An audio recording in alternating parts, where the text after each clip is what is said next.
Discovery, go at throttle up.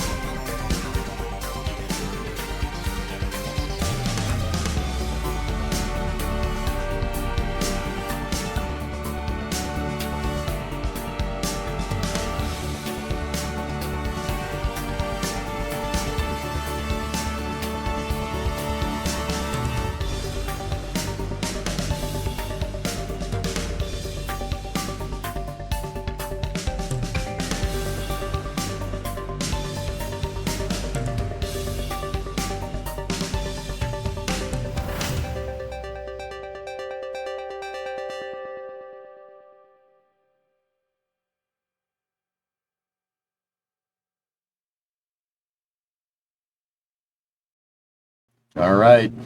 Welcome to the Eric Johnson Space Administration Starship Flight 10 launch coverage. Hope everybody's having a good Sunday. And how's everybody doing? How's everybody feeling? You know, everything permitting, we should have a Starship launch in about 5 hours, give or take.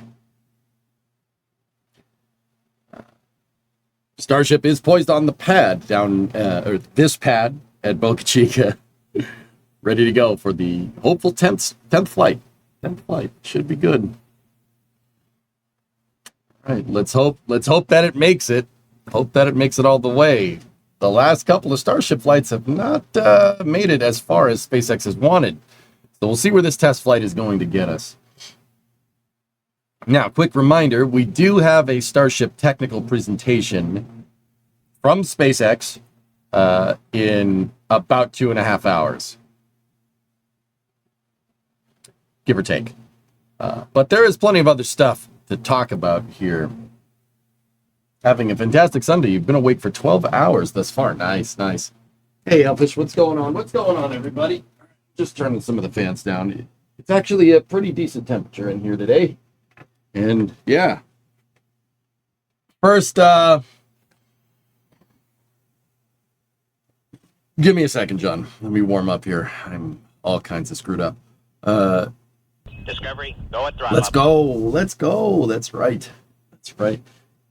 This will be the first Starship test to test the new setup. And right as I say we're going to test the new setup, the camera decides it does not want to cooperate. Give me 1 second.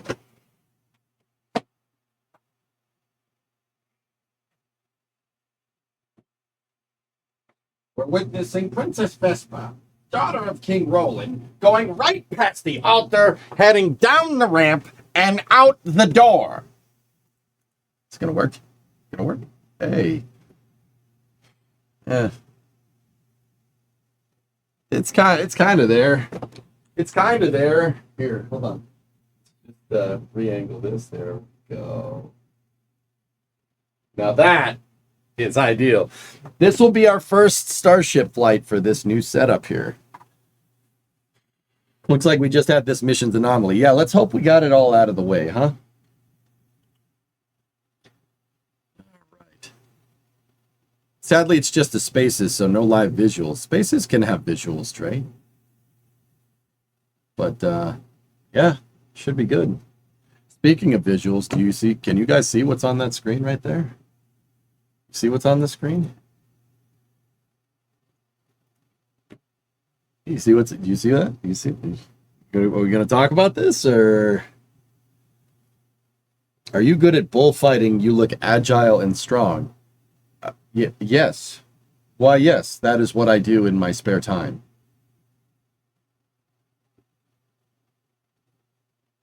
Yes, I do that every day.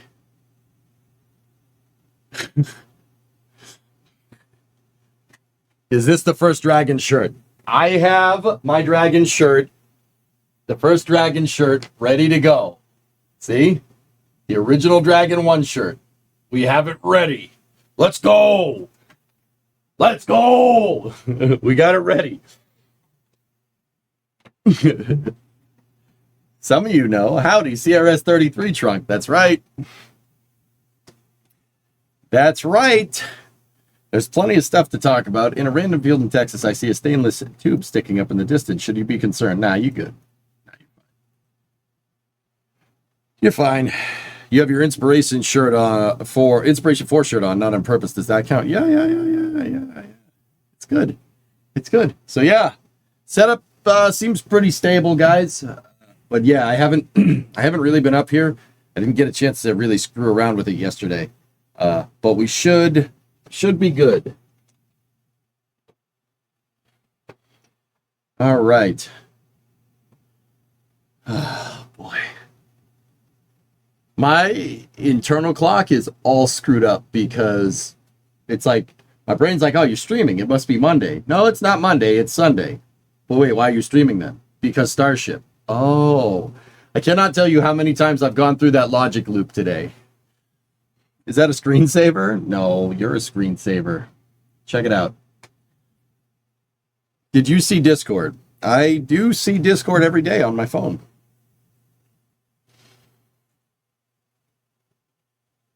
But I tend not to check it over the weekend, especially on Sundays.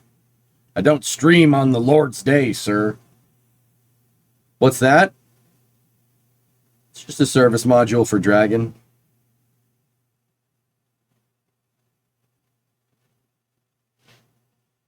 Wait, you don't really stream at NASA headquarters? But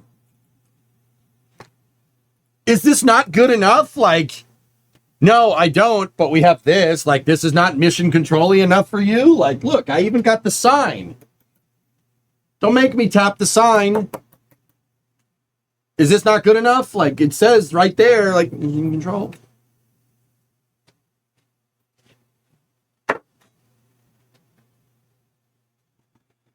CLAS pulls for more info. If you want to talk about CRS-33, here's a pre-flight launch rundown from Ryan Caton over at NASA Space Flight. You excited for the technical update? Yeah, absolutely. Check your DMs. I'm good for right now.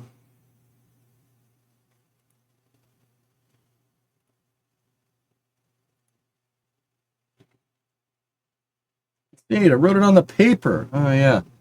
Not official until you display the sign on the wall. But it's on the wall. See? I wrote it on the paper. Oh yeah.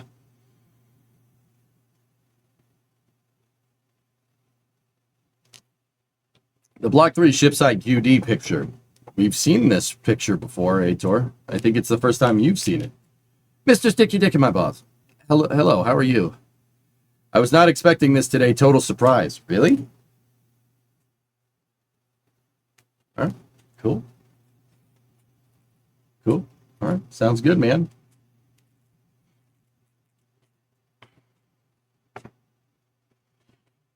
Dude, I'm right at that weird nominal temperature where I want a fan, but when I turn the fan on, it gets too cold.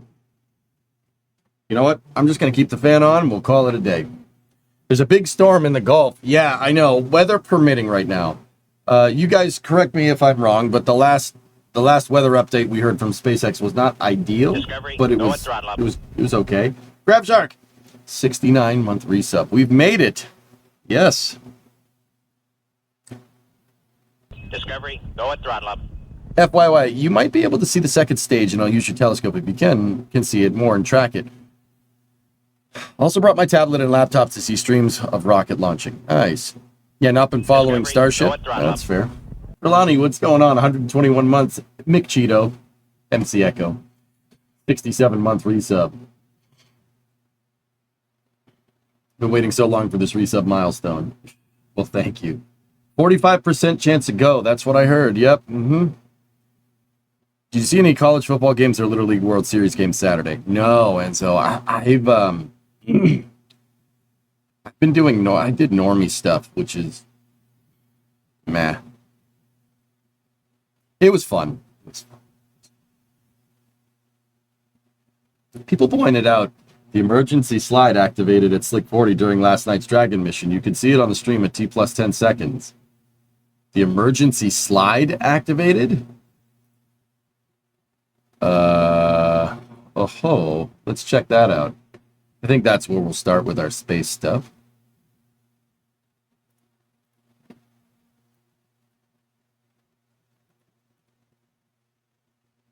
And liftoff. NASA's SpaceX's 33rd commercial resupply services mission is on its way to the International Space Station. Yo, it did. It absolutely did. Marsy boy, what's up?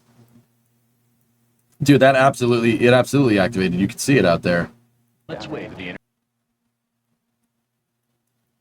There it is, yeah. services mission is on its Yeah, that way to the International Space Station. that shouldn't have done that. T-minus. You might wanna see something there. But anyway, that is the Dragon that launched early this morning, guys. So that was SpaceX 33. It was a resupply mission to the ISS. That's not that big of a deal, right? Like, it's like, okay, it's a resupply mission, whatever. This Dragon is going to be used as a prototype for the United States deorbit vehicle and has a service module in the trunk. Here's a picture of it. Would you look at that? Now, fellas, you guys correct me if I'm wrong. Do you see any thrusters here? I could have sworn they said they put thrusters in this thing.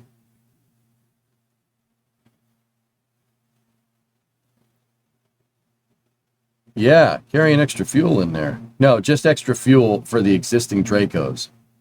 That's what I thought. I could have sworn that they said they're going to put extra thrusters in the trunk, but we have a service module. So this is more akin to the extended duration orbiter pallet, the EDO from the shuttle program, but it's for thrusters, not necessarily life support, which is cool. Which end is up? Well, the heat shield of the Dragon is cradled by these pieces here. So we'd be looking up at the heat shield. Dragon stacks on top of this. So it's a prototype tank set. I don't think it's a prototype tank set. I'll bet you they just took spare Dragon parts that they had from the Dragon production line that they just stopped. They finished the last Dragon capsule, right? I'll bet you they took extras and spares that they have to maintain the fleet and probably used it to make a service module. No, it has Draco's. Check the NSF update. Yeah, the way SpaceX was describing it, Baron, definitely... The way they were describing it made it sound like they have additional thrusters, but I didn't see any in that picture. Here's a detailed breakdown from my buddy Ryan here.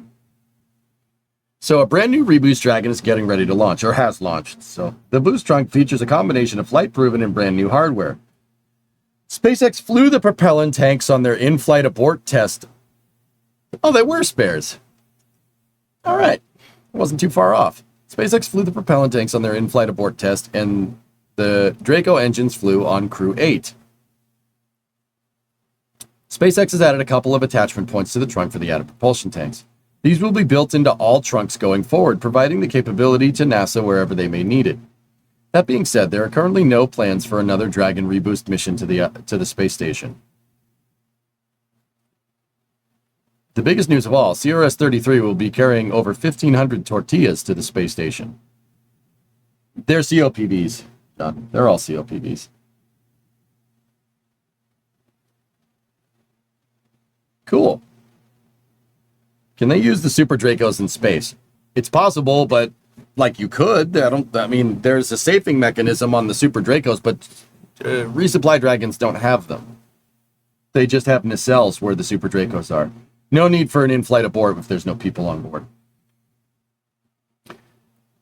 And with that being said, Ryan, we will all now refer to Ryan Caden as Little Tortilla Boy. Little Tortilla Boy. Afternoon, Bubba. What's going on, house? How you doing? I look at the Weather Channel, and it looks like it might be the time frame I might give you between 6:30 and 6:45 Starbase. They're in storm warning right now. Okay? Okay? In this house, we use sentences, Chris. It makes it really, really tough to read. And you gotta cut me some slack, brother. You gotta cut me some slack. Hey, Rudy, what's going on? Weather's 60% go right now. Team is tracking a storm in the Gulf. Wind is pushing it away. But it seems to be shifting towards us now. We can't fuel because of lightning conditions.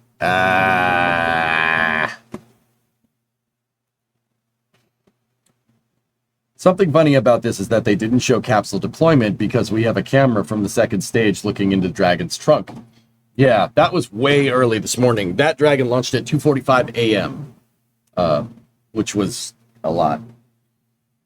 Discovery, go at throttle up. Yeah, Trey, SpaceX is most likely going to wait it out. So, at the very least, we get to sit here and talk about Starship and learn some things. Even in the NASA library, there's no footage of it. They don't want. It's very clear from the curated footage, Baron, that I had on the main monitor a second ago, that they don't want people seeing the whole thing. They don't want people looking up those Draco thrusters. They don't even want people looking at the Draco thrusters that they have. Hey, Noobly, 75-month resub. Any news on the silly protesters? I might have something for you. Hold on. Oh. Oh, let me try it. I've seen this. I've seen that post. I was buzzing around on X before I got up here. I thought you would be at the launch scoping it out. Squarish, I had prior arrangements here.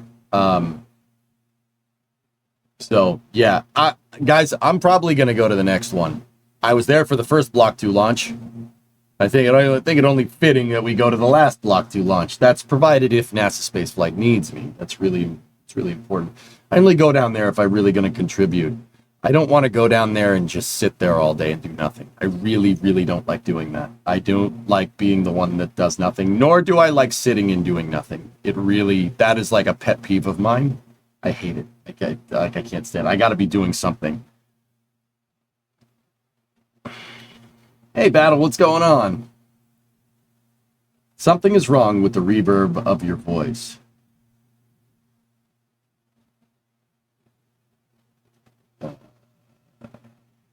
You don't like just being an on-site commentator, huh?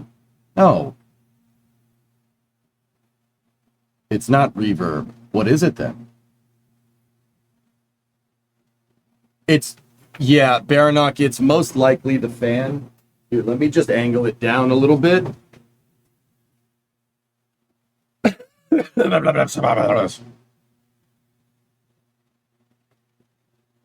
Oh, yeah, that's absolutely the fan. Give me 1 second, guys. I'll try to move it so it's not positioned towards the mic as much. You don't think that Elon will give the talk? I'm not sure. Brandon, how you doing? I don't know why we're doing it in spaces, but we have some cool stuff to show today. All right, Rudy. Hell yeah, man. I got my Dragon 1 shirt on. Rudy, I bought this December 19th, 2015. And I had this shirt on when the first Falcon landed. Okay? Dragon, original Dragon logo. I had this shirt on during the Falcon Heavy test flight. You can go watch that footage on DAS's YouTube channel. I had this shirt on. The only flights I didn't wear this shirt were flight 7 and 8. I did wear it for 9. But, so, I don't know what that means, man. But we have the old shirt. I had to dig it out. It's been through a lot.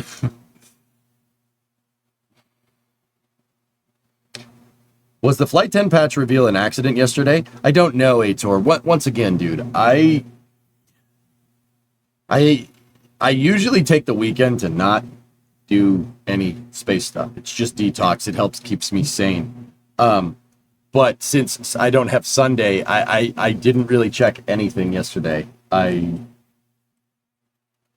didn't check nothing. Yeah, excuse me. I didn't check nothing yesterday. I'm way out of Discovery, go at throttle up. Awesome stuff.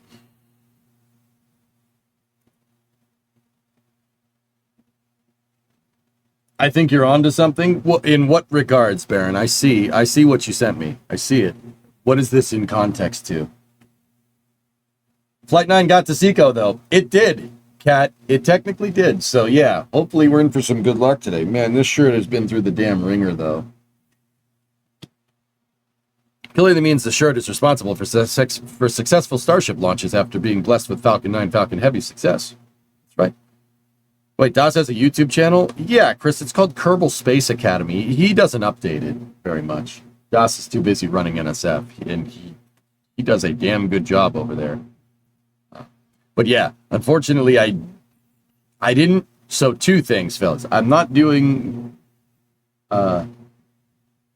anything with NSF today, and I haven't done any Starship stakeouts. And the reason why I haven't done any of those is because of the streaming setup. I just want to be absolutely sure this setup is golden, good to go. I do not, when you're doing a professional cast like that, and I know NSF's not like, it's not like, yes, and we're hearing word that your mom has gravitational pull more than Uranus, right? Like, I don't know if what we do here professional, but when I'm on NSF, like, I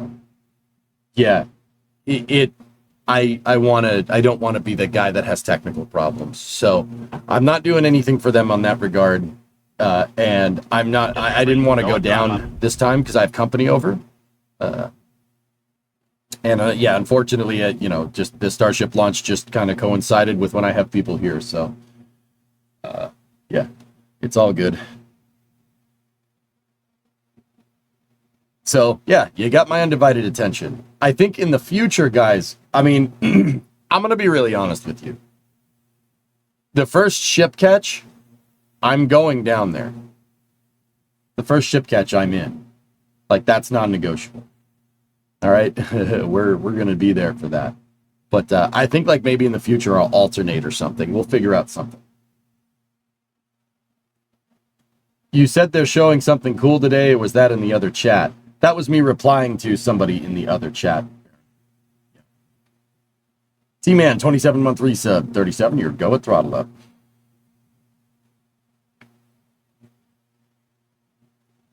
This launch snuck up on me. I've been a bit busy with real life. Yeah, we all have. Oh, I know what you mean. Brandon, you just woke up 13 hours last night. Have you on your phone and NSF on a tablet for today's flight. Right on. Will you go to flight 12? Yeah, I'm thinking we should do that.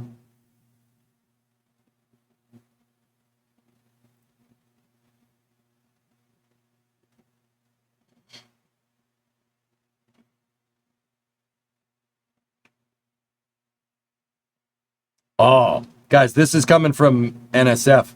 Check this out. Look at the helo that they have doing security this time. It's not that other helicopter. That is a nice bird. All right. Anybody want to play some CCR?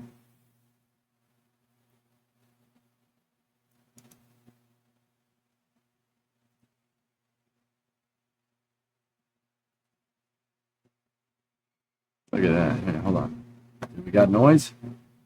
Oh, no noise. Is that it's a UH-1, I know the military designation for that. It's a UH-1Y.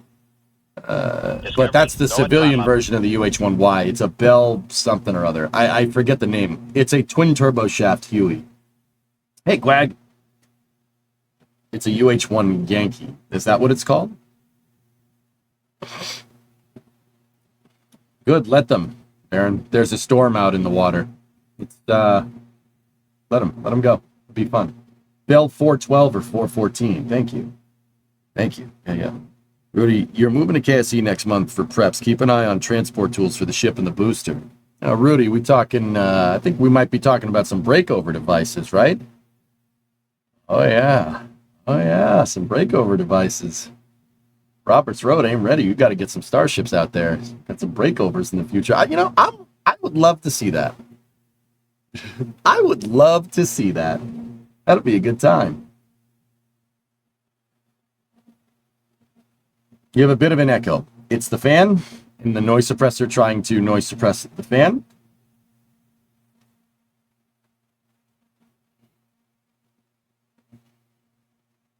I'm already making sure I got plenty of money when I go for the first attempt at ship catch. I need to see it. Yep. You plead the fifth. I would like to see that. I would like to see that. Yeah. They do have the fake Coast Guard, but it hasn't seen around as much. It buzzed me earlier today, though. Oh, okay. Cool. That's the other helicopter. Right on. You can't keep a good fan down. That's right. Yeah, Mats, it's just the noise suppressor because the fan. I got the fans on. I find it stays a lot cooler in here if you keep the air moving, which, yes, that is how thermodynamics work, EJ. Thank you for that beautiful update. Thank you. Physics. Say it with me. Bodegas. Yes, very good. Hello, bro. Today we have another kaboom or we'll be successful. Capless, I think SpaceX might finally have this dialed in. I hope those words don't age well, but I really think we're gonna see some action today. It kind of stinks that we're not gonna get a ship catch or anything, but I purely believe that they are not catching the booster because they need room for more Block 3s, because the Block 3 boosters are gonna come down the pipe hot and heavy, and they're gonna run out of room real fast. Is there a way to tune the suppressor? It do be sounding fuzzy. Yeah, I could just shut the fan. Shutting the fan off will take care of it. When do you think the coverage is going to start? Well, we have a technical there's a technical presentation from SpaceX at 5 o'clock. That is in about 2 hours. Knowing SpaceX, it'll probably happen a little bit later unless it's a recording, in which case it'll happen on time. If it was a live thing, it probably will not happen on time. Now it's too quiet. I don't want you to get hot, though. Oh, it's going to happen. That's going to happen. It's just the way it is. How's it cooking in here today? Marbles lost yet? No. Be good. We are good.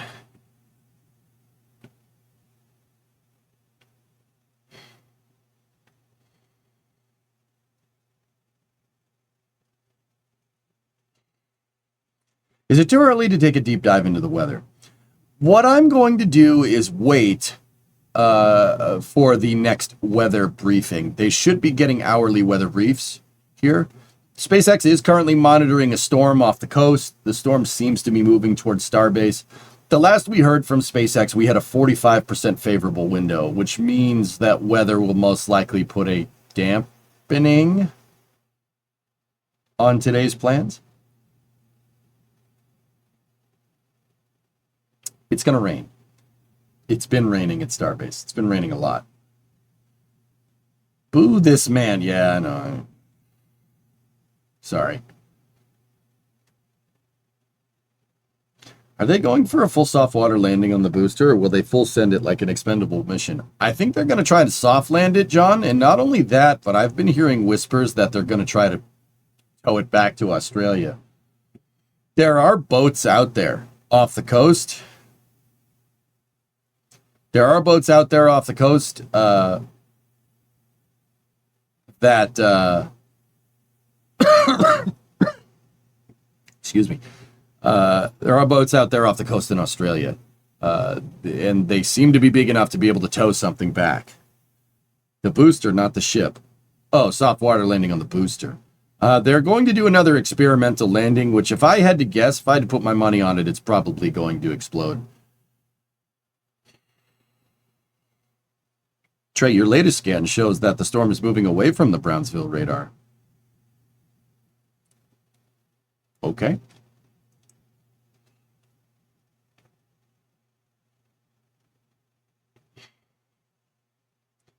Maybe, I mean, it is possible that weather does change.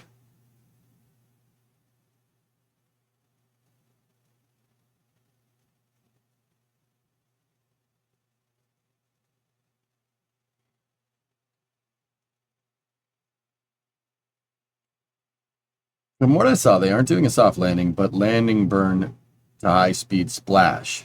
Yeah, weather changes, surely you jest. Yeah. I mean, I've heard some things. Here, hold on, let me move that mic. When do you think they start launching in storms? Dude, not even planes can launch in the worst types of weather runs, so... I think Starship is designed for that, eventually, for them to be able to launch in a storm. I just don't think they really want that on a test flight. I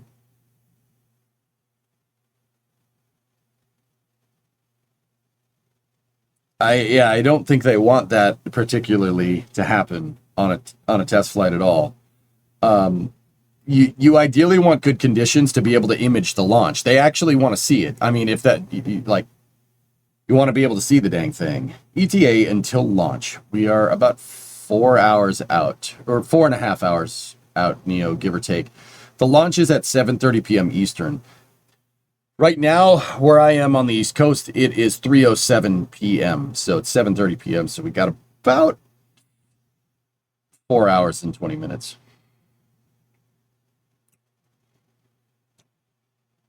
Nice. All right. Did you do that on purpose, Neo? It's probably a dumb idea, but could SLS do smart reuse somehow? Nah, not without a substantial redesign, Enzo. And the last thing we should be doing is redesigning the core stage of that vehicle. With it being so far out, is there any chance of some KSP messing around while we kill time? Launch streams come at you hot and heavy, King. In 2 hours, SpaceX has their technical presentation, which is what I would like to see. So I was thinking we'll burn the time real quick. So probably not today. Fear not, there will be plenty of KSP this coming week. Although part of me is like, I mean, there's going to be some KSP this week, but part of me likes kind of this quote unquote summer schedule that I've been doing. I might do the last week in August. I mean, I already lost 3 weeks of August basically to hardware problems and other things, right? So might as well complete the 4th week with just more no expectations schedule stuff and just, you know, maybe after on the other side of Labor Day, have some fun, you know, go back to the regular schedule. Did you hear back from Height? No, he did not get back to me.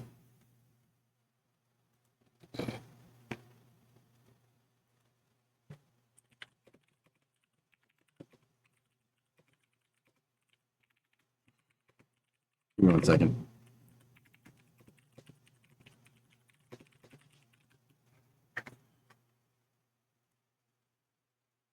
You'll ask in the dev channel. Okay, cool. Will the weather pass over it though? We might get, the weather is definitely what's called for a launch campaign, guys. The weather right now is what you would call a watch item, meaning it's one of those things you got to keep an eye on because it might ruin your day.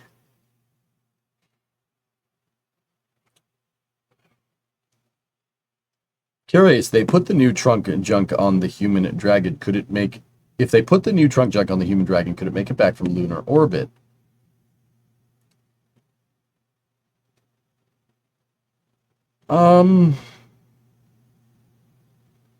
Discovery, go at throttle up. Hey, Doto, tier 2, 117-month resub. Here, you know what? The headset timed. So let me just start moving some windows around here. That goes there, that goes there.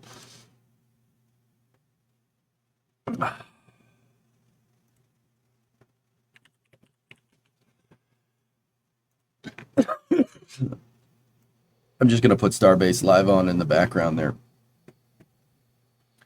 Let's see. Now, Bob, if I had to guess, Discovery, go at throttle up. So here's the big one. The technical answer is no. Okay? The theory crafting answer, yes. Why is that? Okay, so if you does it straight up have enough delta V? I'll bet you it has enough to get to rectilinear halo orbit. I'll bet you it has enough to capture.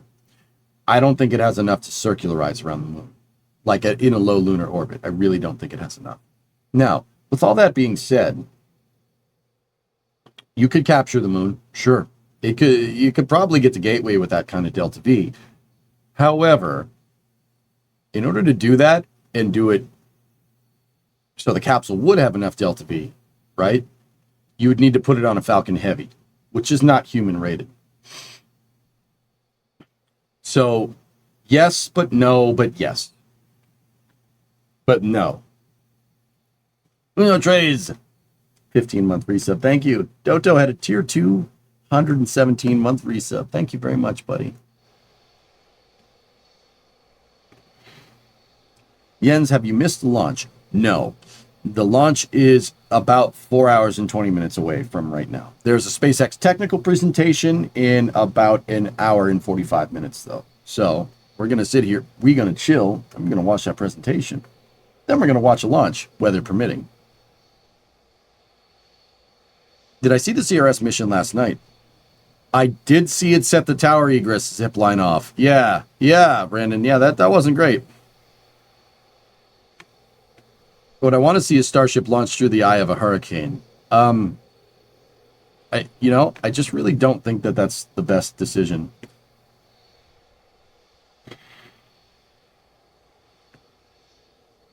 Anyway. What do we got here? So this is coming from Shanji, Starbase Meteorology Supervisor. All right. Booster Build Supervisor. All right. Flight of a test vehicle, an early version of humanity's modern-day Noah's Ark, with a long-term goal of preservation of consciousness and life as we know it. We could build one rocket with nearly 100% chance of success if that was the goal, but we are not. We are building many, many rockets, while seeking the designs and manufacturing techniques to make a self-sustained Mars colony possible. While also building the most advanced launch and recover facility we can muster with our imaginations. We will win some, we will lose some, but we must never quit. For the detractors to our mission, I recommend you do some reflection on the above. If you don't agree with a priority, that's fine. That is part of life. Go contribute to what you feel is your best time spent and help move humanity forward in the best way you see fit. There is no right answer. Just that we should be doing many, many things for our planet. Pick one and dedicate your life to it. Best of luck to my brothers and sister rocket builders, Starship, with this launch. Nice. I like what he said right here. That's what I've been saying for a long time. If one test flight fails, so be it. Send another one. Just keep sending them until it works. Don't quit. That's some really nice words there from that guy. Pretty good. Pretty good, man. I like that. Lundrod linked that up. Thank you. That's a good way to say that, dudes. Very good way to say that. Rain in Starbase. So here, let's check up on Starbase Live here. This is coming from our buddies over at NSF. How you feeling today? I'm all right. I'm all right. I'm getting there. You might hear a couple of coughs from me throughout the day. But are you excited? Always, man. Always. The weather is bad. Yep, that's what I've been hearing.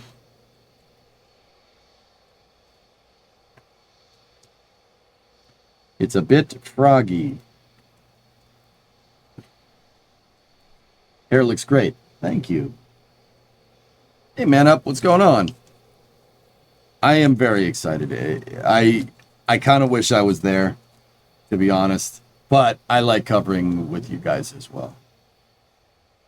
Transport stands have been sitting there for hours. You've been watching. Isn't there an Elon update before the launch? That's at 5 at Daitor. Should be soon. Can never tell with the auto exposure how bad the weather is. It's pretty gray down there. 100% success today since you're home? I think it'll make it to Seco, Dean, if that's what you're asking. We'll see how far she goes. Why is the crawler out? I think that's just where the transport stands are. It looks like they're parked in front of the roadblock or something.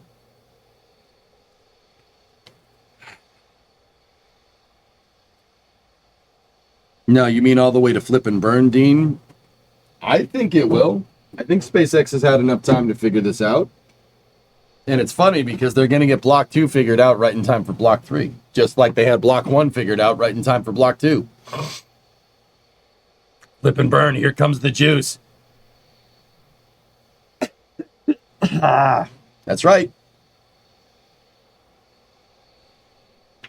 TPS team is dying. TPS team in shambles. They're dying for data. I gotta turn the fan on, guys. It's getting pretty toasty in here already. Sorry if there's a little bit of buzzy buzz in the background. That's my bad.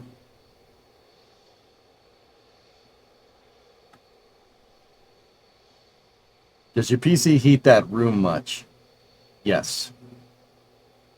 I mean, Longball's here. Let me switch you over to the behind-the-scenes camera. You think this setup puts off heat? Oh, yeah, this puts off heat. This puts off a lot of heat, especially that thing. In the wintertime, I'm going to be A-okay in here. It's going to get nice and warm.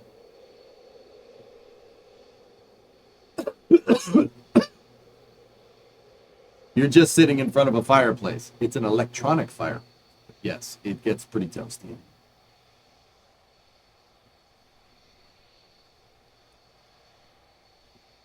Sawzall window unit right there in the wall done. There's my mower storage is on the other side of that dude. Actually, now that you say that, that's really not a bad idea. Rather it be into the mower storage.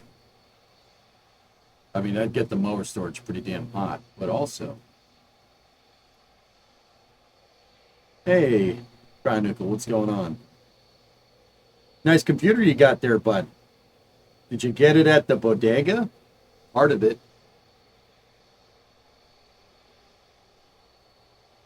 I got part of it at the bodega called El Centro de Microondas. Or Micro Center, for short. The other place I got it from, I know a guy. Pretty good at building computers. You did it in your shack AC in the wall. It works great. The holy site. Micro Center is the holy site of nerddom. That's right. Hey, Drill Bucket, what's up, man? You need a fan under the desk. Game changer. I could just take that fan and put it under the desk.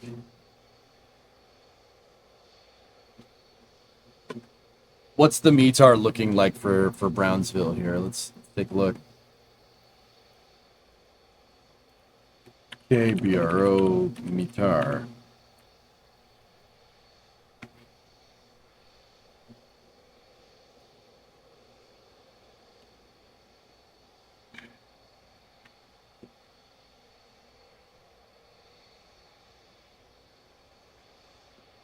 KBRO 24th, 1909 Sulu.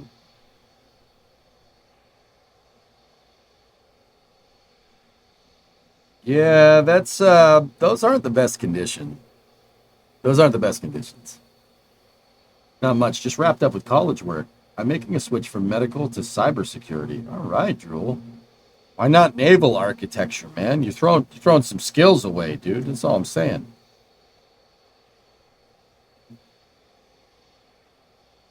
Doing tech ingredients, geothermal window AC unit mod would be sick. We'll figure out some HVAC stuff, guys. I got it in the works. You know, you guys contributing, everybody contributing to the Canard project really took a load off. Took a big weight off my shoulders. It's one less big line item I need to worry about. So thank you very much. I do appreciate it.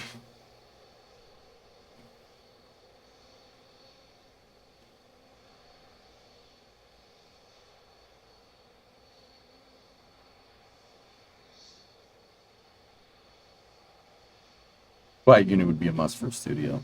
Yeah. All systems, I mean, my current solution is to heat pump the garage and just have the door open. Heat pump the damn garage. I don't want to put a heat pump directly in the office, right? But heat pumping the garage is probably. Just have a thermostat controller in here. That's what my HVAC guy says to do. Probably not a bad call. Anyway, how did Rusty do this weekend? I had Rusty off for most of the weekend, Rarest, but everything seems okay thus far. If you can, that's great, but the garage is huge. It is going to... It's going to take a while. Or it's going to take a lot of money to cool the dang garage. But, I don't know. We'll see. Maybe I'll just keep running the heater in here and only put the heat pump on when I'm in the garage. Probably be the right way to do it. Is anyone else getting audio distortion? Why is this causing such a problem today? I'll never know. Also, if you're on Twitch and you're in low latency mode, it will screw with the audio. No. Are you going to stream Elon's talk? Yes, Dean, I am. The audio distortion is very noticeable. Oh, guys, here. Check Starbase Live. Look at the look at the river site. Oh boy.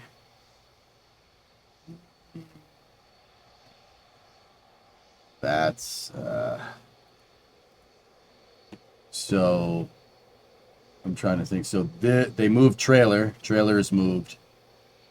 Trailer's moved to sitting over by Starhopper. This is looking out to sea. This is west of the pad. River is west of the pad. It seems like it's not raining at Roadblock, though, which is crazy because this is only 2 or 3 kilometers down the road from that, which means there's a big storm coming in.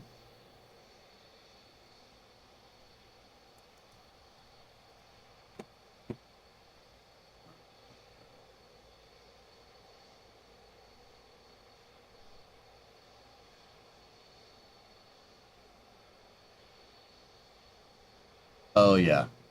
Yep.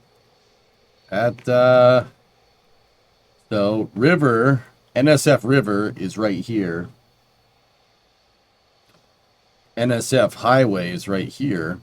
NSF Trailer is by Starhopper, which is right here. So if we go back over here, yeah, it is very, very clearly raining at River.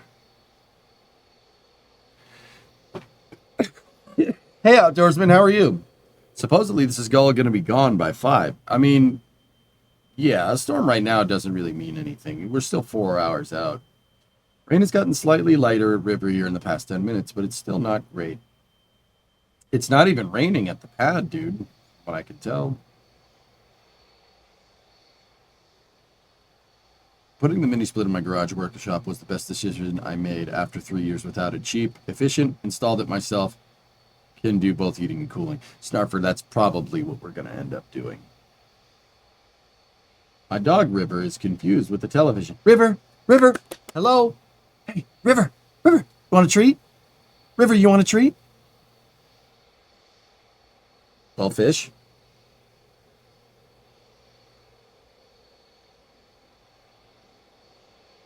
You better have some treat. Well, she gets a treat now. Sorry, man. Sorry.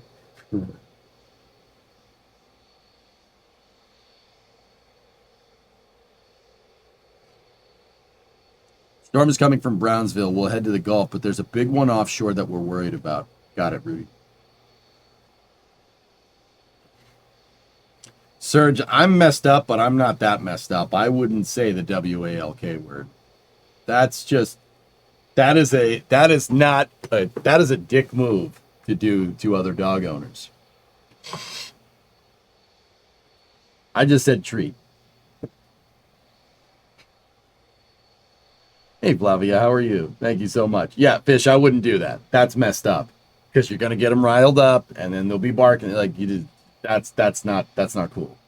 Treat is doable. That's fine. Good for that HLS question. Fire away, man. Discovery, go at throttle up. Are there any plans to improve how much of an impact weather has on launches? I mean, Jack, do you think that SpaceX would want to launch this thing every 24 hours and not be concerned about the weather? Yeah, of course, man. Of course there is. The Starship will get to the point where it can launch in whatever. But even, like I said, even planes are going to get delayed by the weather a little bit, right? I don't think Starship will ever be more reliable than like a plane flying, considering that planes are basically their benchmark. It might be, though, dude. Who knows? With all that being said, this, why? Okay, so why don't they test it in the rain? You really want good conditions for a test flight because you're testing a lot of new components here, and you want the weather to be as ideal as you can, ideal as possible for a test fly with this thing. You're already testing a lot of new parts. Rocket science is already really difficult. You don't need to add more variables into your design. Hey, Dino, what's going on? Soyuz moment. Yeah, right. The offshore storm is not looking good. How many test missions landing on the moon do you expect before Artemis 3?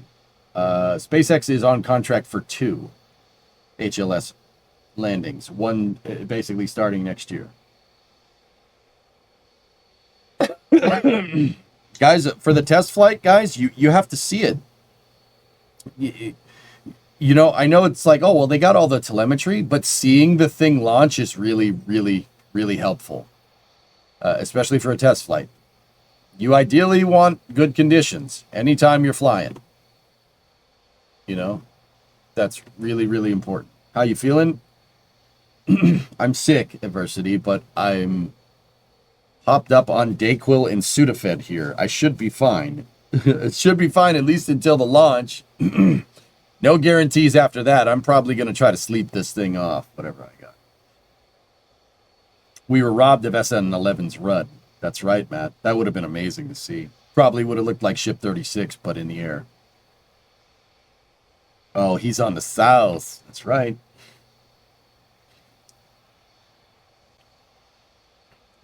Yeah, that's why I really didn't do much streaming on Friday. I'm like, I went and rested. And then I came back. Well, I did a family thing, and then I came and rested, and then I came back for racing. At least as much as I could.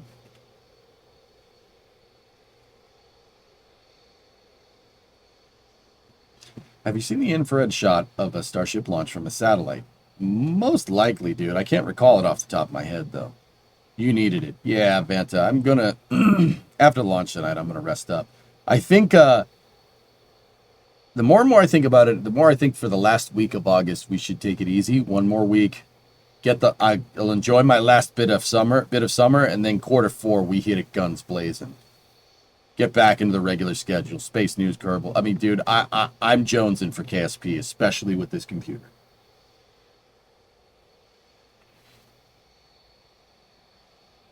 You said Vanta and it got your attention. Okay, Vanta Panta.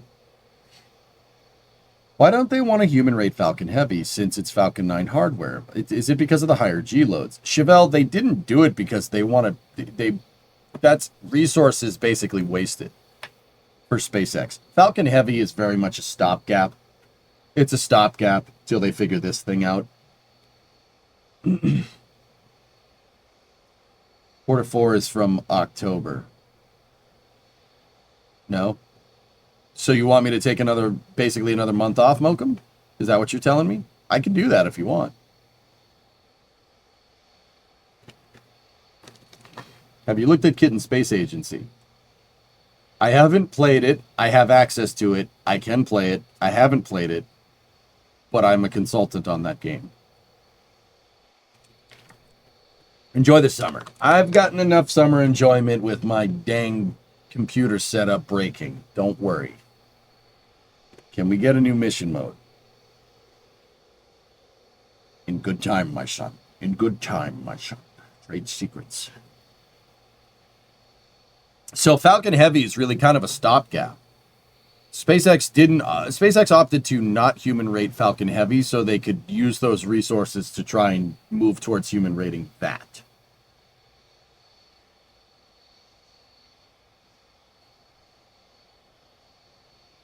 Can we get DOS's UHC career? I knew that was the next thing coming from you. How did I know? Well, my mission mode 2 rules aren't good enough for you? Does Ship 37 have any livery? I do not believe anything is painted on it, Dean. No.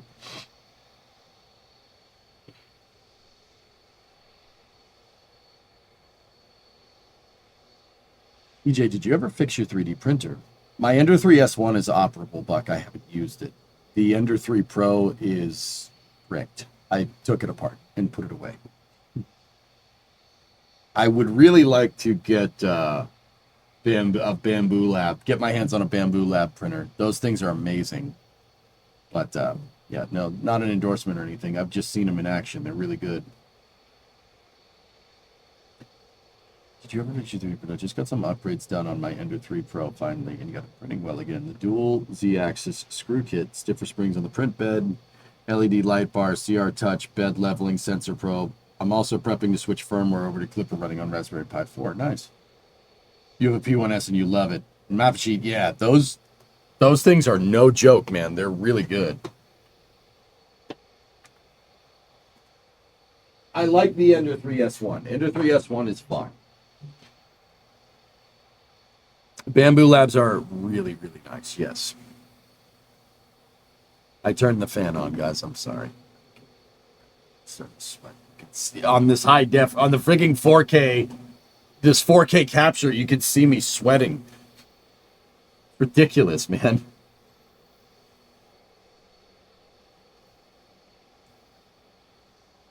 Sounds like a good plan, Rares. Okay, outdoor sea last. Okay, I need to do some work on my K24.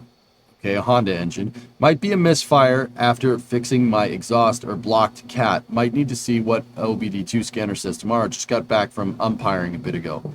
All right. Yeah, umpire, put the OBD2 on it. I'll bet you it says you got a bad coil. K24s don't misfire. The coils go bad. Those motors, if you're misfiring, it's probably something really simple and really easy to fix. Those are very well-made engines. What's the status on getting a mini split? I'm probably going to get that done, Goose, just in time for fall. So, the next thing on my list of things that I need to upgrade the stream and make them better was, in this order, the computer, heat pump, and lift. Now the computer's out of the way. You guys took care of that department, and I am forever grateful. So, it's next on my list of things to do.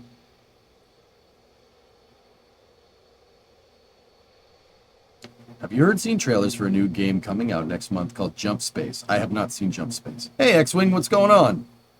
When looking at 3D printers, Snapmaker looks, because it's a 3D printer, laser engraver, CNC all in one. How much need to give you for a car lift?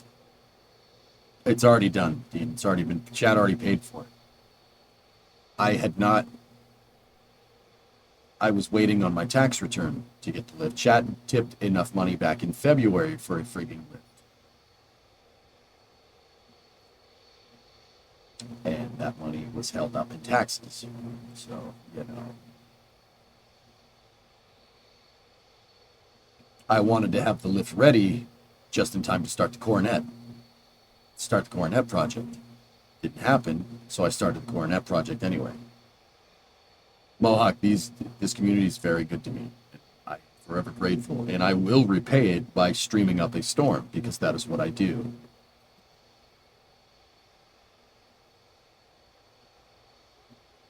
How much for the heat pump?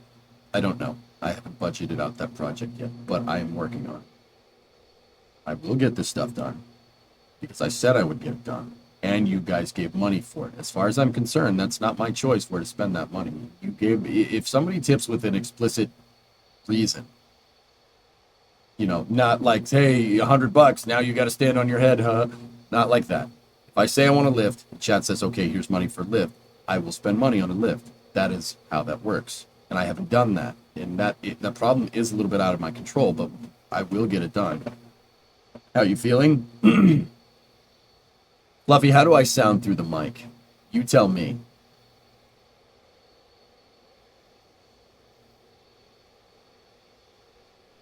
Do you have the specs of the new machine listed anywhere? Older Buffalo, all systems pinned it.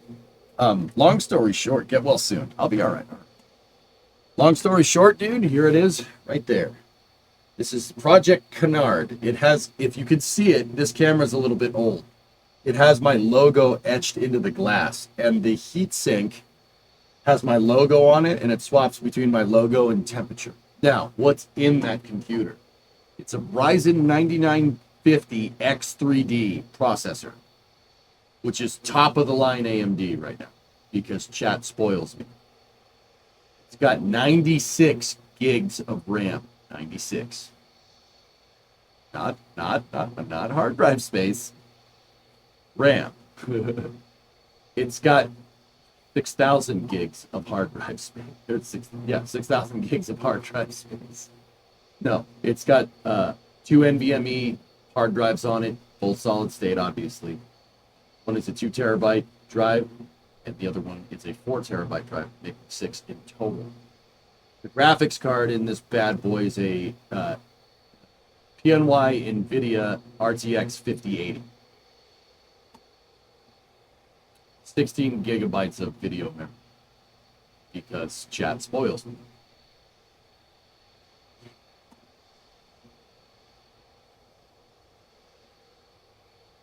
Okay, John. Yeah, it is a pretty damn good computer. And then we also redid the entire setup. I got a 4K monitor to capture the 4K output from this, and then chat funded a 4K Elgato 4K Pro capture card, so that's why you get the really nice quality stream here. Nah, sounds mid. Just an audio thing, not really a you thing. You're buzzing and echo on the treble side. It's the fan, guys. I'd rather not sweat like crazy. I don't know if you can tell, this setup puts out a lot of heat.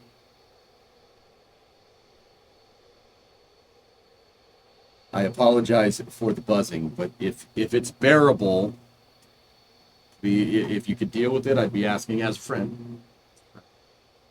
If it becomes too much of an issue, you let me know. Have we tested how well Cities 1 runs? No, Ryan, I haven't done Cities 1. I've done Cities 2, and I can run my Cities 2 city in basically real time. It's fine, Mom. Okay. You need radiant wall coolers, something like that. Saving up for a heat pump, I hope. It is the next thing on my list. That was the first thing on my list, but I don't need to worry about that. What noise cancellation software do you use? It's RNN noise suppression in OBS. It's an OBS setting. Don't sweat over the sound, literally. Thank you.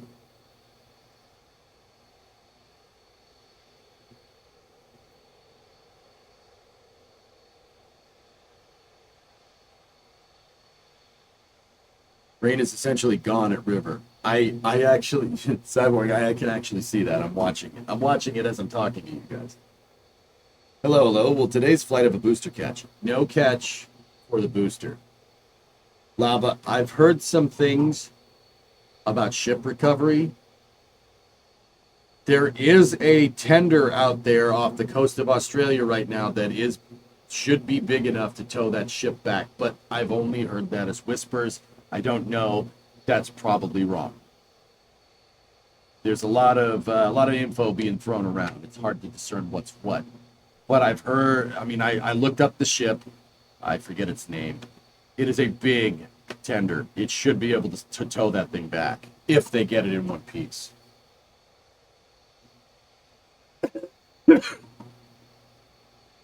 Yeah, the other thing, guys, is that I have Starbase Live running. I have Starbase Live to make sure that my wireless headset doesn't time out. So if you don't hear the noise anymore, it was Starbase Live in the background.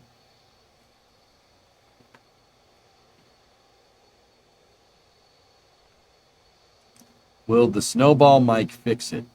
No. No, it won't. It's that stream. Can they tow it if the front falls off? They might be able to remove it from the environment.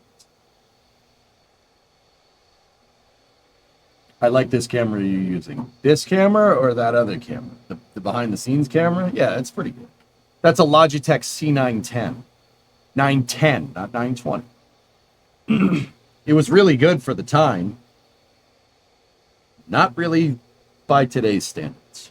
It was pretty good for what it is, though. So it will be outside the environment. Yes, that's right. Not 920, 910, dog.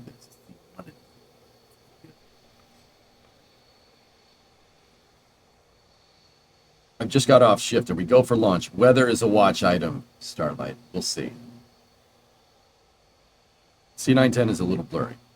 Yeah, it's not blurry. It's just, it's not 4K, dude. Not blurry. It's just not 4K.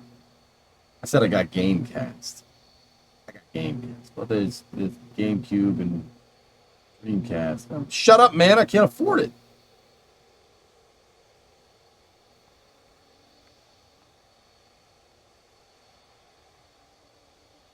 Aren't we almost an hour to the Elon Talk? Elon Talk should be in about 1 hour and 15 minutes. The cam's 15 years old. It's still doing pretty good. Hey, Major Who, what's going on? You watched that movie again last night. Coach Chippy, 5-month resub. Let's go, SpaceX. And then worst 2 minutes had a 35er in there. Let's go, Flight 10. Yeah, baby. If C910 is old, does that make you ancient? I do not age at the same rate that technology ages, Comus. So no. Technology ages faster than dogs do. Elon talked the same day as the launch. That has always gone good. Mutter, I was saying a little bit earlier, if the launch, if that talk is a live presentation, the odds of it happening right on time are very nil. And it is cutting it very close to a Starship launch itself. So it's probably pre-recorded. We'll see, though. It was the last ones were pre.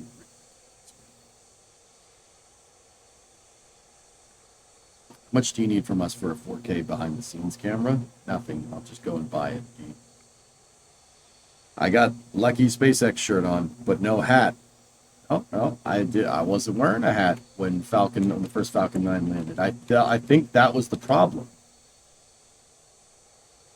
You know, that first Falcon 9 landed, I didn't have a hat on. I'm pretty sure I didn't have one on for the Falcon Heavy either.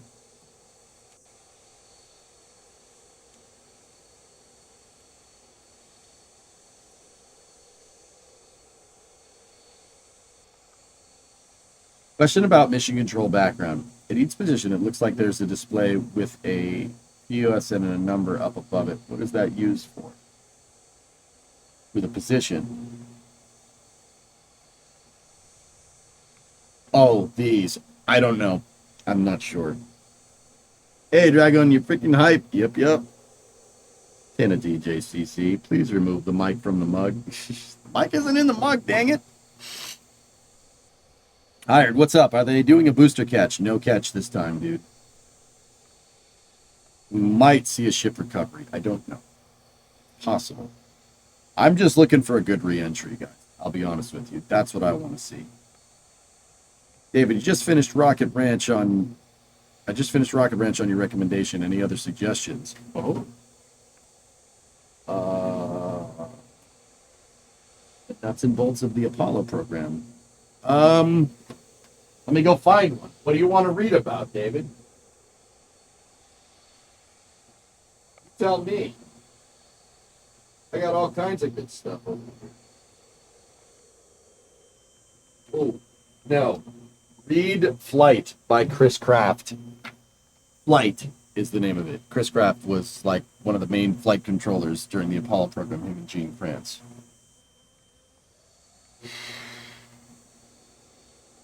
What time is the launch? Skydrift, we are about 2 hours and...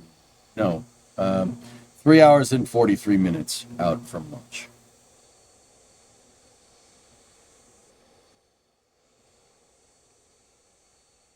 Yeah, I'm just going to turn Starbase Live down a little bit.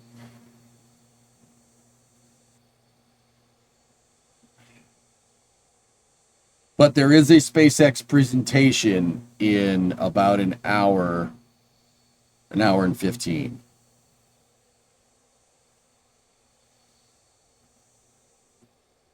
Why not a catch? I get that they don't need the hardware anymore, but it's free data. They can just scrap it after. You'd have to ask them that, Contra. I think they're going to use these boosters to test emergency landing scenarios so they can increase the flight envelope of booster catching. That's my guess.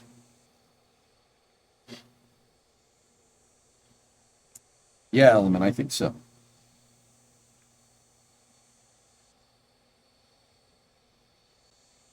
Seems to be clearing a bit more around the river and Gulf site. Once again, SpaceX is not really worried about the storms that are coming over Brownsville right now. They're worried about a storm offshore that is moving towards Starbase. It's a little ways offshore, but it is going to move that direction. At least that's what I've heard.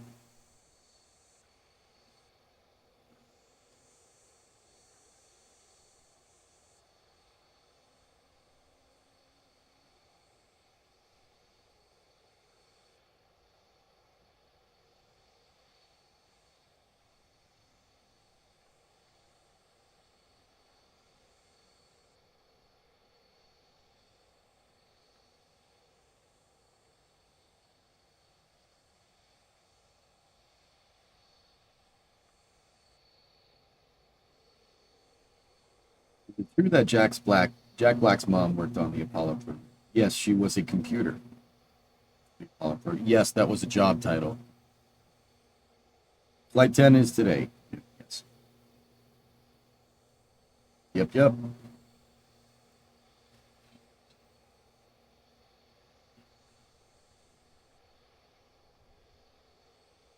Weather is improving, but still holding at 60% go. There you go. Thanks, Rudy. Appreciate you, buddy.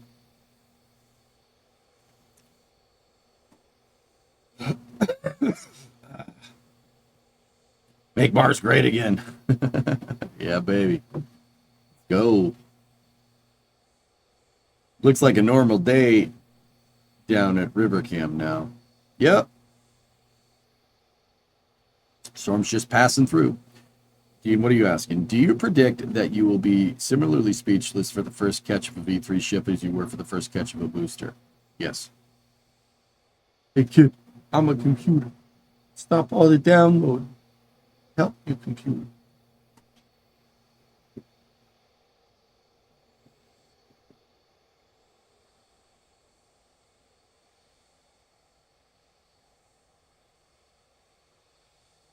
Vic, you're kind of struggling with addiction while I'm sitting behind the screen waiting for lunch. How could I change my screwed up mind for now?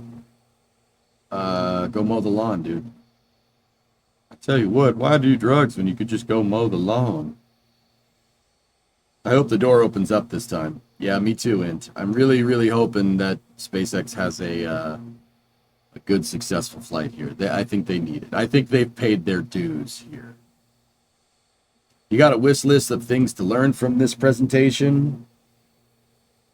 I just hope we see something more than Elon just sitting there emphasizing being multiplanetary. I mean, don't get me wrong, that's fine, but I really would. I've been jonesing for some new info. You know, I'm not exactly sure what it is. We'll see.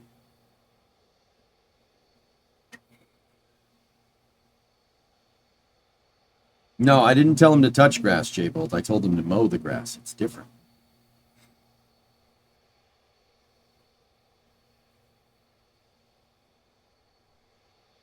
Coast Guard Channel 16 is...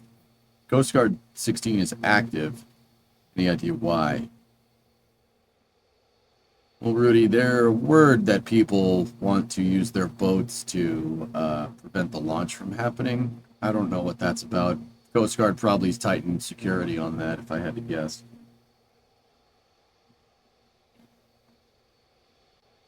Yeah, get away from the computer. Your mind has associated the computer with addiction. Get off the computer until the flight. Go outside. Go run. Seriously, go run a mile. Do it. Do it. If you're not back in 5 minutes, I'm going to be a little upset. Yeah, I just told you to run a 5-minute mile. Go do it. What, can't do it?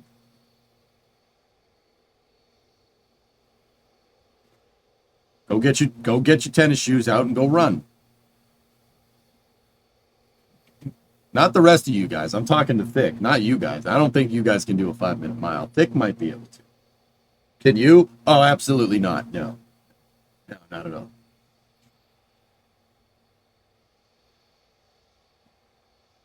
You did 6 flat during basic? Nice, Blackthorn. That's pretty good. Too late. Okay. I can't even do double that. I don't think I could walk a mile in a half hour.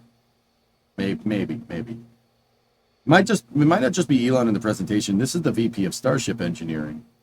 What's that, Kate? What is the VP of Starship Engineering say?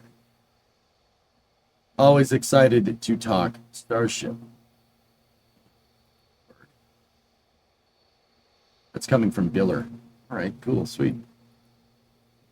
I can't do a 2-hour mile. All right.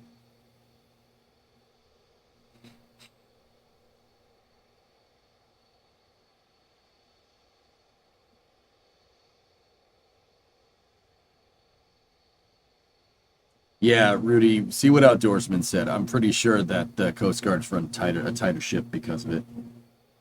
You can 8-mile in Detroit. Yeah, but can you 7-mile in Detroit? Do people even know what that means? I know what that means.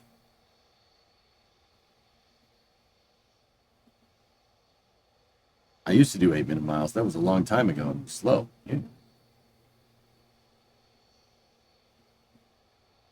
Hey, Joe, what's going on?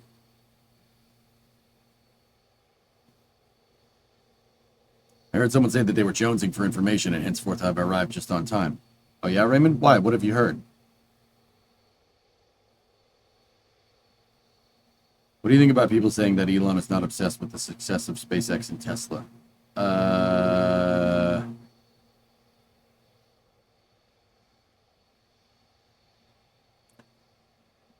I'd say, look, guys, pardon me, like this might come off as a little too SpaceX fanboyish, but I very much have been following Elon pretty dang closely for a very long time. I'd like to meet him someday. It'd still be kind of cool, but one thing I've noticed is I've noticed a pattern of behavior over time. Whenever he does something that seemingly doesn't make a lot of sense, there's always an end game. That's how that dude thinks. I've never talked to him, but I've been watching from afar for a very long time. There is an end game with everything that he does. And usually that end game has something to do with benefiting SpaceX or Tesla. Usually. The track record, that logic isn't completely sound, but it's pretty sound. Have you ever seen one in person? An Elon in person? I've never seen an Elon in person. Elon plays the long game. That's what he does. It's like the mother in Dune. Our plans are measured in centuries. Launch. Yeah, Banana. I was at Flight 7 and Flight 8. I covered them with NASA Space Flight. Yeah, I was the color commentator on both of those casts. I wish I was down there for this one, but I had prior arrangements. And my motherboard exploded and I needed to fix that.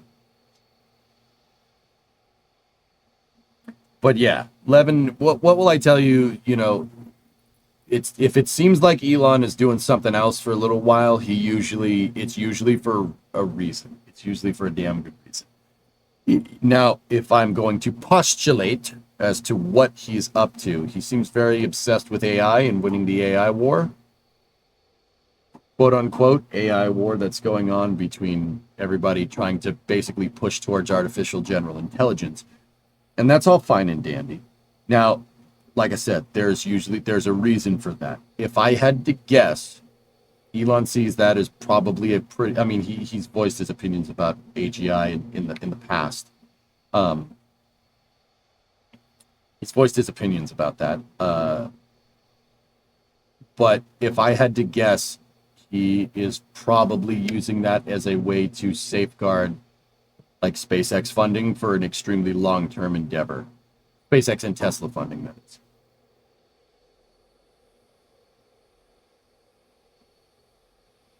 Elon just took off from Pittsburgh, heading to Boca. There you go. When you look at Elon through the goals of humans living on Mars, all his business comes into focus. That's usually the end game. So, you know, people have been saying he's been too distracted with Grok. He's been too distracted with Grok. Grok and Annie, anime waifu. Like, bro, he plays the long game. That guy, he plays the long game, and he doesn't give up. The guy's quite actually like the Terminator. He just does not. It just keeps going. Just keep going.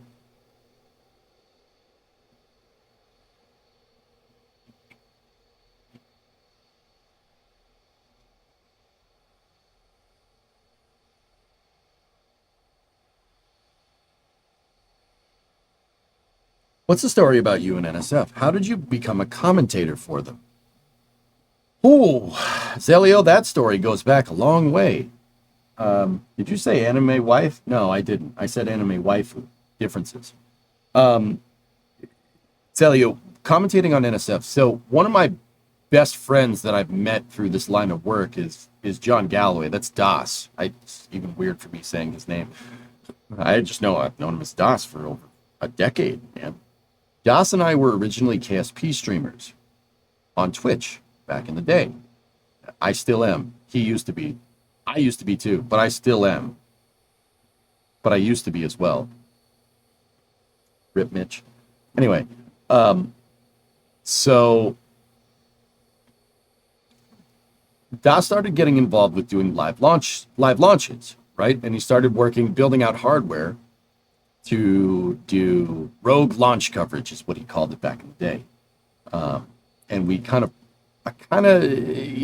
of did it, but I kind of was there. I kind of helped him out with this a little bit, but it was mostly him. I was just kind of there because it was cool. But he built out basically a hardware architecture that allows remote streaming of rocket launches. A hardware that still gets employed to this day for any NSF launch, right? And if you go and watch like the Falcon Heavy test flight footage with me and him, we're very much testing that whole thing. Somewhere right around the pandemic, Das got involved with NSF and started doing video production for them. And he was gonna bring me with him too, and then the pandemic happened, so live launch coverage wasn't really open to like everyone, right? And then, you know, on the other side of this is the short story. On the other side of the pandemic,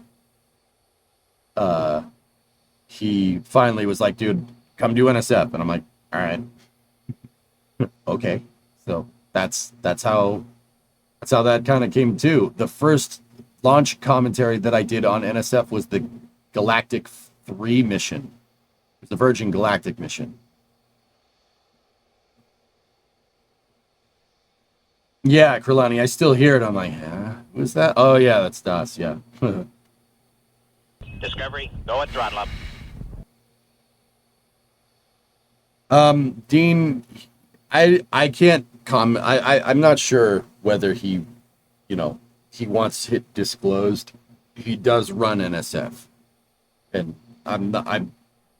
You'd have to ask somebody else, dude. I don't know. I want to check the Starship heat shield tiles. They removed a lot from the belly. So, bro, one of those things got through with a hole in the flap, the size of an engine block. No, I'm not worried, Baron. Hey, Tipsy, 67-month resub. So yeah, Zelio, that's how that all kind of came into play. It's funny because me, Doss, and Sawyer used to do live streams from the Intrepid Sea and Space Museum, dating far back as like 2014, 2015. So, yeah, there's somewhere floating around on the internet is a picture of me, Doss, and Sawyer from over 10 years ago, standing in front of Intrepid. But they removed it in the middle of the battle, the peak heating region. It could be a test tile or something. I don't know, brother.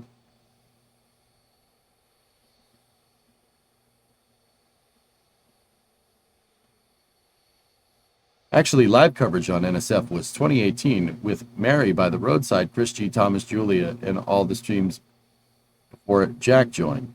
Crispy said that Doss is pretty much the boss of NSF. Should be fine to say that. Yeah, he runs it. That's what I said, Outdoorsman.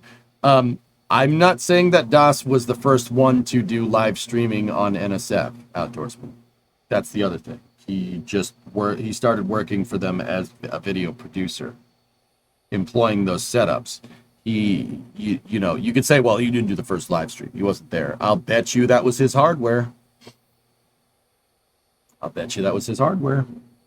Pretty sure it was.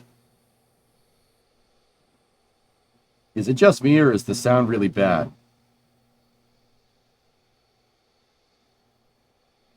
Anyone hearing feedback when...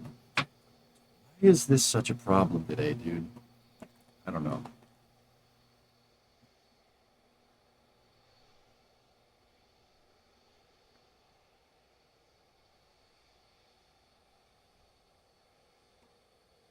Hey guys, if you're watching on Twitch, try to disable low latency mode or something. That usually distorts the sound. I'm not 100% sure why that's going on. I think it has to do with either the feedback from Starbase Live,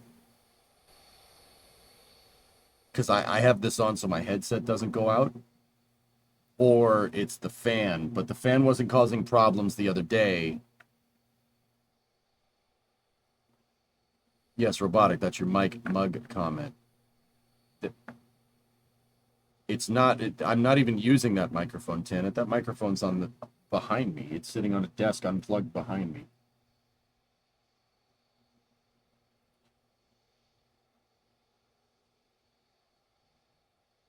I don't understand. First time I saw EJ on NSF, I was like, what smart guy? That's also a smart that they bring on. Yeah.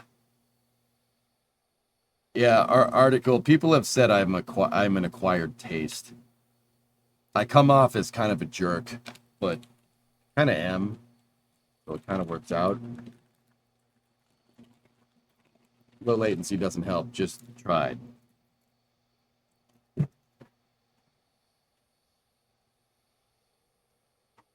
Okay. That should fix it. You guys just...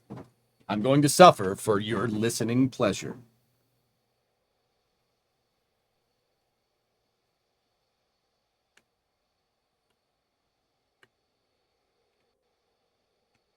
No. Yeah, see that? Yeah, people think, I was like, oh, this guy's a jerk, right? But it's... The reality is I'm just from the Northeast, dude. Don't melt, we need you. I don't know what to tell you, Mohawk. Just unapologetically you. Nice. The sound was fine. It's okay.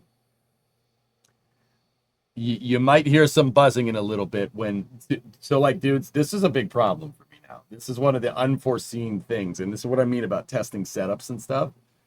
This camera's in 4K, and you can absolutely see me sweating right now. It is so good. You could see the sweat on my damn forehead because the camera's so good.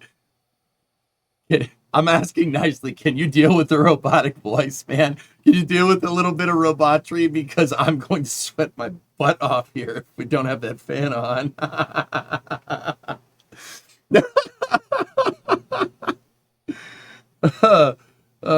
Fan on, fan on. Just turn the fan on. You know what? I'll see if I can put it under the desk or something. Give me 1 second. Turn on the fan. All right, here. We'll try to get the fan. Try to get the fan going underneath the desk. Here. There we go. See, it's a big old industrial fan, which is where you were hearing that noise from.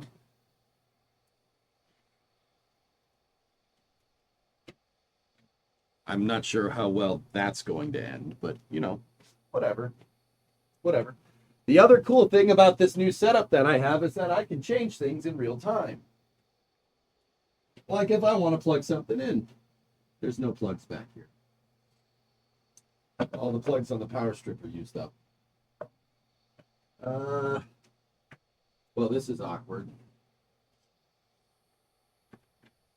All right, hold on. Let's put this fan over here. Yeah, we'll put it over there. Hello. There we go. Now, that should give me enough slack. Be under the table. And you guys probably don't have to hear anything. Better?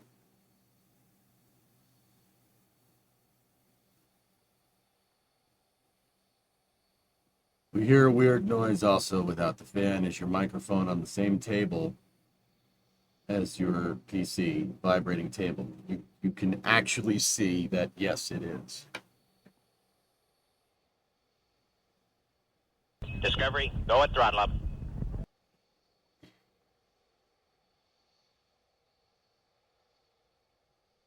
It's like right there. Like, I don't know what to tell you.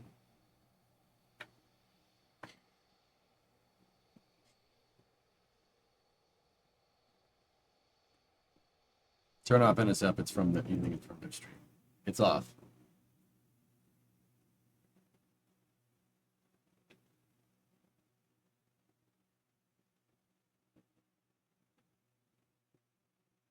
Sun Temple, 49-month resub.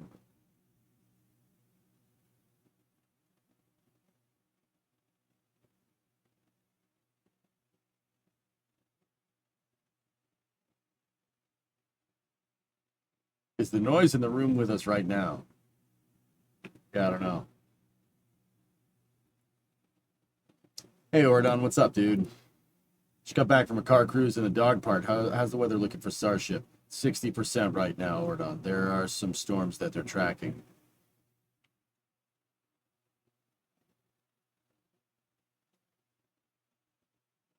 Love to see the setup. Can you still grab the phone through mission control? But that phone? No, I can't. No one's calling right now.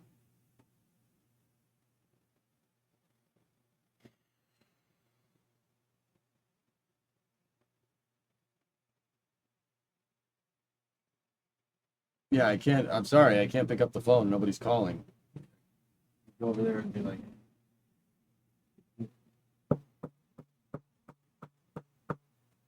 and that, yeah, see, that desk is actually there.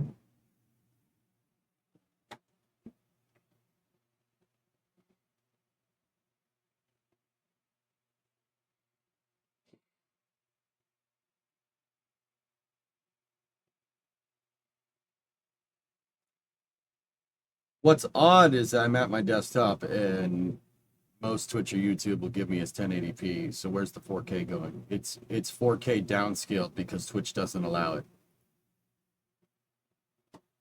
Same issue on the YouTube stream, just checked. It's like a garbled sound with a second voice just a millisecond behind the main one.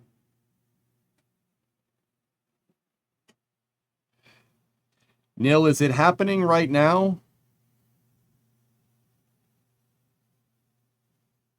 Like right now. Right now. How about now?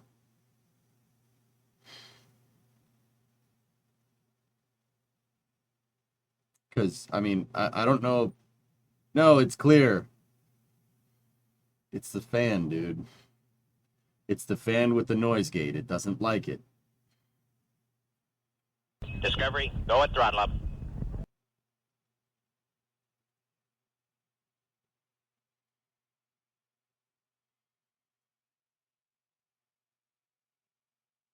Is the fan bearable? Because it... That's me. I'm the fan. I got a lot of fans. Okay. Turn the AC on. That's a good joke, man.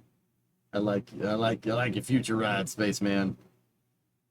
Just turn the noise gate off and make him deal with it. I'm about to, dude. I'm about to just be like, yo, here you go. This is how it is now. This is your new sound.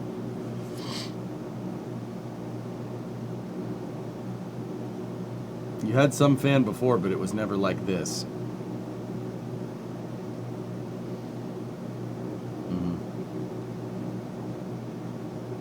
You prefer it like this? Really? Oh dear.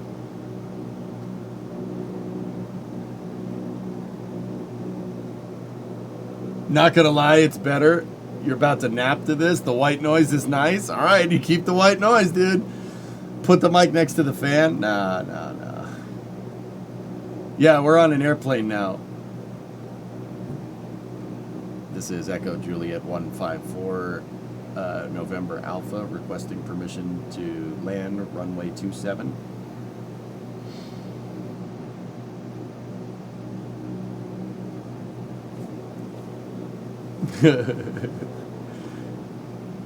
Monotonous drone. I just wanted to tell you, chat, good luck. We're all counting on you. Enemy pay flow inbound.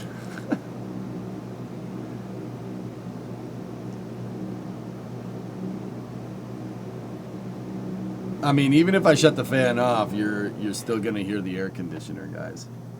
Taxi via C. How can I taxi? I haven't landed.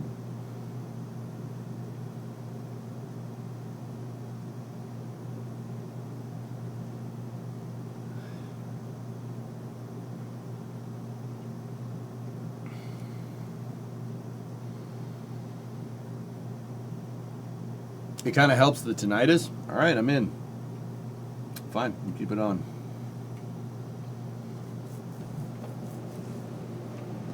You just need to change the background so you're in a plane now? Yeah.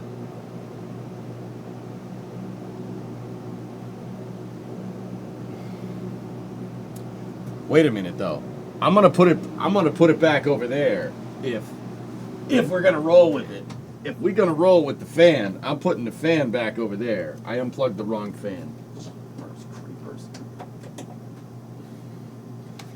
We're putting the fan back over there. That fan over there.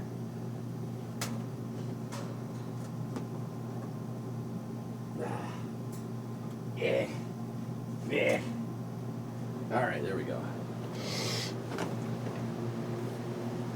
The computer plugs are not over there.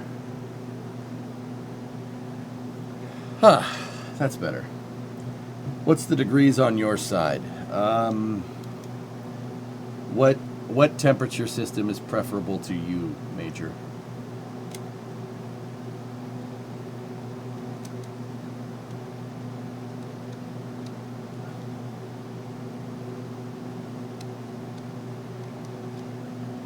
Both?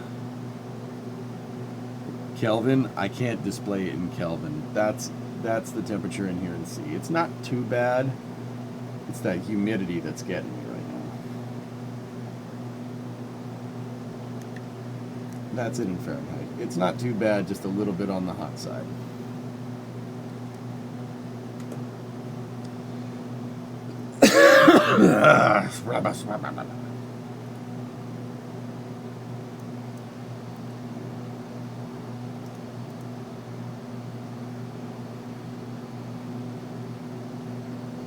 Want to trade with 5C? Yeah. Yeah, that's fine, Noswolf. Yeah, I'd be cool with that.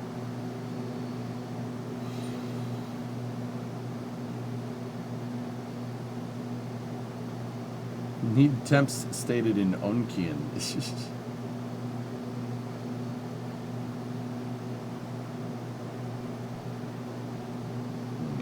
Oh, they got the Dune cam set up too. Heck yeah, man. You're not getting 4K on YouTube, should you be? No. It's downscaled to 1080p. Are you going to stream the technical update? Yes. Yeah, Basilis, yeah, I will.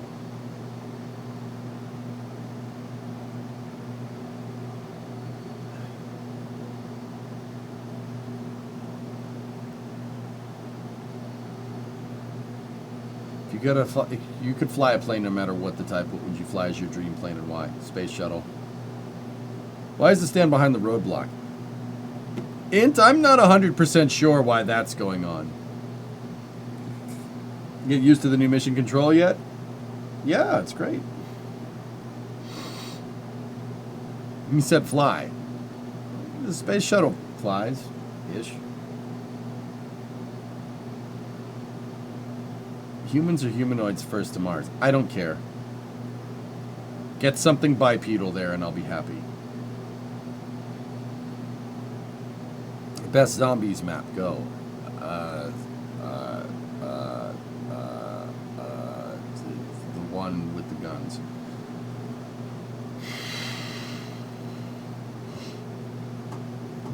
I got it in the mail, drummer. I got it in the P.O. box. I have no idea who sent it. Are you worried about the ship's static fire causing damages to engine sections due to the structure stiffness? No. Beard coming in for winter? Yeah, reindeer. I'm gonna get rid of it. I was thinking about trimming it today. It's too hot. And I know it's not gonna stay hot for much longer, but by the time the temperature actually goes down, I mean, summer pretty much lasts till about the 3rd week of September here, temperature-wise. 4th week of September is usually when it cools off. I will have another beard by then. You know. We go for a launch today. 60% go. Weather is the watch item, Kaftar. It's just with all this damn humidity, dude. It gets so gross. Hey, Everest. Today's the big facts? I think so. The weather... There's a weather out over... There's a storm out over the Gulf that SpaceX is keeping an eye on right now. Hey, Matt's, you're in here. What's up, dude? Why no separate stream at 4K for YouTube? I don't know. I haven't configured it. How are you? I'm pretty sick right now, Beats, but I'm hopped up on enough Dayquil and Sudafed to be functional. But after this launch, I'm gonna be like, I'm going to.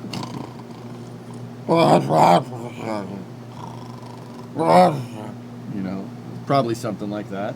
You know.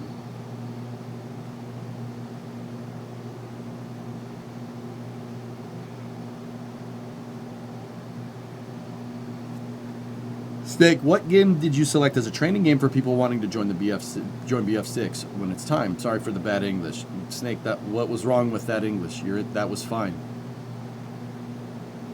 I'm thinking we're going to do Squad, if you guys are into that. It's either Squad or PlanetSide 2, one or the other.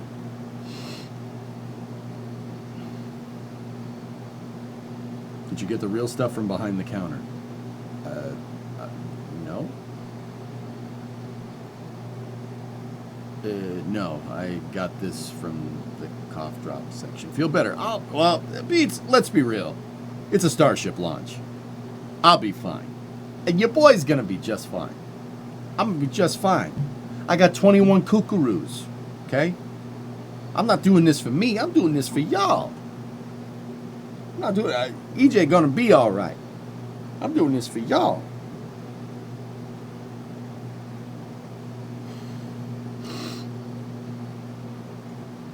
Why not PSF, a PlanetSide 1 emulator? I don't know. 60% Uomos. BF2142 is a free pass with skins. I would rather grab a gigantic branch, go outside, and pretend to play Battlefield outside in the woods alone than play Battlefield 2042 for free.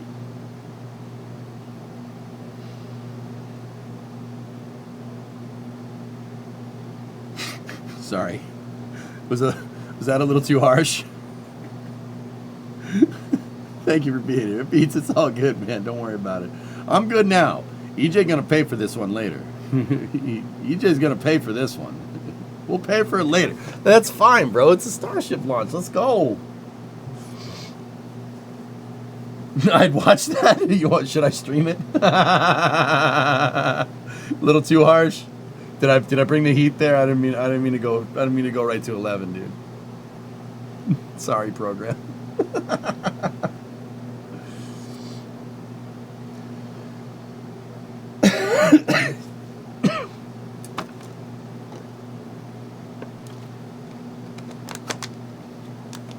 Why did people get mad when I shot them with an RPG-7 in Battlefield 6? It's a flashback to your Quake days. Because people try to rationalize you cheating to beat them. It's the same thing with noob tubing.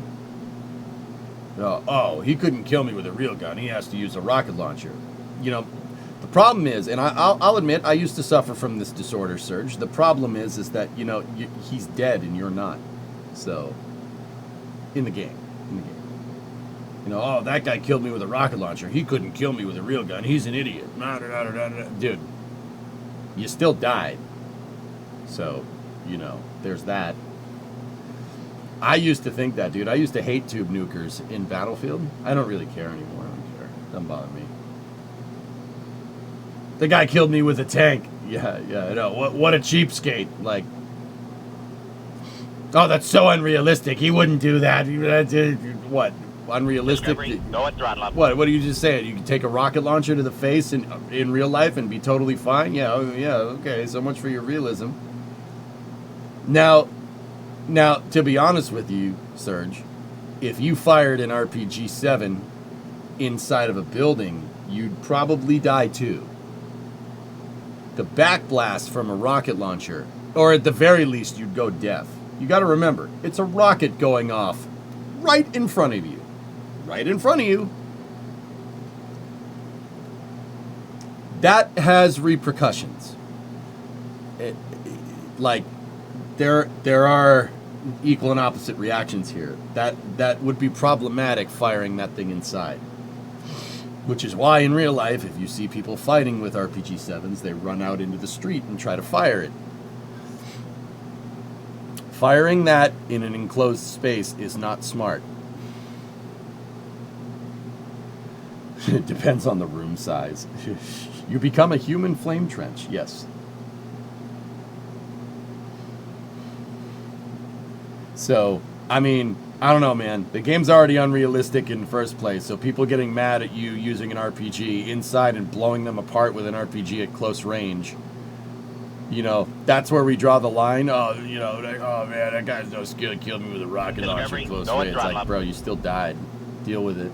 Go and shoot him then. If you're not, you're not good enough to go and kill him then? Now you know where he is. Go and find him, shoot him in the head. In the game. In Battlefield. In Battlefield, guys. Add Last Stand. I hated Last Stand. Last Stand and Martyrdom pissed me off so much, dude. Nowadays, I don't know. Whatever, dude. It's part of the game. Just play. Starship Stakeout with EJ. What's up, Pat? How are you? If the second stage goes orbital, why not splash it in the Gulf of America? It's not going orbital, Tannen.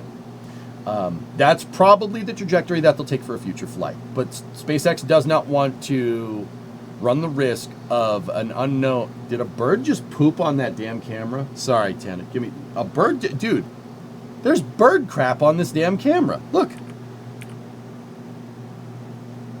A bird just pooped on trailer. Watch. Watch right here.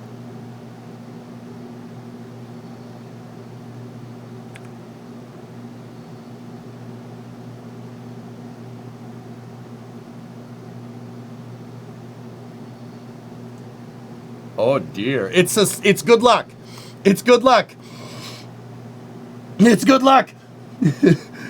It's good luck, I swear. Oh no. I hope that's a raindrop and not bird poop. It looks like bird poop. I'm not gonna lie.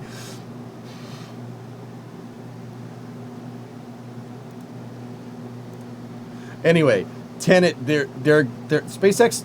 Okay, so think about that's bird poop, I swear. Taste it and see? Nah, I'm good, man. Now they hire birds. And see, the government is controlling the dino. It's true. So Tenet, they're not going to put a Starship on orbit. The reason why is, I don't know if you've noticed from the past couple of flights, putting a Starship on orbit is probably not a good idea. Because you very, very, very much could potentially strand a gigantic piece of debris in space. They're not going to do that until they're absolutely sure they can maintain attitude control, which is why they're landing him in the Indian Ocean. Starship is not getting to full orbit. They're intentionally stopping probably about 95% of the way.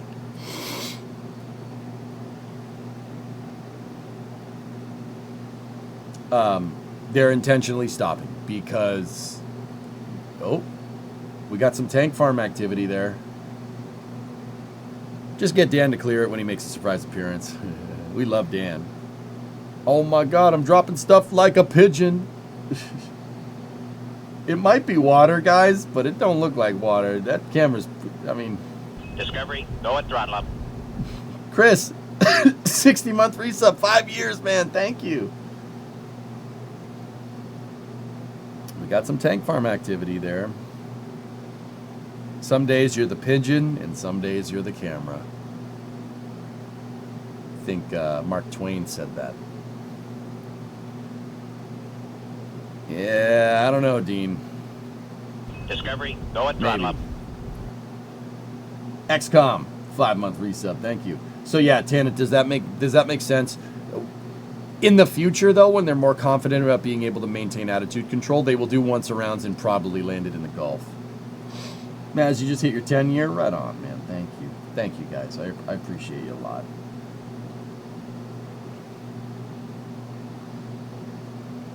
I'm going to trigger chat, but you know what, Deadbringer? I'm not answering that, and no, they can't. Nope, I'm not even going to say it. Do you have back pain? I have a herniated disc in my back, Falcon, yes. Why do you ask? I'm not happy. This is not EU-friendly time launch. Yeah, but the SpaceX 33 Dragon that launched at 7:45 in the morning, this morning, Zizep, that was. So what? Sometimes it's not. Sometimes you're the pigeon and sometimes you're the cam.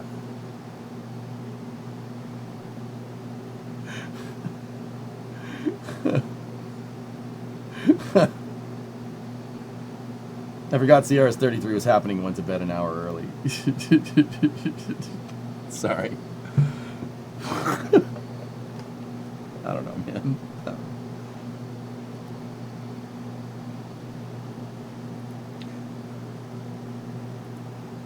Give me 1 second. I gotta shoot a message back.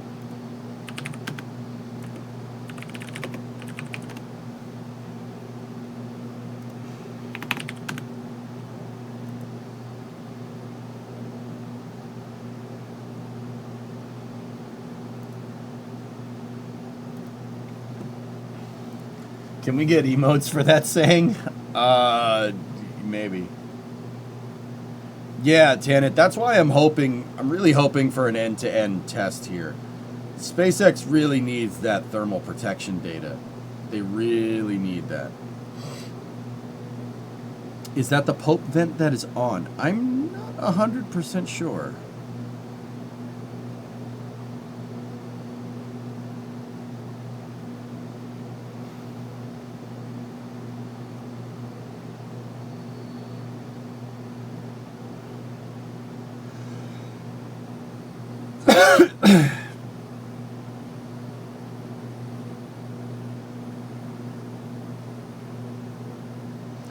watched Zach's latest episode, and apparently with the old launch site suborbital pads for the ships, when they would static fire them, even if the engines performed fine, they would have to re-static fire them with replaced engines due to concrete from the pad being shot up into the engines, damaging them. Yeah, that happens. Nice haircut. Thank you. I don't think that's the pulp vent, guys. I think that's the recondenser doing its thing. But the point is that it's doing something, which is nice. Doom, the tune on your Dodge went wonky, and I am having to work it out myself. HP Tuners is easy to use, at least. All right.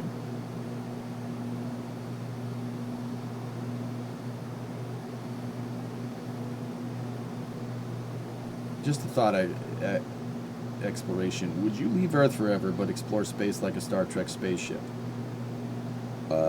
Star Trek was on a 5-year mission. Would I do it for 5 years? Maybe. Oh, heck yeah, I like when he talks about rockets. Oh, yeah. GSE is amazing. It is pretty cool, Cryo. It's pretty awesome. I mean, that's like, dude, I don't know about you guys. That gives off some serious satisfactory or factorial vibes, and I love it. And you know what? I'm here for it. It's really, really cool seeing something like that in real life like that.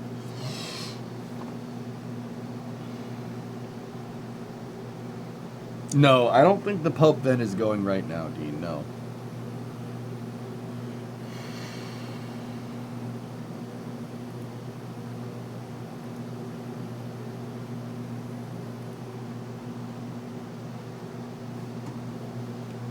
Was Star Trek Next Generation 5 years as well? No. I'm going to show my Trekkie self here for a second. So Star Trek The Next Generation was a long-duration exploration mission. They were utilizing the Galaxy-class starship. The Galaxy-class starships were a much bigger ship than the one from the original series, and it was more a cruise ship with some guns attached to it than it was like a fighting vessel like the Enterprise A was.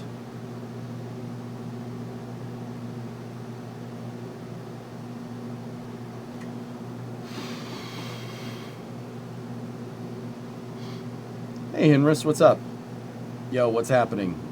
We are about we're inside of 3 hours for the Starship Flight 10 launch. Weather permitting, guys. The weather is not looking the best. Explain that in Navy terms. Discovery, go and throttle up. Matt, the ship from TNG was much more like an LPD. It's an LPD. That would be the right way to say it. It can launch some away stuff, but it's basically like a big cruise ship or a hauling ship with some guns attached to the sides. Like, you know, in warfare, like in modern naval combat, a LPD or landing platform dock is not really something that's going to be on the front lines.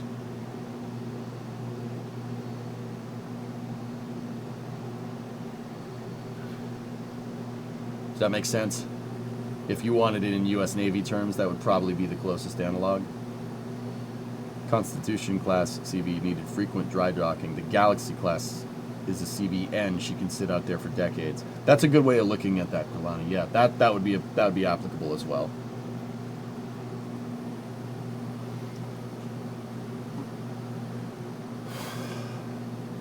I was thinking more fleet carrier, but LPD would be better. Yeah, I think Kurlani's saying the CVN. That's probably more accurate. But, you know, the Galaxy classes are not... The reason why I said LPD is because Galaxy classes aren't like a fleet carrier. They have shuttles on them, and they have a pretty big docking bay.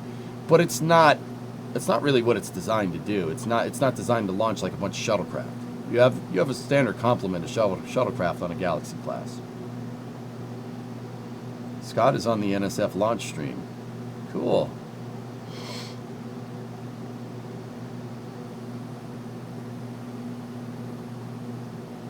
There should be, Lazarus, yeah.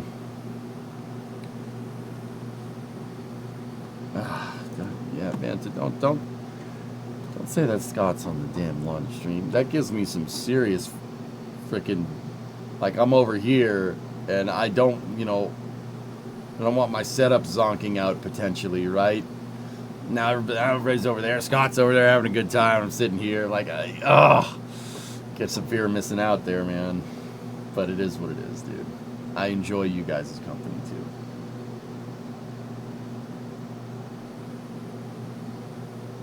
I do not have any shifts with NSF this time around. The reason why is because I don't want my setup zonking out. If my setup zonks out, they're gonna have some big problems.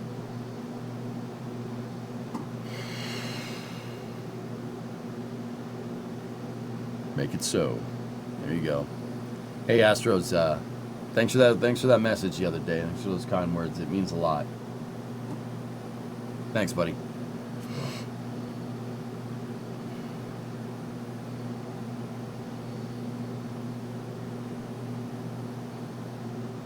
Shinji.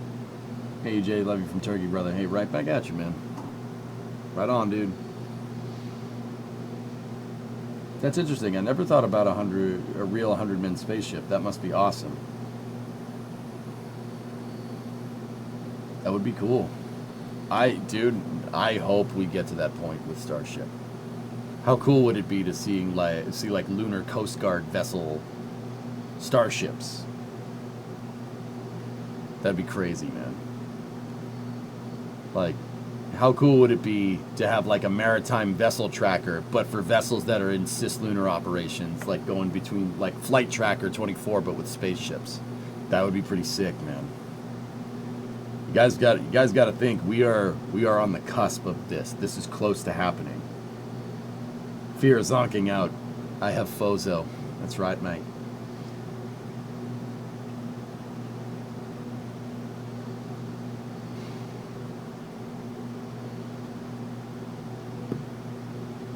Scott's on NSF. Yeah, I've been told that article. I told you that I think Flight 9 would be like Flight 3 and would start spinning, but you said it wouldn't, and it did. Well, good way to jinx it, Space Nerd. When is the Elon talk? In about 20 minutes, actually. Can we listen to Scott? I really don't like restreaming the NSF Prime cast here if I'm just covering it over on Twitch. It's probably okay. I don't like doing that, guys. A lot goes into those casts. Believe me, I've been on the other side of that. A lot goes into it, and you guys go over there and appreciate my buddies over at NSF doing work. Okay? We'll just sit here and watch the no commentary stream. If I have it on in the background like I do. It's confirmed that Elon is heading to Starbase. Good.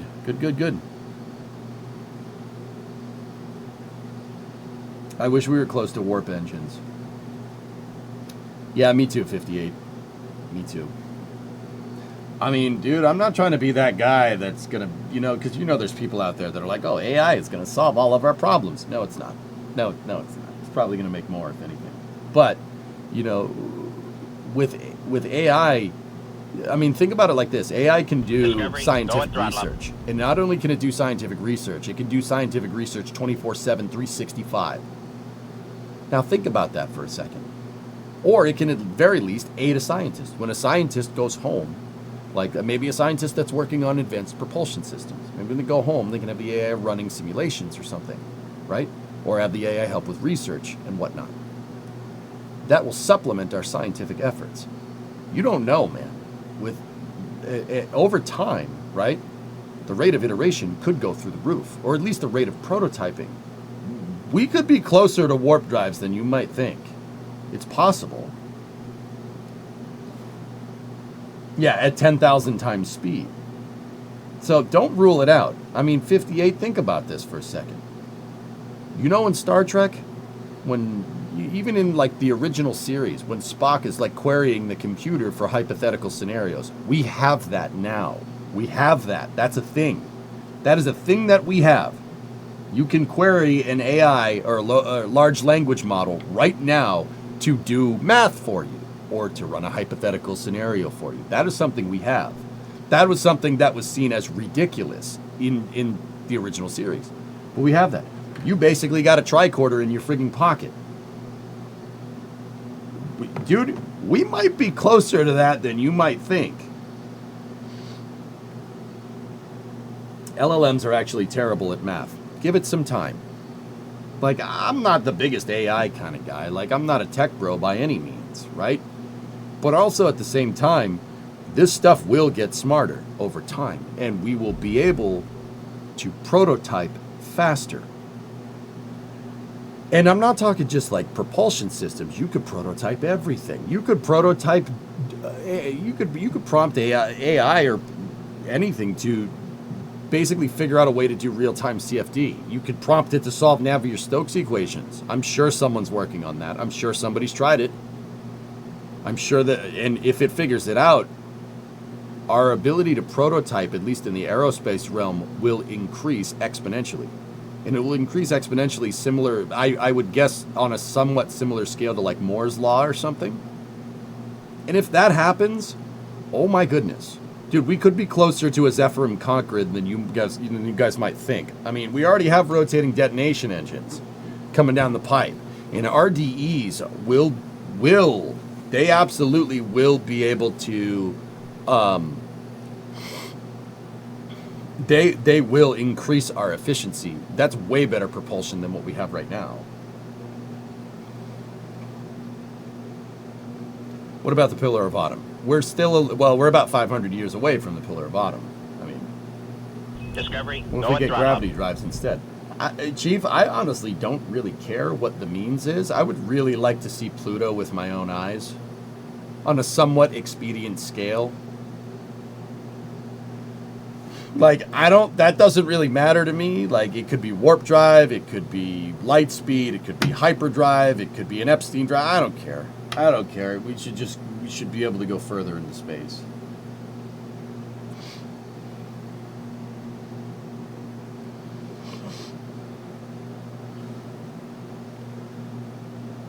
You'd care when you hear, yeah, okay, no event horizon, all right? No event horizon. Kraken Tech, sure, let's go. Your 2 cents is that AGI would be like fusion, 5 years away in the last 30 years. It's possible, Isphil, but also at the same time, so Isphil, a couple of things. All right, just hear me out for a second here. Keep in mind, I'm not very well researched on AI or fusion for that matter. I mean, I know the basics. You just take this thing and kind of just make them kiss. Right? I think that the power needs for AI are going to basically create a huge demand for power research. Meaning, everybody wanting to try and make AGI might actually make power, give us a more efficient power plant and make us upgrade the grid. There's definitely enough money in that field to be able to do something like that. Event Horizon was secretly a Warhammer 40k prequel. It really was, Chupon. Yeah.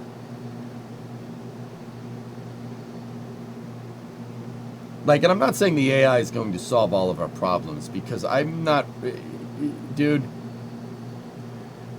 if it's something that I've found in my 37 years of wisdom here, and keep in mind, I'm still very much a punk, you know what I mean? I get it. But also at the same time, if it's something that I've learned, it's that anytime somebody hails something as the wonder thing that'll solve all of our problems, it usually isn't. It's usually just a tool that'll make a couple of things easier and not really be the end-all be-all of, things that completely affect us, etc., etc. It completely changes the core. This will be the thing that changes everything. Only a true FDL drive is an Alcubierre drive. Sure. Sure. Power both in terms of electricity and computing. I mean, Microsoft has already recommissioned 3 Mile Island. Or they're working, well, they're not recommissioned it. They're working on reactivating 3 Mile Island for AI power generation. So it's possible. Yeah, Coffee Mugger, that's an interesting thing. I'm cognizant of AI. I know that it's something that you should probably be... AI is one of those things that it's Pandora's box. It's like nuclear energy. Once you open it, you're not closing it.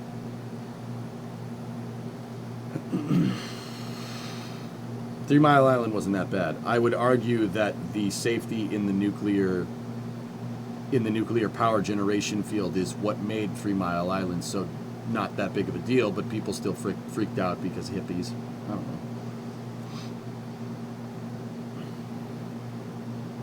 Can you talk about recent developments in quantum computing? I know nothing about quantum computing, Dean.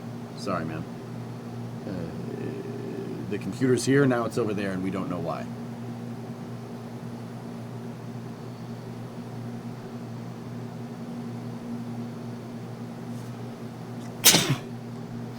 Your university professor has 30 years experience in the private sector before he switched to teaching.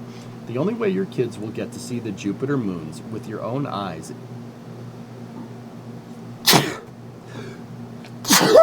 oh, 3 sneezes. 3 sneezes means I'm in trouble. Is if we get into a world war over the next 10 years? Ah, jeez, man. You know, I'm sick of people thinking a war is what we need for innovation. That's dumb. Oh, God, not 4. That means I'm really having trouble. 2 sneezes is just allergy. 3 sneezes, you got a problem. 4 sneezes? Oh, boy. I'm going to pay for this one later. Guys, I need to go get a napkin. I will be right back. Enjoy Starbase for a second.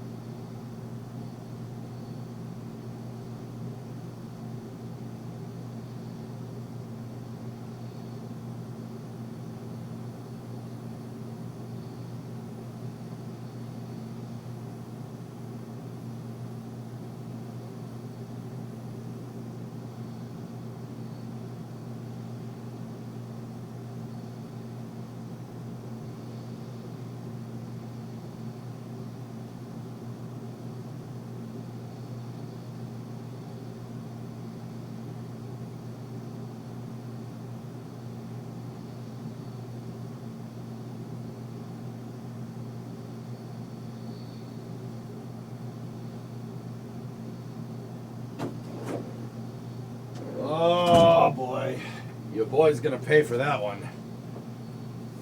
Anyway, all I'm saying, guys, is that, you know, even if you just take into account straight Moore's law, the rate of prototyping and iteration could go through the roof. And we could get a better propulsion a lot faster than you might think. One Elon update. 13 minutos, amigo.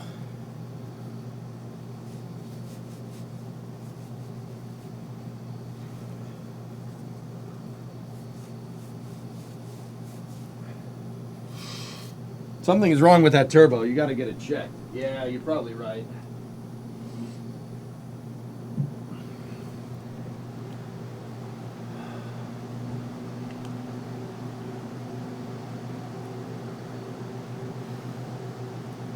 Gracias, Enrique. De nada, amigo. Is Elon still doing the update? I doubt that Elon's doing the update. I think he did it, Sussy McSussface, but I don't think he's doing it in person. I don't think it's live. I think it's pre-recorded. The reason why is I'm pretty sure Elon is heading to Starbase, but he is not there currently. He'll be there soon. Has SpaceX basically taken over for Cygnus? Looks like there's only one Cygnus launch this year. No, Maslam, I mean, yes and no. SpaceX has picked up the slack with Cygnus. Cygnus was supposed to launch this summer. It didn't happen because someone dropped it. I'm serious. Not like a piece. Someone dropped the entire capsule when they were transporting it, and NG-21 was pretty much a write-off. I think it's NG-21. Yes, physically dropped it. Like they were lifting the capsule and that. Someone dropped it in transport. Like, dropped it. Like, oh, it's broken. We dropped it. Someone was not down with the Cygnus, okay?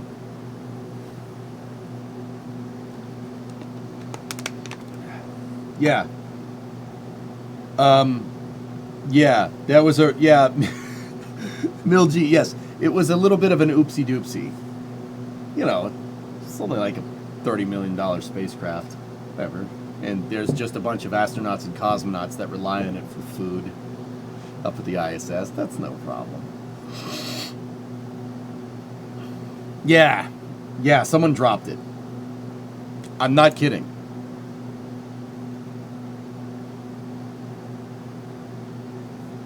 That, I'm not going to lie to you, that kind of changes how I feel about, like, ordering stuff, you know, and getting it in the mail. If they're going to drop a spacecraft, man, my computer parts aren't going to be good. That's why I go to Micro Center. You're going to drop a spacecraft, man. What if you like buy a mirror or something? Or what if you buy something that's glass? I'll just go buy it in person. Thank you very much. The upload is going to be via a Twitter space. Is going to be live via a Twitter space. Oh, so Elon could theoretically do that from the plane, but yeah. Will you talk with Elon? No. I like to listen. That is my favorite. Discovery, go at throttle up. So what happens now? They've been distributing the supplies from that Cygnus mission over to Dragon. A lot of those supplies flew on Cygnus, that were supposed to fly on Cygnus, were spread out. Some of them were on 33, SpaceX 33 that launched the other day. Hey, Alleviate, 66-month resub. You rock. Hey, AJ, you're rocking the beard. I'm getting rid of this. I just sneezed, and that was disgusting. That was disgusting. Like, all up in here, gross. That's why I went off stream. That was disgusting. We are still counting down for launch, Hangman, yes. Should do the Wolverine mutton chop look. I tried to do that one time, drummer, and everybody said I just looked like a Civil War general, which I don't know if that's a good thing or a bad thing. They're like, you look like you belong in the Civil War, EJ, and I'm like, which side? And they were like, huh? I'm like, Discovery.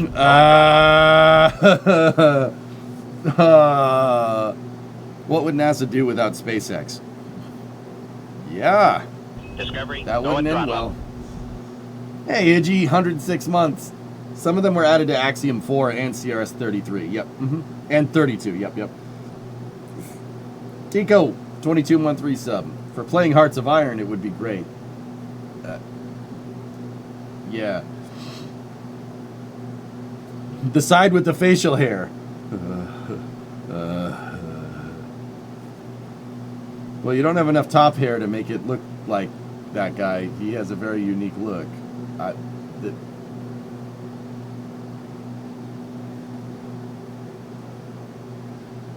No, I'm not talking...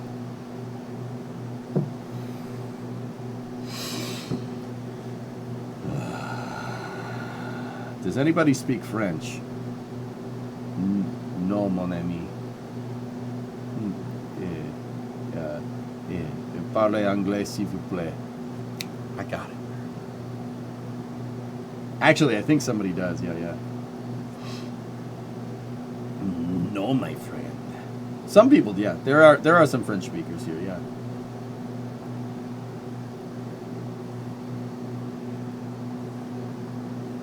That was uncalled for. Yeah. Pat, they do that. They're just messing with me. I don't see any tank farm activity. Neptune, I heard it from a guy who's friends with a guy who might be friends with somebody that works for Elon, that SpaceX will not try fueling if the storms are no go. They won't go for fueling.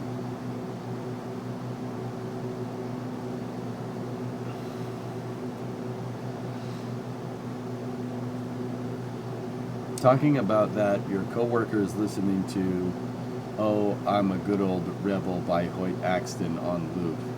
It's a bit weird. You American? What kind of American are you?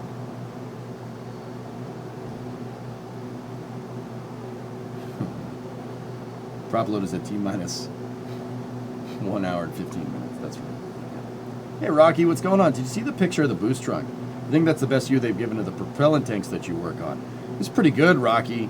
I didn't see any of the thrusters back there, though, but I understand why they didn't want to show them. That's all good. Watching the tech update at the top of the hour. You bet your butt I am, King.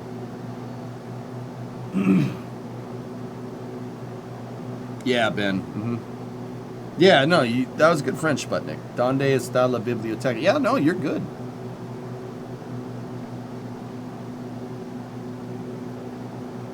Ocean. Noob.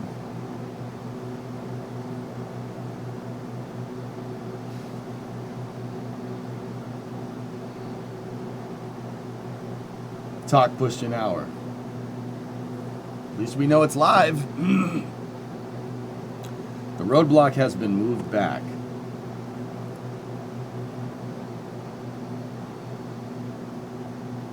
Currently, Linux, yeah, that's tentative. 60% go.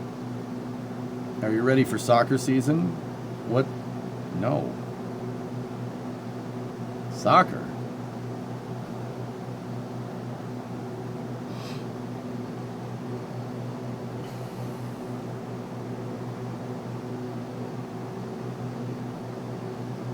Is it a storm there or forecast for a storm? Ben, it's off the coast. It's moving towards Brownsville, so it's over there. See, yeah, of course they zoomed in right when it. Thank you. Over there.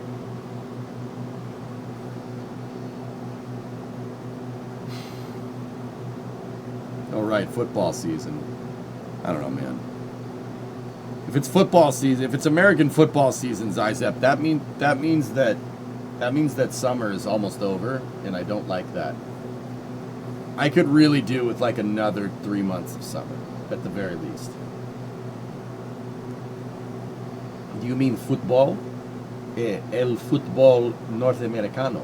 Sí. Bring on the cold. No, Krasno, you can take your cold and your pierogies and just go somewhere else, pal. You want 3 more months of that heat? As screwed up as it sounds, Mutter? Yes, I do. Elon update got pushed back an hour. Okay, why are the stands there? Sputnik, I'm not 100% sure on that one. Fall is where it's at. I like spring, Mutter. I mean, summer is still my number one, but spring is awesome. You know why spring is awesome? Because that means summer is coming.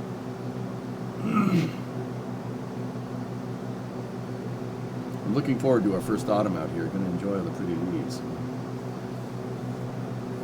I mean, if the road is closed, it's a good place to park it. Yeah, Mutter, I'm kind of with you. Dean, you agree with whoever likes fall. Fall is pretty good. I don't mind fall. What part of fall are we talking about here, guys? Because I like the beginning. I'll give you the beginning of fall. That's fine. So like October, sure, I can take that. That's fair. That's okay. It's pretty good, right?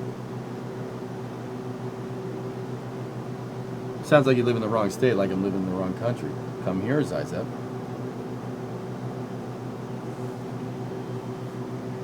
September and October, I don't have a problem with that. That's fine. It's when you get into November. The November, December part of fall where it's just gray all the time.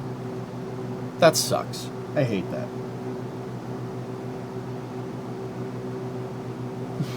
I don't know how to tell you this, but you live in the wrong part of the country for winter. Yeah.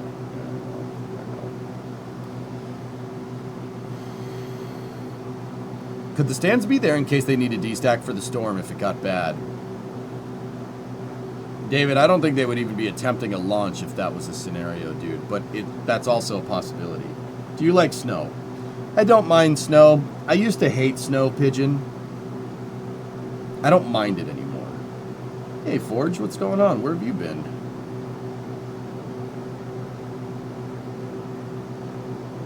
Missed you. Oh yeah, that's right. You said you were going somewhere. I forgot about that. Where'd you go? Refresh my memory. Tell the class what you've done.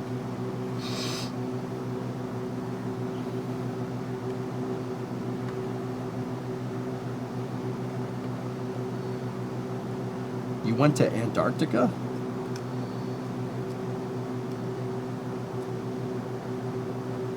That's pretty cool. Welcome back.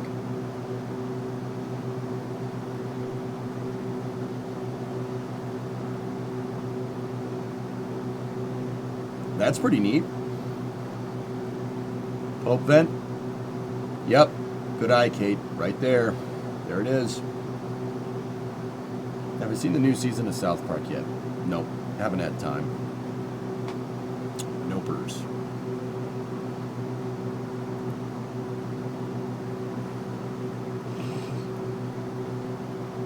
Digging up the Antarctic Stargate. Finn, how do you know about that? Shh.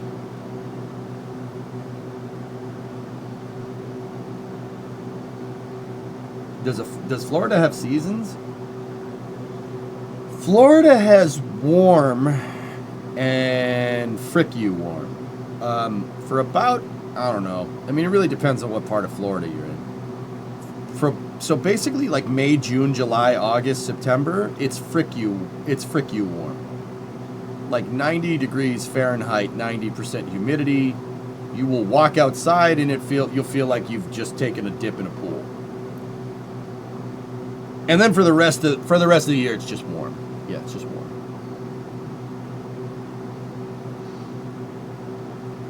You know Stargate?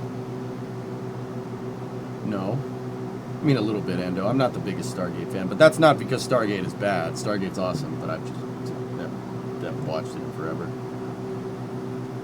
Fluffy, what did you say? You're out in Montana? The only bonus here is the winter is usually sunny, even if it's minus 20 F and a foot of snow on the ground. That's good. And then 1 month it gets into the 50s. Yeah, in January it'll get cold.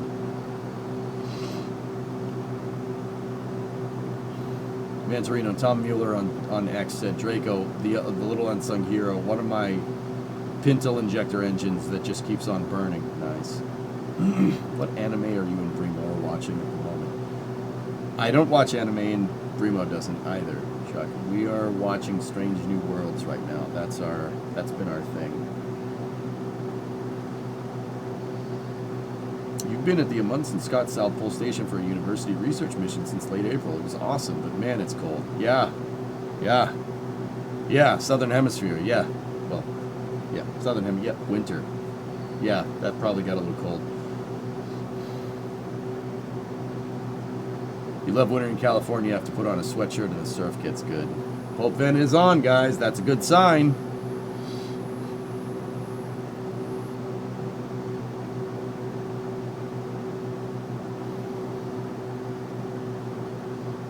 You're missing out on anime. I've watched anime. Like, I like Cowboy Bebop and Initial D. I've watched those. Those are pretty awesome. Hey, Sea Kraken, doing good.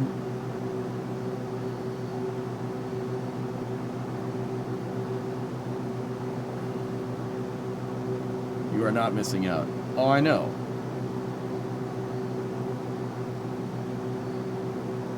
I mean, but don't say that. If you guys say I'm missing out, you're gonna bring all the weebs out. It's gonna be like, well, to be fair, you have to have a pretty, I love Trigun. Like, I get it. I know. It's cool. I don't have a problem with it. I just don't watch it.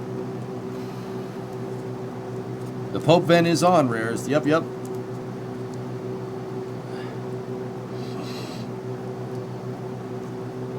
Could you give me the TLDR of Starship? It's been a while. Like, what's going on now? That means they turned the pad on, Alleviate. So you flipped it on, and now you're starting to cool down everything. They're starting to cool down everything in the process. So like, that's the beginning of their fueling operations. The pad is powered. If the Pope vent's going on, they're chilling down all of the plumbing to start moving the propellants towards Starship. The ultimate objective of the pad is to get all the fuel and oxidizer into that thing, into the tube, right? You got to get into the big tube. That's the important part. Now, all of this is in preparation of fueling operations, which should start at the actual process of moving the stuff into the Starship should start at T-minus 1 hour and 15 minutes. So you're about an hour and 10 minutes out from the start of fueling, and in that time you've got to get see all this stuff right here, all these pipes and churning and bubbling. You call that a radar? No, sir, we call that Mr. Coffee. Care for some? I always have my coffee when I watch Starship fueling. You know that. Of course I do, sir. No, basically they're just trying to get all the fuel and the pad primed and ready to go. That's the start of a launch campaign. That's really the point. It's not the point of no return, right? Because you don't start fueling operations. But guys, if I'm gonna fancy a wager here, if that storm is still pissing them off in about an hour, they'll probably call it off. Hey Vert, good day. Central California weather is pretty good. What did you say? Weather is cold, hot, maybe rain, then winter. Where is the fall? Yep. Yeah, Velg, we got flight 10. Oh, people are going inside of the roadblock there. That's not a good sign. Usually that's not a good sign.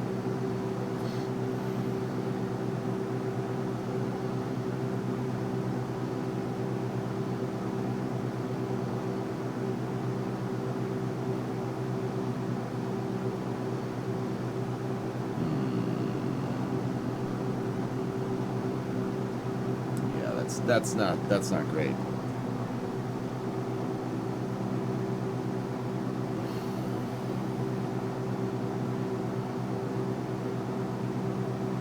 Red team going in. I don't know what that was, dude.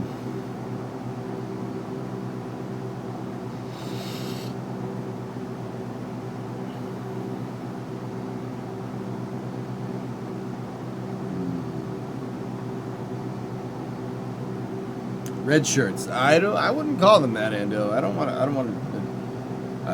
want to cast any bad juju there.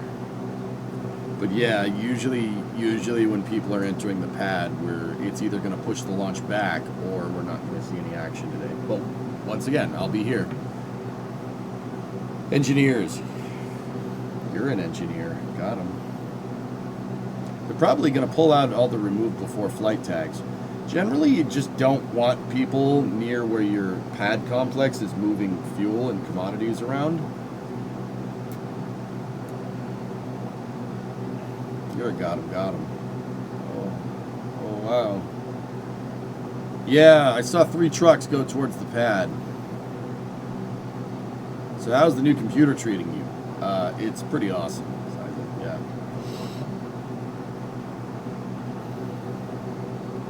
Yep. NSF is going to turn the camera here. That's Lab Padre's truck right there. This is the NSF trailer. That's Cosmic Perspective stuff right there. There they are.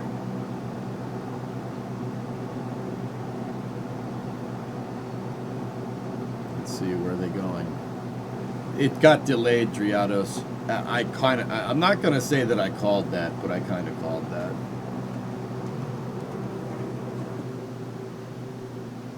I mean, I did.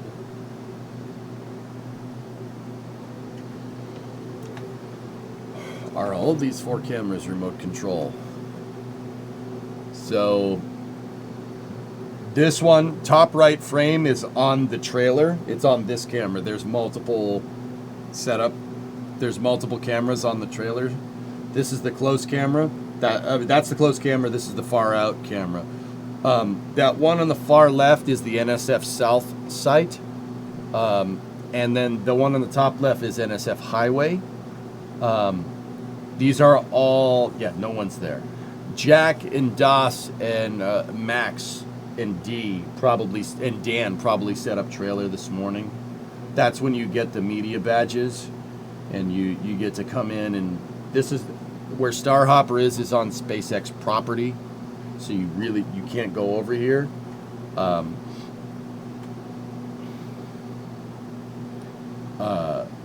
So they set them up early this morning and went from there. Dan went home, David? Oh, never mind.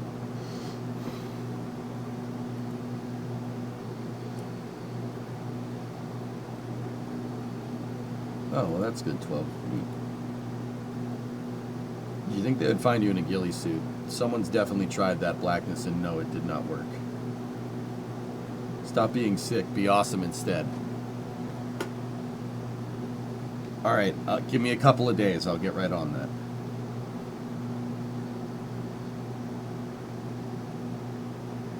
I don't think Roger is there either. That's the other thing about going down for a Starship launch, guys. You never really know when it's going to happen. You know, you can have a net date, right?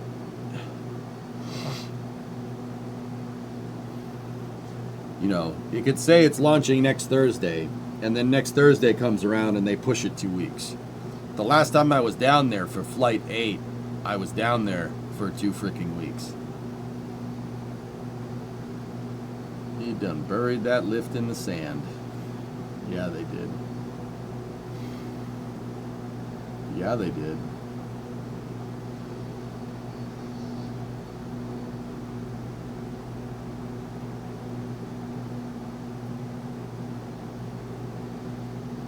They went to the fueling area for the helicopter, not the pad yet.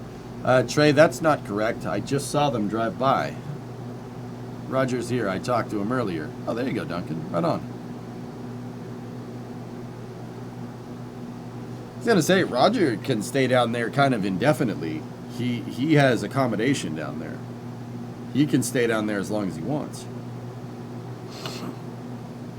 Flight 8 did scrub twice, yep.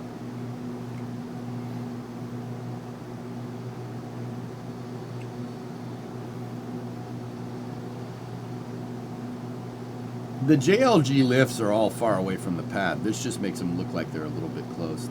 See, that's NSF South. That is an unmanned. All these are uncrewed, unmanned camera sites. These are just the remote cameras that SBL usually has. I've been to all these places. How's the weather here? Weather is fine. Weather for SpaceX is not going. It's 60%. They're monitoring a storm off the coast, but they did start priming the tank farm 95. So. We'll see what happens.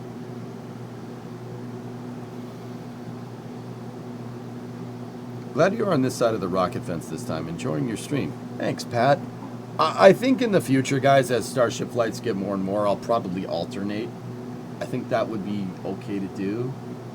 How complicated is stage 0? The thing that catches a rocket out of midair? It's pretty complicated, JW. Yeah. I would say that it is an integral part of the vehicle, man. Like, Starship can't fly without the tower. You know, that is just as vital a component as, like, the tiles on Starship, you know?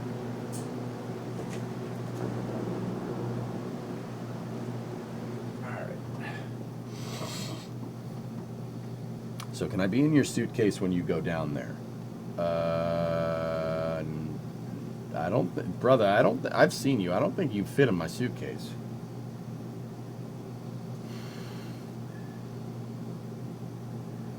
Google says hotels in Boca Chica tonight are super cheap. Did nobody show up for today's launch? Well, Sussy, I can't speak to that, but what I will tell you is that I've had a pretty significant amount of chatters come in here today and go, oh crap, it's launching today? When did this happen? So,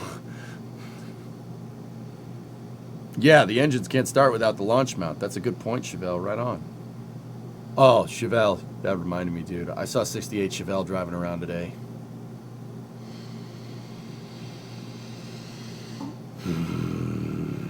Damn, that's a nice car. Yeah, dude, I love my blue oval just as much as the next guy. 68 Chevelle.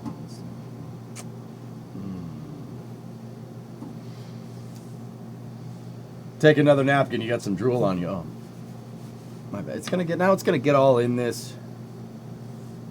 How's the car coming along? I keep missing the streams. So first of all, Vert, there will be more car streams in the future. I got to make forward progress on that. I can't leave a car in pieces in my garage, even though that one's been in pieces for a good while now. You saw 68 Camaro today outdoors. Nice. I have the entire floor mocked up.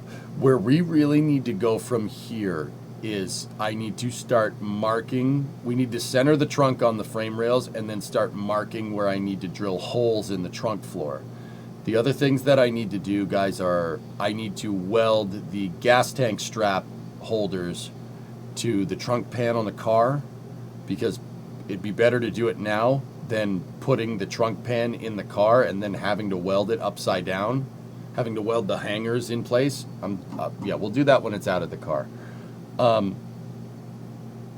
What else do we need to do? Yeah, that's the big one. Putting the gas tank strap in and then marking up the trunk pan.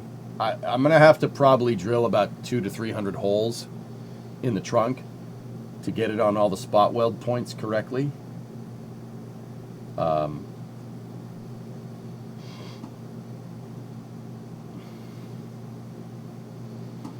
Yeah, it's a big trunk.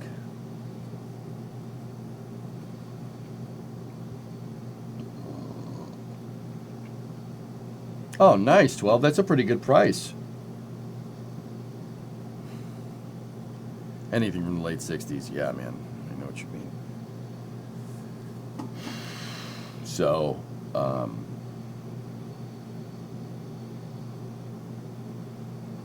I've been working a lot. Holy video quality. Oh, Jojo, you have no idea, man.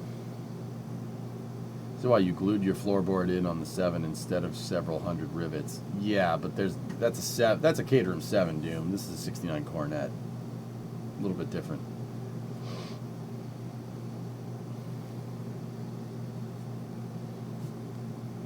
The lift would have helped with this project, Drummer. How would you have used it? You use the lift to get the car up in the air.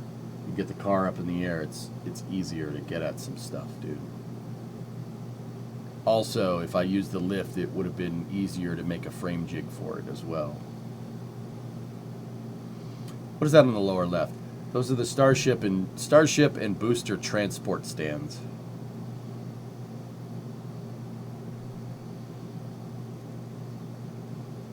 Nice, Maz. There you go.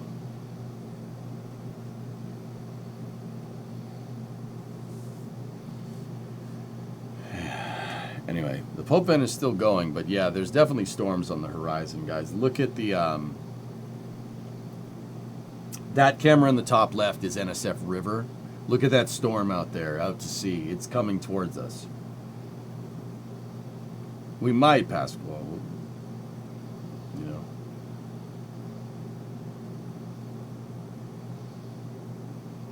Yeah, those are the cars that are out at, those are the cars we saw drive past the roadblock right there. Posted pictures of your project in Discord. Okay.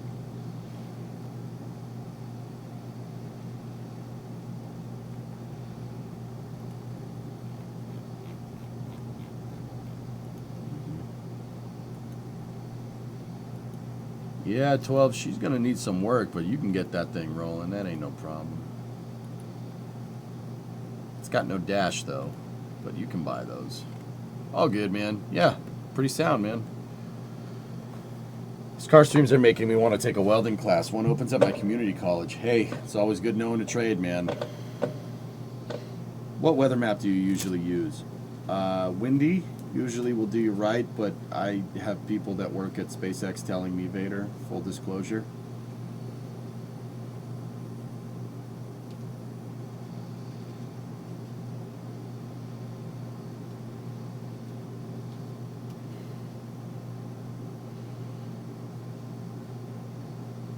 Methane subcool, you figured out what was wrong with your truck.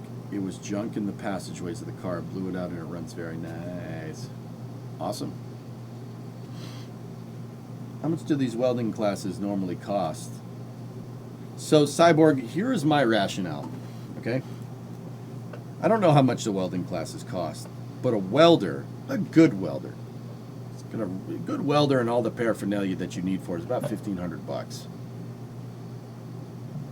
Just buy the welder. Just buy the welder and figure it out. Plenty of resources out there on YouTube. And like welding classes are all fine and dandy, but I don't know how much they are, but $1,500 is pretty good considering you can learn a new trade. Or you could take the class, whatever. I don't know. Figure it out, my dude.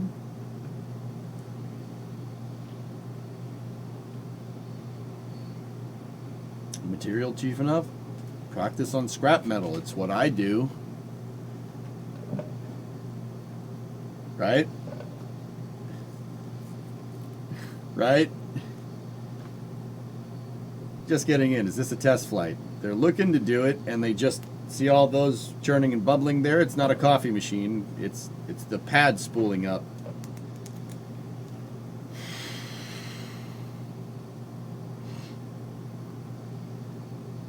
You don't practice enough on scrap metal, and no, the car is not scrap. It was a joke. Saw that churning and bubbling. You call that a radar? No, sir. We call it Mr. Coffee. Care for some?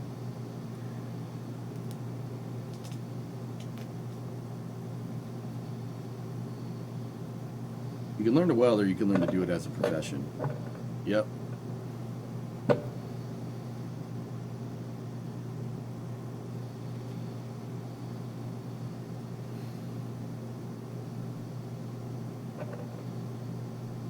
Yeah, there you go, Blackbird.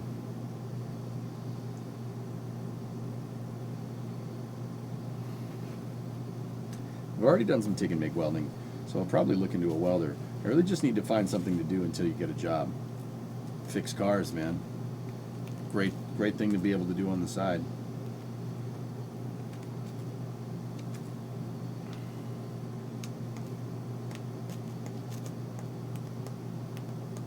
Right next to Mr. VCR and Mr. Radar. That's right.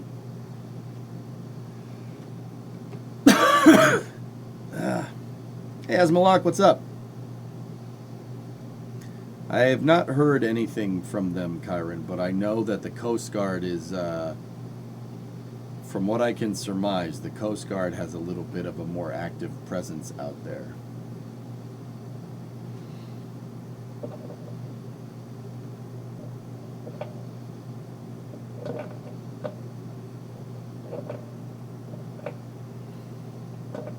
Who is Colin Furs? Colin Furs is an amazing STEM YouTuber, Dean.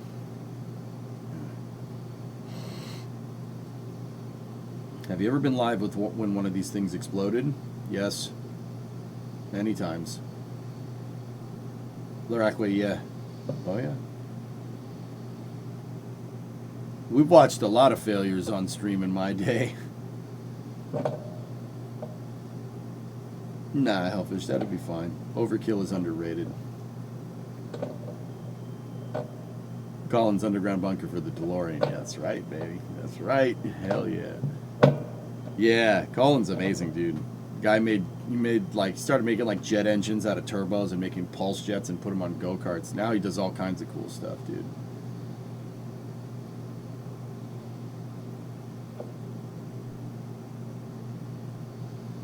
Tell people to fix cars, keeping me in a job. Thanks, buddy. I got your back, man. I got you, mate. It's all good. How are you doing up there in Big America? Everything good? Yeah, everything's good. What is this launch for? This is a Starship test flight, Asmalak. This is the 10th test flight of Starship. Yep. And we should be looking at it launching in about 2 hours, give or take.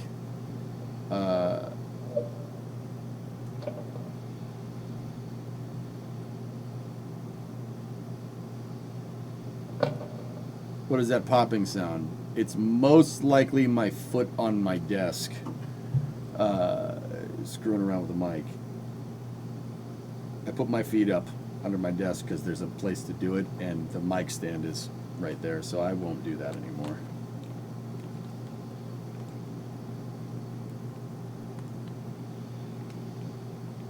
Or we'll get a nice fireworks show. Yeah. He's the dude digging the tunnel. Yep. When Elon talk, 36 minutos. Hey Sid, what's going on, buddy? Hey Airborse, 92 monthly Discovery, sub, dude. go and throttle up. What's going on? How's that little Texas trip you took? That seemed fun. How much do we wait until the launch? About 2 hours. We're about 2 hours away. There was supposed to be a SpaceX Discovery, presentation, go which is throttle why I up. went live so early, but they delayed that. So now I'm just kind of sitting here going, hey, what's up? Good to see you, man. I'm glad to catch the event. Yeah, right on. My day off pays off. Am I witnessing history? Is Starship Fly capable? Does the bird fly? To be honest, Asmalak, the last couple of flights have not gone well. Discovery, go at throttle up. Hopefully we see a good W today. Oh, no big deal. Just hung out by the pool for a couple of days. Hey, sounds like a nice relaxing vacation, Airborne. You know, just summertime, you hang out by the pool, as one does.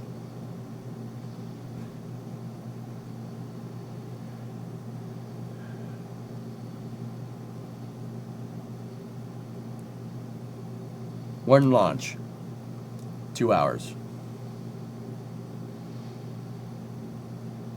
Have we had one flight that's 100% successful?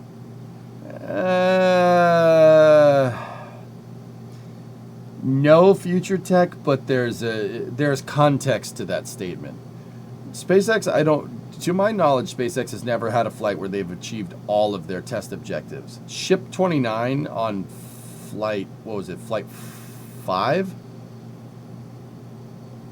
Or was it Ship 31? Ship 31 was flight 5. Ship 29 was flight 3? It doesn't matter. SpaceX hasn't completed all of their test objectives like in one flight, but you got to remember, like, these aren't like the same version of Starship that they're flying. SpaceX will just keep upgrading stuff. They'll just keep upgrading stuff every flight. I would contend to say that flight 5, 6, 7, and 8 are not. They're not the same design. They're all different because SpaceX just keeps implementing their changes over time. They keep implementing changes until they fix stuff. Now, okay, what's the bad side of that? The bad side of that is that you're more likely to get a failure. Rocket science is complicated. Adding stuff all the time increases your odds of unknown unknowns happening, which usually results in explosions. With all that being said, SpaceX they're basically going to keep doing that until they get flights that don't have explosions. Does that make sense? So failure is kind of relative here. I wouldn't say that the past couple of flights have all been failures. They've just been ships that didn't do what they want, and they're just going to keep doing it until they get one that does what they want.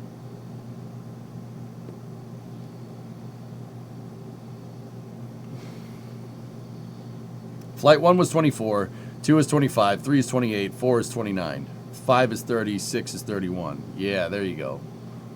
Hi, you're a great streamer. Thanks, Paris.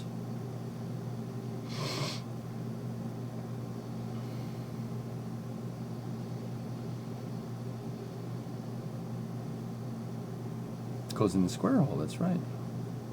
Yeah, Sid, this new computer is really crazy. I have nice hair. Oh, thank you. I did it myself. Now I screwed it up. Oh well.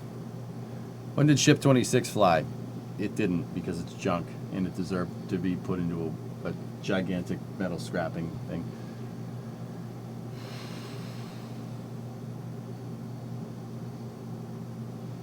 Generally one of the coolest things you ever got to do, Erebors. Nice.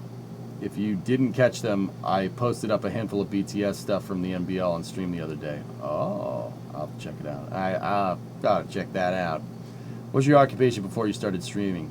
Smithers, at least I'd assume that your name is a corruption of Smithers, or is it Smithers? I worked on a loading dock at a Best Buy, if you really want to know. I've been doing this for a long time. I am self-taught when it comes to engineering. Discovery, I'm go not an and throttle up. engineer. I'm not a rocket scientist.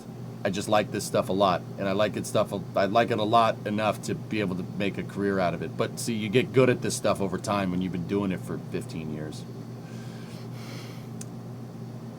Streaming for 13. Obsessed with rockets for more than that. But you get the idea. Hey, Gabe, what's up, man? A decade since, for some reason, I started watching a kid play Kerbal Space Program. Yeah, there you go. That's what I'm talking about. That's what I mean. Gabe just dropped a 120-month resub. That's 10 years, fellas.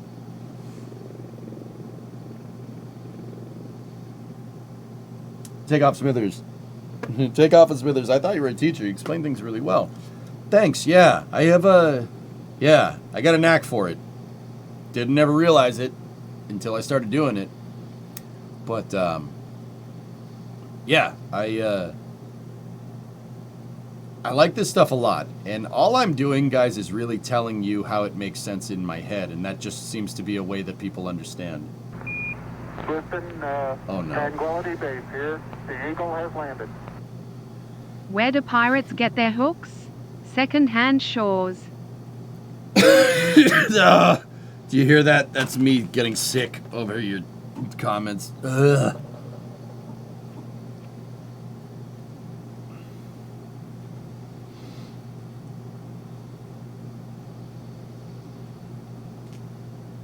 Anyway, yeah, Smith, that's what I do. I sit here and I teach people about rockets and play educational video games and teach people about stuff.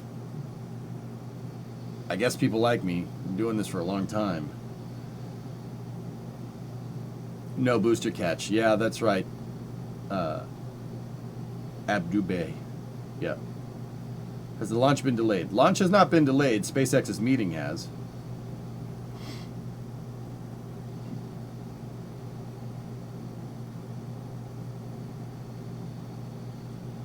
Can't say directly for one of them, but it's fairly accurate for SpaceX info. Did you know that 26 and 27 were originally intended to fly on flights 2 and 3 respectively? That's what you're saying, you can't say directly? No, I'm happy they got scrapped though. What's the weather situation? Well, look at that top left camera, Velocity. That's a camera that's NSF's river site that's looking due east. Actually, it's kind of east-northeast, but either way, it looks a little ominous out on the water. The ocean might get a little angry here.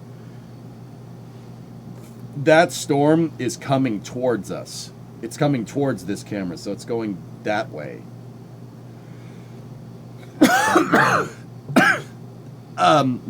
SpaceX is keeping an eye on it.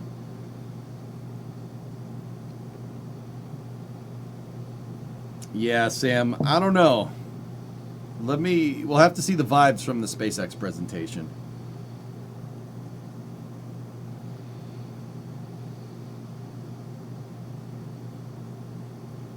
Storms are moving east on radar. Mighty Beard? Thanks, Sam. Yeah.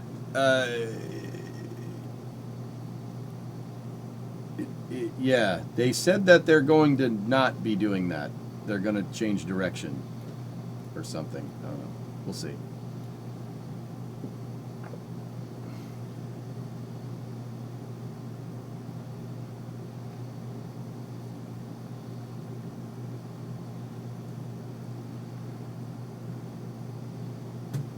Keep in mind, SpaceX's probability of go last night was 45. This morning it was 60, so it is trending in the right direction. They're just keeping an eye on it, guys. Oh. Cars are returning to the roadblock.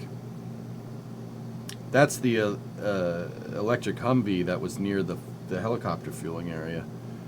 And it looks like the cars are leaving the pad site here.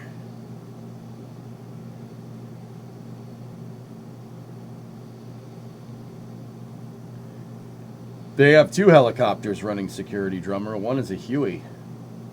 Well, it's a derivative of a Huey, but...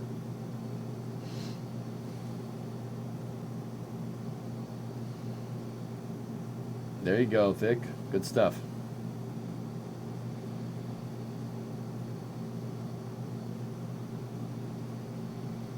It's the first time in history people watch a tech project like a movie. Technology is pretty cool. Abdu. Pretty good. They had to go back to turn the oven off. That's not funny. Whatever.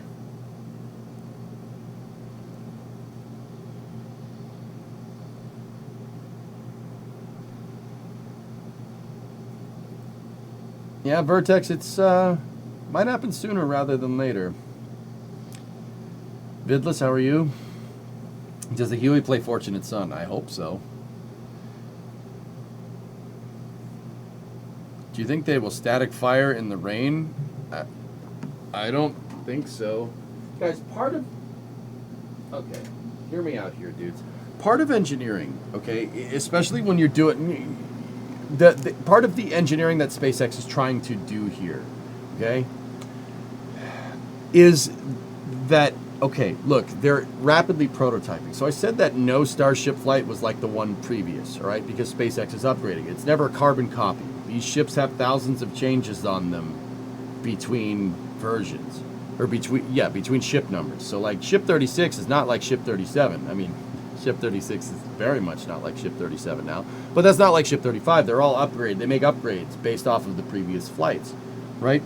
So you're never going to get not one is like a carbon copy of the other. I guess the closest one that would have come to like a carbon copy would have been Flight 9 that launched with a booster that flew already, right? You wouldn't change anything on that on booster 15, and I don't think they did. Or 14 or 15, whatever one they reused. Sorry, I have trouble keeping track of them sometimes. So the point that I'm trying to make is that, you know, every flight is a new thing because there's new versions of the ship. Every flight is new. So you wouldn't, there's already a lot of variables added into the design, Enzo. There's a lot of variables changed because no ship is basically like the other at this point.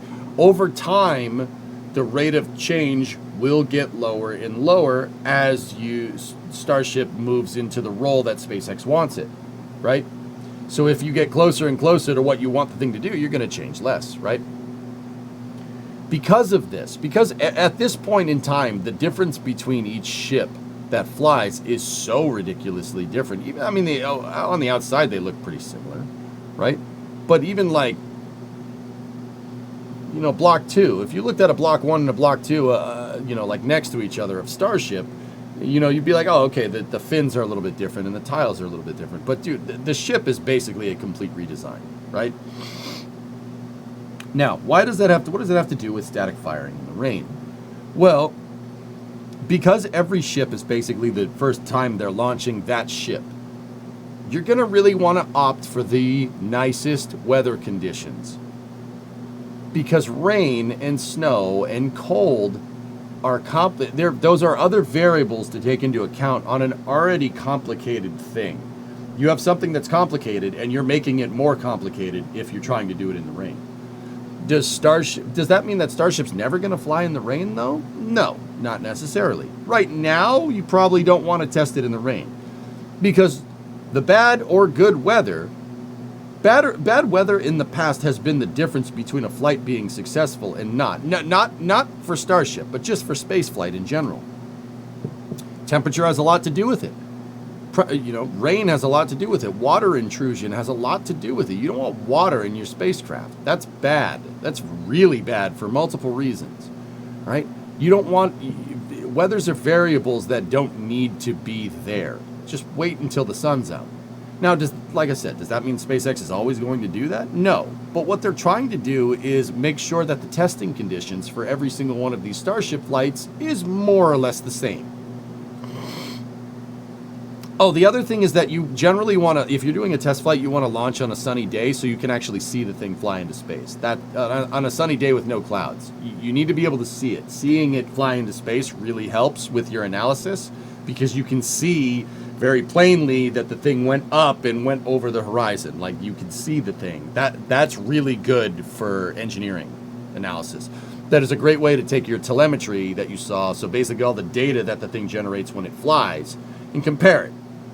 Like if something went funky in the telemetry at T+2 minutes, you look at the actual footage of the thing flying at T+2 minutes and see if a part came off or something.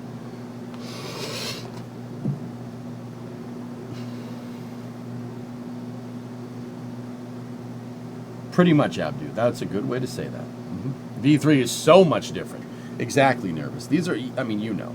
They're all iterative. Every single ship is different. There are thousands of changes on the ship. But Discovery, as we get closer to Starship being operational, in every flight, you're going to make a giant leap forward, right? As we get closer to the kind of quote-unquote baseline version of Falcon, or of Starship, excuse me, that rate of change will go down. It'll go down. Just like Falcon 9 now. You rarely see a change to a Falcon 9 rocket at this point in time. because SpaceX dialed that Falcon 9 in and got it to exactly where they wanted it, and now they use it. Jim, 122-month resub. Thanks, man. Elon has tweeted. What has he said? Starship 10 launching tonight. That's all he said. Okay. Cool. What's the most viewers you've had on a Starship stream? I don't know. The highest launch stream, the highest views launch stream that I ever did was DM2. DM2 was...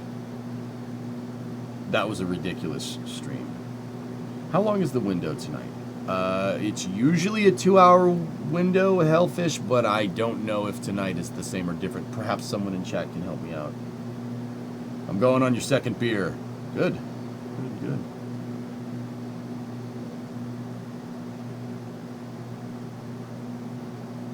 He said views, not beers? Wait a minute, wait a minute, wait a minute.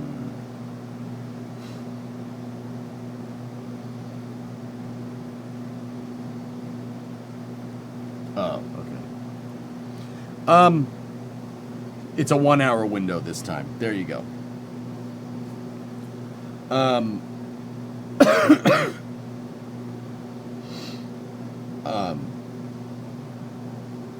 Yeah, how many beers? I don't know. I don't remember. Anyway, you are go. Yeah, yep. Chat. This is EJSA Control. You are a go for secondary beer ingestion at this time. Over. Chat. This is EJSA Control again. We're just making sure that contingency plans for third beer ingestion are in work. Do you copy? Over. Boop.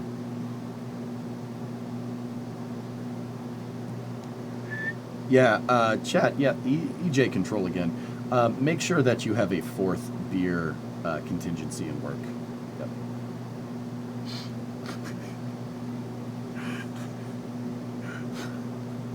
Over.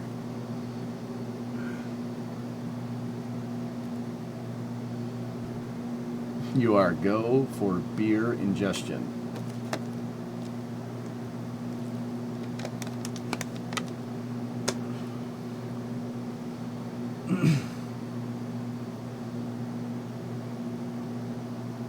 Can I mix beer 3 and 4? Chat, this is EJ Control. Do not mix beer 3 and beer 4. If you do, beer 3 could be warm and beer 4 would be cold, and then you'd get like mildly cold beer. I would caution against doing something like that at this time.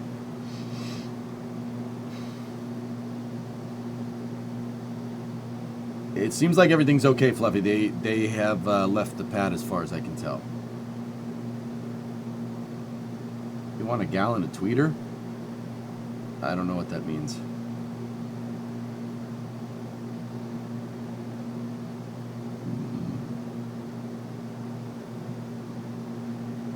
It's a good idea, Hellfish. Or I could just use the fridge that I have in the shop, you know.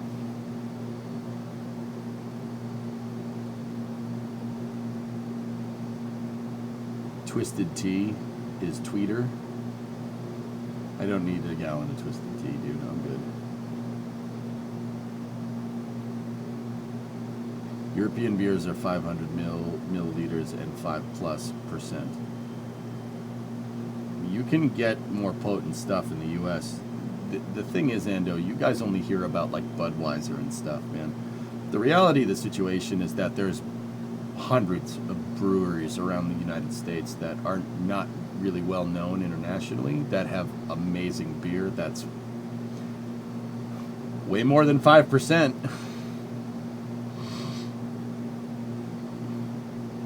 Yeah, you can get some stuff that'll really screw you up.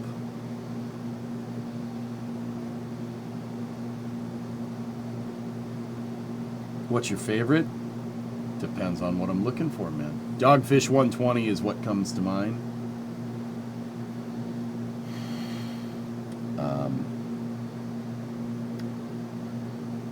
What's my favorite in America? I like Yingling. Yingling is pretty well known, but that's still they're not international. It's a lager. It's good. EJ's a White Claw guy. Yeah, real men drink White Claw.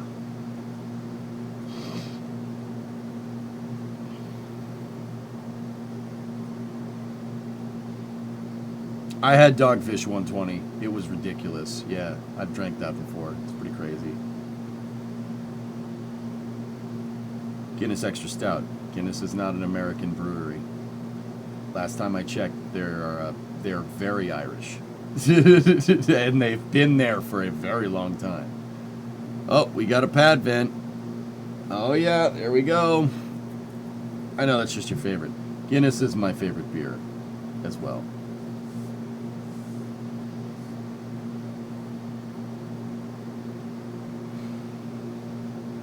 Rocket and beer review.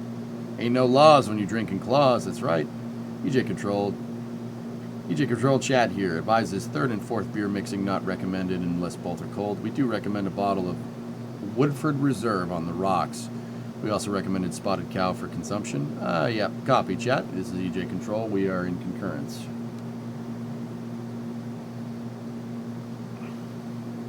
Yep, they're chilling down the lines to the pad. This is a good sign.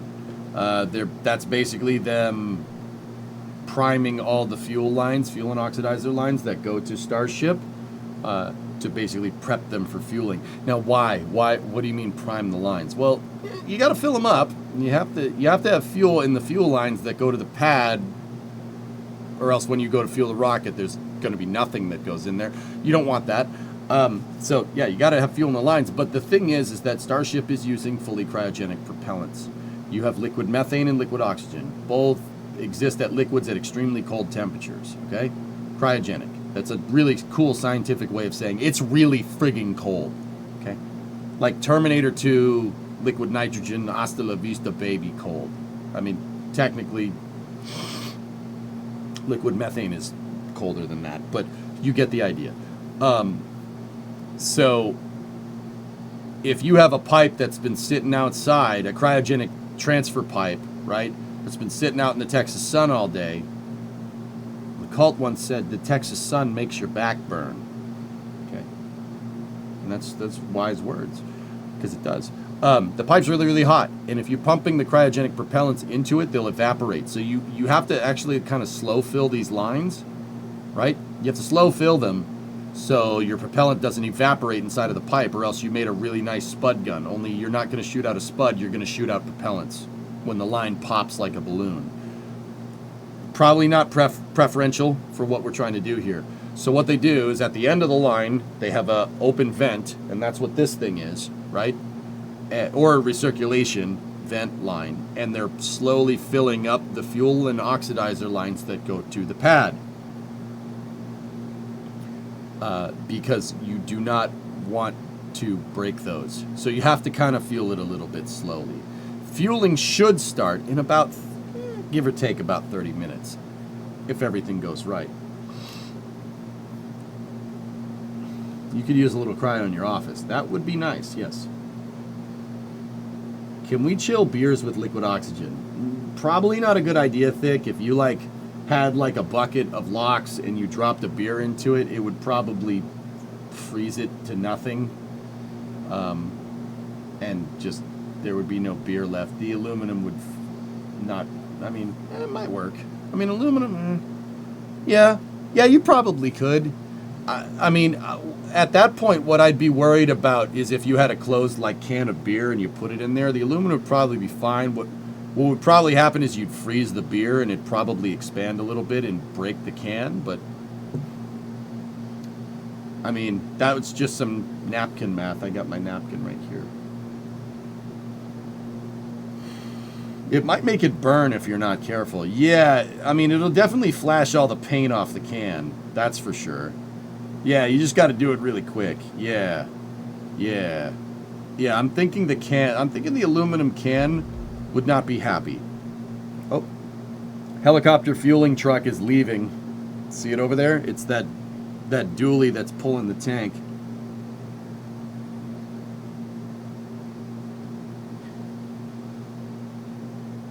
What's that smoke out there? I just told you it's gaseous liquid oxygen from them cooling down the lines. You have to cool the lines because the propellants are cold. And if the pipes aren't cold when you put the cold propellants into them, the propellants ain't going to be cold anymore. And you need cold propellants to get the ship to work. Bro, did you remember to take the can out of the locks? Bro. Why is the transport stand standing there? Thick, I don't understand that one. I have no idea, man. 10-minute warning until the tech update. All right. Full flight test? What's the plan for this specific flight? So, obviously, launch, get up into space, Goonie. They need to do a re-entry test. They need to do a Raptor relight on orbit. So, this is not in order. I'll put it in order. Payload deploy. Dummy payload deploy. Test out the payload deployment mechanism. On-orbit relight, re-entry. That's what's on tap for the ship. And for the booster will fly up, it'll turn around, and it'll do an offshore landing. It's going to land out in the drink. And they're going to test an emergency landing procedure. Like in case the 3 center engines on Super Heavy can't work, they're going to try using the outer ring of engines to try and land on those. Might result in an explosion, might not. We'll see what happens. You think she's going to go, Brun? All right. What temps are the propellants at in the vehicles?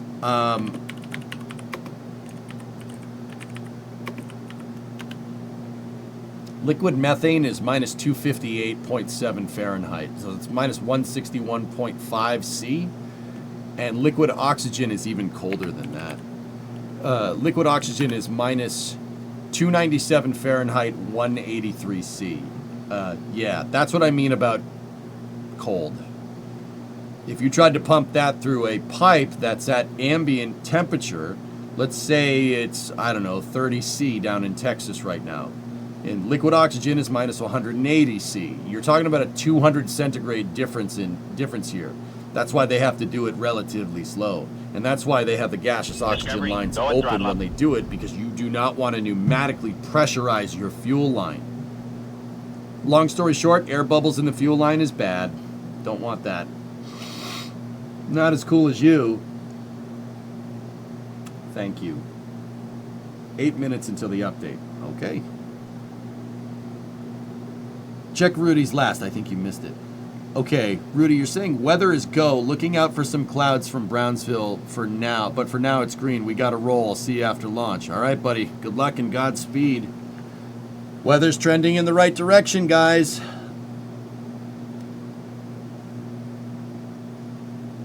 Is the landing zone in sunlight for the ship? It is, Flip Up, yes. When I serviced the LOX bottles for F-16s, there was a drip pan under the fittings. You caught a frog on the flight line one night and put him in the pan, then dropped him on the cement from about 4 feet, and it shattered like glass. That's awful, but yes, that's what happens. Who's Rudy? He's some guy. That's awful, Farm. But, yeah. Alright. Whatever. There's a frog. You know, animal abuse. Anyway. Man, why does launch have to happen after midnight from Sunday to Monday? Yeah, European Rev. Hey, Rev.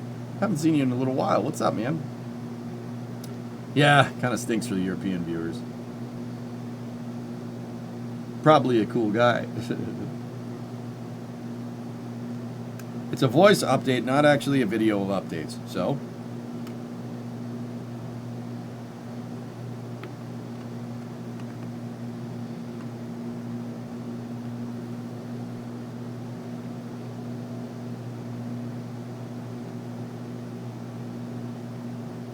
it's a bank holiday in the UK tomorrow? All right. Update canceled.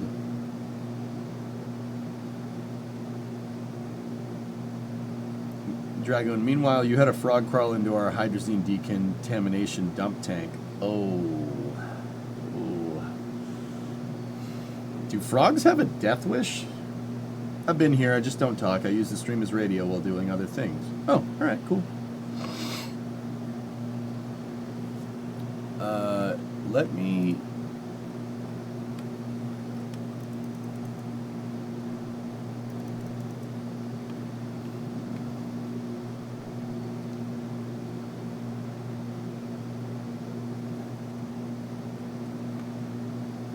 Yes, frogs do not want to live. It's a terrible thing to say about the French geese. What's wrong with you? Oh, you're talking about the animal. Well, this is awkward. Man, didn't see that one coming. Sorry. Sorry, I go for the low-hanging fruit. France, you guys are all right. I'm just messing with you. Not unexpected, still disappointing. The sheriff is leaving. When do you think ship will run? I think they'll make it, Alex. Really, Aitor. Interesting. Yeah, update is canceled for now. May not be the space anymore since Elon is there. The space says ended. I mean, the update being canceled. Oh, yeah, Mutter. Yep. Fire up Kerbal while we wait. Dude, fueling starts in 15 minutes, brother. I'm good. I think so. One jumped in front of your front wheel once. Yep. Frogs yearn for the stars. That's what you guys are trying to say.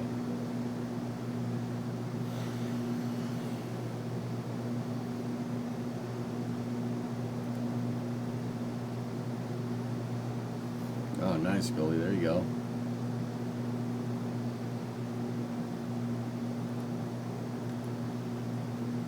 What if Kerbals would just evolve frogs?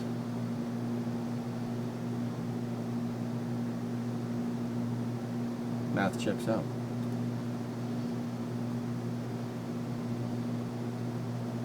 What is that buzzing sound? So Kovacevic, that is something that is a very, very high-tech piece of equipment that I have in my office. It is called a fan, and it is currently keeping me cool. Very high-tech. I can't show it to you. It's I think it's ITAR. You got to be careful. Yeah, if you're hearing the fan, it's just moving the air around. And I had a bad experience once with stuff getting too hot in here. Discovery, go at throttle up.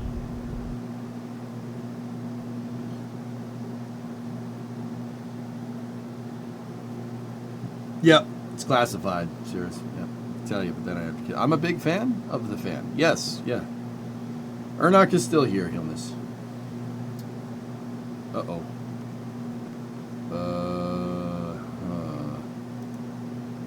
We seem to have lost the south cam.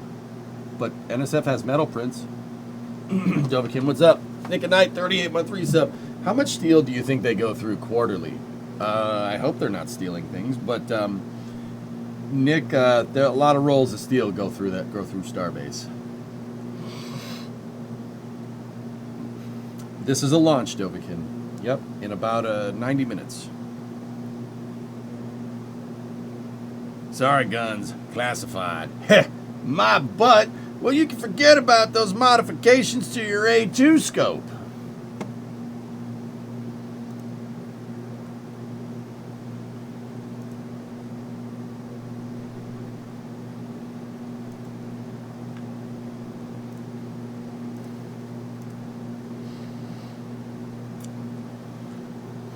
Looks a little cloudy. Weather is a launch item right now, Gibbs, but it's currently go. Everything's currently go.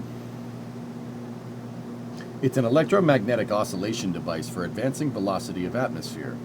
Yeah, I said it was high-tech, Tessa. I mean, I'm sorry. I just wanted to be plain Jane about it, you know?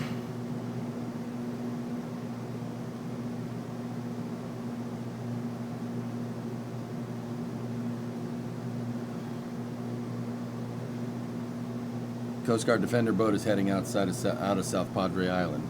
Yep.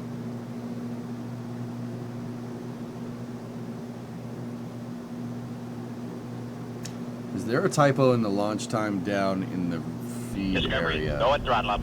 No. That's 6:30 Central Time, dude.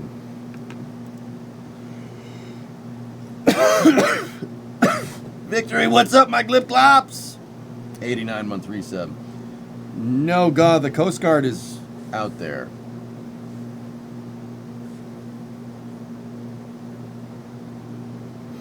Nice community patrol.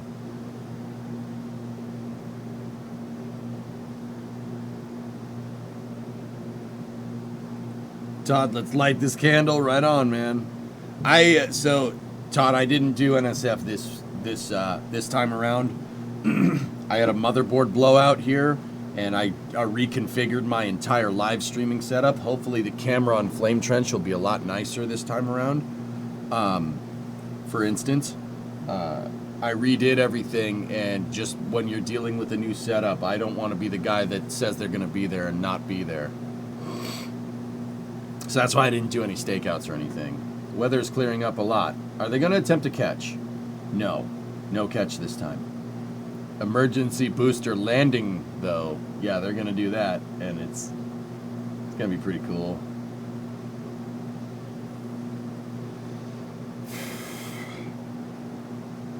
What happened last Flame Trench? I don't know, I wasn't there. Yeah, it's gonna land in the water, Rev. Yeah, technical update has been canceled as far as I can tell. It's too close to the launch count. I had a feeling that might happen.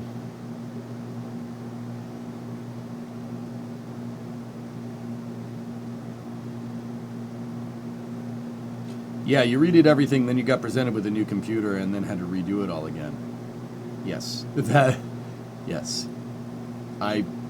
Tesla, with the exception of getting the computer, the month of August has basically been a gigantic write-off for, like, I did not meet any of my streaming goals. But, you know, I ain't upset, man, because, yeah, you guys want to see, look at this. Look at the setup, dude. It's like, this is pretty good. And I ain't complaining. You know, I ain't complaining. Like, it's pretty good, man. It's a pretty nice setup. All you need is a cool print on that wall. Oh, I have them. You know what?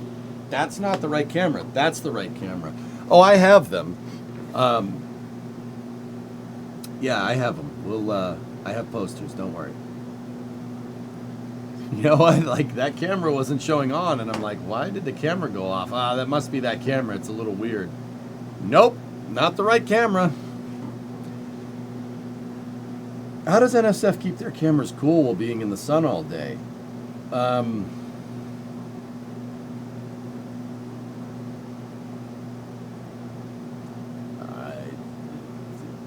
Alarming, they look to just be cameras. I think they have outdoor rated stuff, I'm pretty sure. And by pretty sure, I mean I know. I rebuilt the south site once. It's all really, really nice outdoor rated stuff, like real. Let me put it to you like this. NSF does a lot of merch plugs. There's a reason they do a lot of merch plugs, because dude, look, me and the boys that are there we make pretty decent money, but we ain't making the big bucks. Most of the money goes right to the equipment. That's not bull crap, dude. They spare no expense with the equipment, man.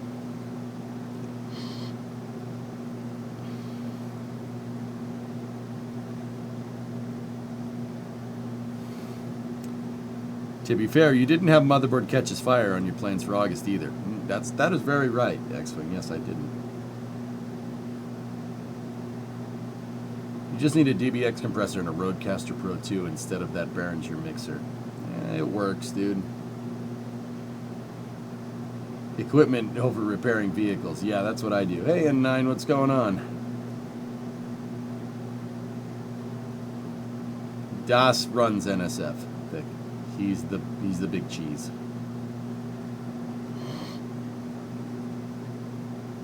Except when chat just buys the equipment. Pope Vent just went ham, dude. Look.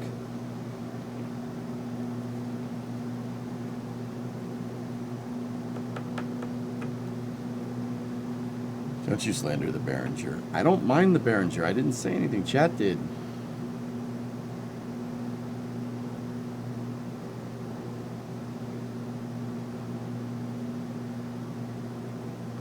Does that mean a new booster has been elected? Yeah. No. Pretty sure that's not what that means, but you know, it might be. What does the Pope Ed do? The poke vent is the chill down vent pipe for the recondensers. Or no, the heat exchangers, excuse me.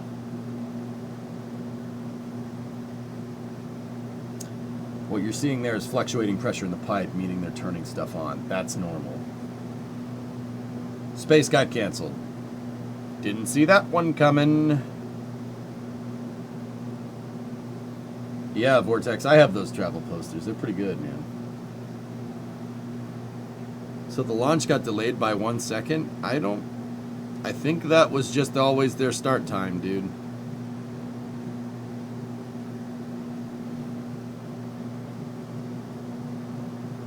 Space is too big to fail. Well, yeah, of course. That's why they call it space. Because there's a lot of it.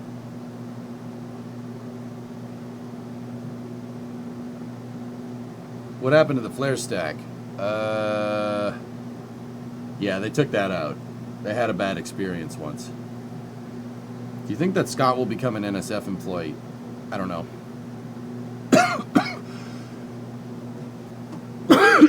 Sorry, I don't mean to cough on the mic. I'm getting over something right now, guys, so yeah, sorry about that.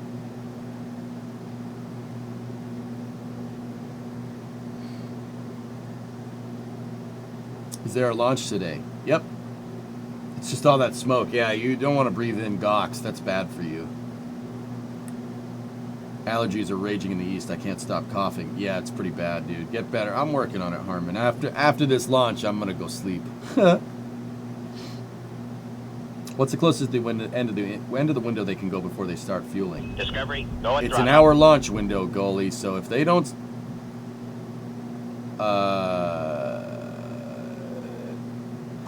if we get within 15 minutes of the window opening, they cannot. Yeah, if it gets below T-minus 15 minutes and they haven't fueled, they ain't going today. Please drink plenty of water. All right.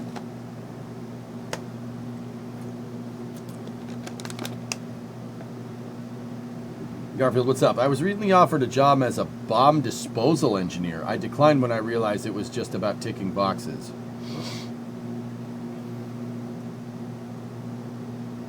Every day we stray further from God's light.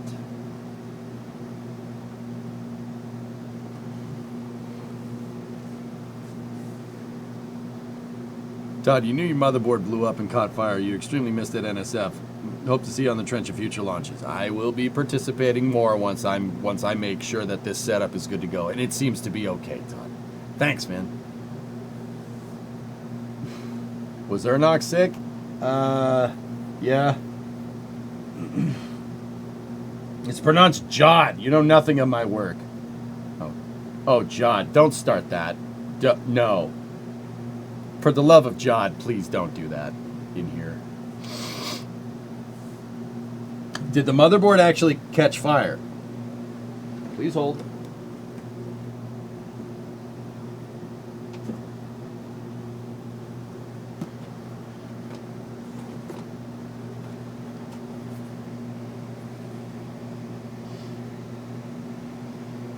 Is that smoky enough for you?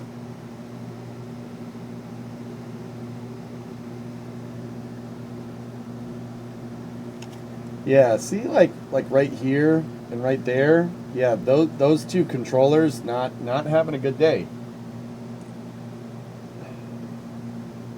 Yeah, not here or here so much, but like right there. Got a little smoky. Come on, camera. It's trying. Yeah. Yeah, it got a little smoky. This board is like probably, it's about 14 years old though. It did some work. I'm still gonna put it up on the wall as a plinth because every single EJ stream that I've done from my home or apartment or my house, right? Like my parents' house, my apartment here, this motherboard had something to do with. And it continues to give in the form of how not to treat a motherboard. Yeah.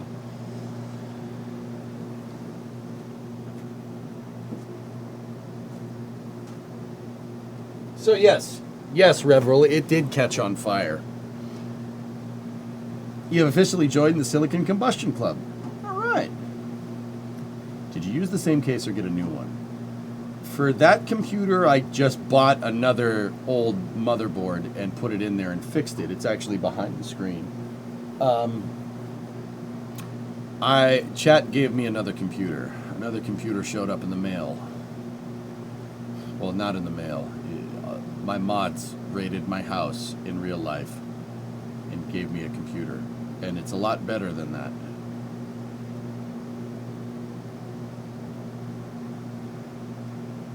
Some parts came in the mail.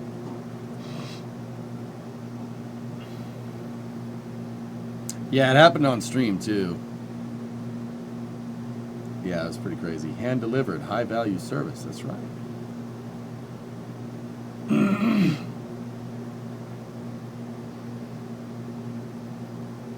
What do you mean by how not to treat a motherboard? It survived for 15 years. I take care of my equipment, Ator, with the exception of that. Oh, this is space. I'm in space. I let it get too hot in here, guys. That's on me. Kyron, gifted a sub to Mayor of Space. Right on, guys.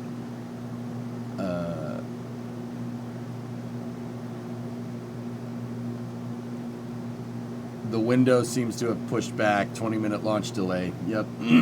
That's what I just saw. Dean gifted a membership to Neptune Space Systems. Thank you. You're not supposed to let the magic smoke out of your board. Yeah, that was my bad. Yeah, I screwed up.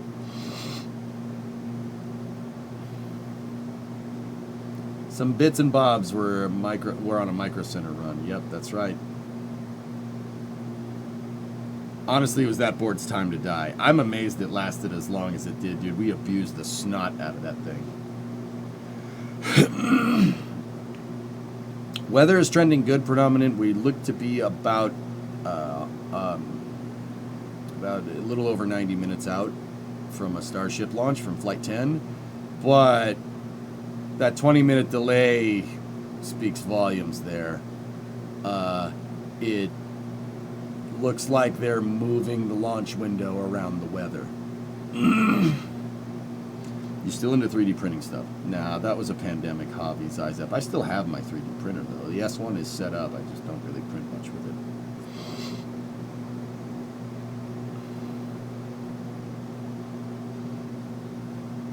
it. I always get the shakes when I take various old parts to the recycling center. Last week, it included 2 motherboard drives and some old cards. Linux, I'm going to keep that. That motherboard has been in service with the EJSA for almost a decade and a half. I'm putting that thing, I'm going to make a frame for it, and I'm putting it up on my wall. We'll frame it in a glass case. Somebody over on YouTube suggested put it in a resin, like casting it in resin or something. That's actually not a bad idea. That's pretty cool. But dude, I probably have enough in equipment blown over time or equipment that we've just replaced to make a full computer of completely blown out parts. We have a 970 that Cities fried back in the day. I have a 970 graphics card, right? We have the motherboard. No fried processors yet, knock on wood. I don't have a case because I keep using the cases.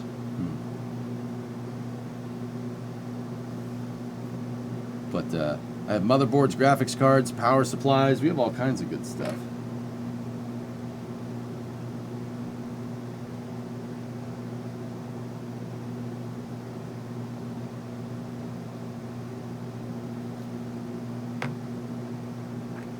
What was the original GPU that you started streaming with? I've never cooked RAM, no.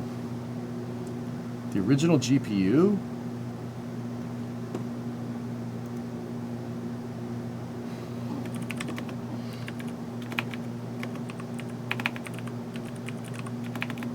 The 970 may have been it, dude.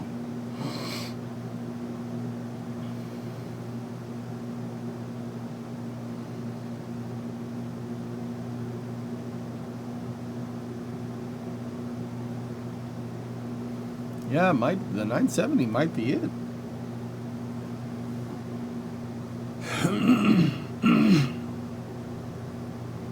Launch delayed by 20 minutes. We know. Yep. Once again, this shot is courtesy of our buddies over at NSF. Be sure to go give them a follow. It's at very least subscribe on their YouTube channel, guys. They give me carte blanche to restream this stuff if I'm not participating in an NSF cast, because NSF's a gentleman is run by gentlemen and scholars. So make sure you go over there. We are just watching the Starbase live feeds, but NSF has a whole production and cast that they in stream that they do that is very good. Scott Manley was on it a little bit earlier today. Do you have all the NSF patches for Starship? No, I don't buy the patches for Starship, Zyzep. The reason why is because I'd rather viewers have them. They only make certain production runs of patches, so I'd rather people get them. Dude, I don't want to be sitting here flaunting patches on stream. Like, look at all the NSF patches that I have. And, like, little Timmy watching the stream doesn't have his because he couldn't get one, because he couldn't buy it. Like, I'm not doing that. That's why I don't do stuff like that. Is Ryzen better than Intel? The Intel is having some problems with their architecture grunt, and I will say, I've had Intel processors all the way up until this last computer that I got here. I have a 9950X3D in there, and I must say I'm very happy with it.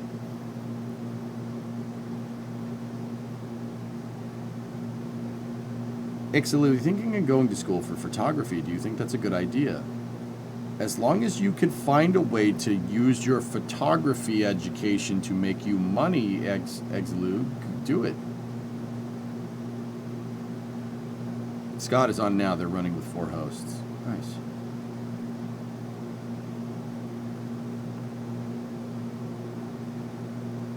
I wasn't given a choice with the last one, yep.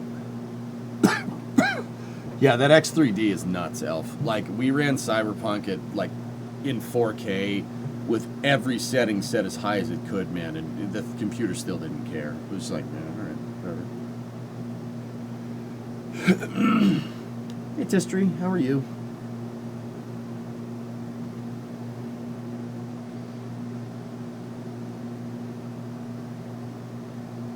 So, Exleo, think about this. You want to go to school for photography.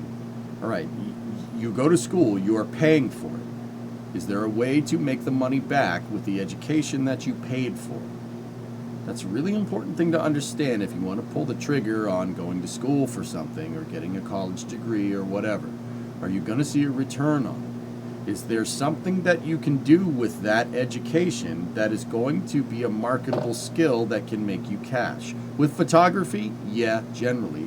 The thing about photography, though, is that a lot of people do it. It's like streaming. A lot of people stream. Anyone can pick up a camera and shoot, right? So if you're going to do photography, there is a way to make a return on investment, but you need to understand that that is going to be, you're not making millions of dollars off of photography. I mean, you might, but just remember, you know, if you're going to go to school for something, especially college, there needs to be a return on investment, or else I'm not going to say that it's not worth it, but, you know, as a student of liberal arts, you need to make sure that you have a way to get a return on investment, or you're going to be in student loan debt for a very long time. Do you think they will have live stream cameras on the dumb links? I really hope so, Outdoors. That would be amazing. You're gonna spend a fat stack of cash on the gear. Yep. Over on NSF earlier, they were saying they had bought some plots of land over near Starbase. They think they need to name them like SpaceX and have the landing ships. Nice. That's cool.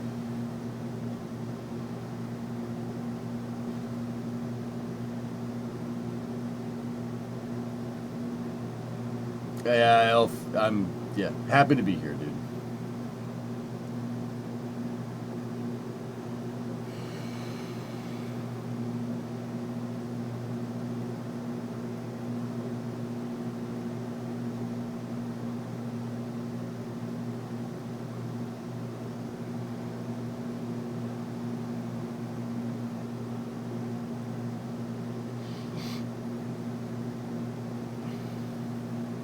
No, Major Who, I haven't. Drummer, you're off to bed. No point in me staying up when it would launch at stupid o'clock for you. Even for a Starship flight? Alright, alright, good night.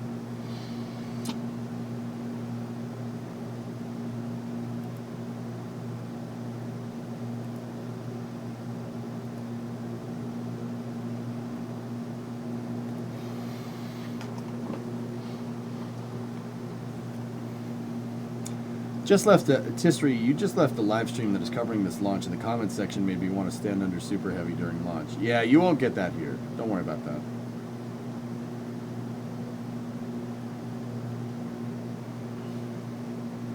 You might get a little bit of the tism though, but hey, that kind of comes with the territory with spaceflight and trains.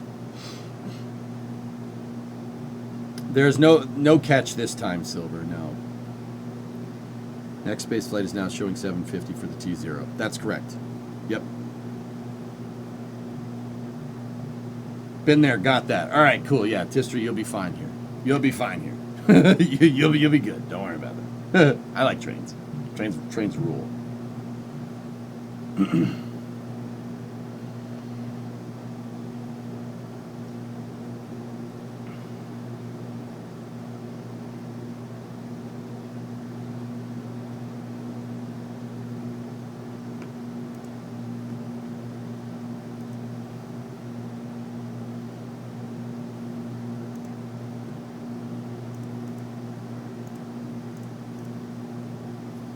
They pushed back the launch by 20 minutes, guys. It's now targeting 7:50 p.m. Eastern or 6:50 p.m. Central. Your dad is the Baltimore and Ohio Railroad. Oh, that's good. My dad's a person. What are the major differences between this ship and the last flight? Dill, we don't really... They were going to give us an update, but they canceled it. They were going to give us an update, dude, but yeah, I don't know. This one's shinier. Why did EJ just sound like Troy McClure? Oh, gosh. I don't know.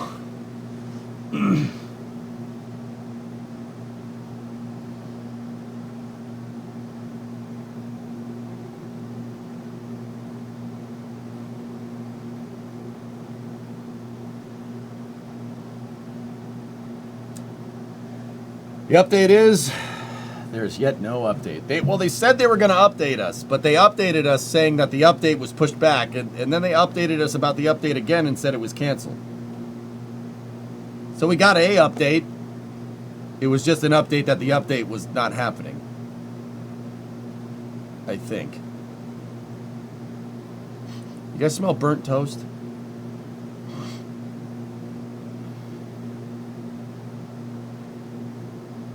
Hi, this is EJ. You may know me from such launch coverages as Flight 7 and Flight 8.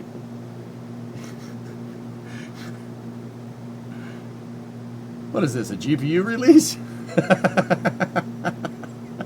Yeah, oh yeah, no, it's good. I have a message in 30 seconds. Are you a wizard? I have no message. But you did have a message. Your message was that you had no message saying. You know what I'm saying? What time does tube become flamey tube? 85 minutes. Did you finish the Halo ship model in Satisfactory? No, I didn't, Prophet. I stopped working on it. I want to finish it, though. We'll get back to it. I really want to. But... problem is, I think I may have bored people to death by showing every waking moment of that project.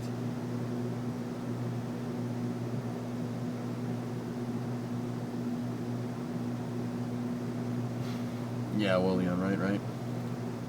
It's always exciting times on this channel. Yep. I wasn't bored. Yeah, I know, Silver. A lot of you guys like it, but it wasn't. Dude, that project wasn't paying the bills, man. But I would like to get back into it, dude. Hey, Pie Guy, what's up, man?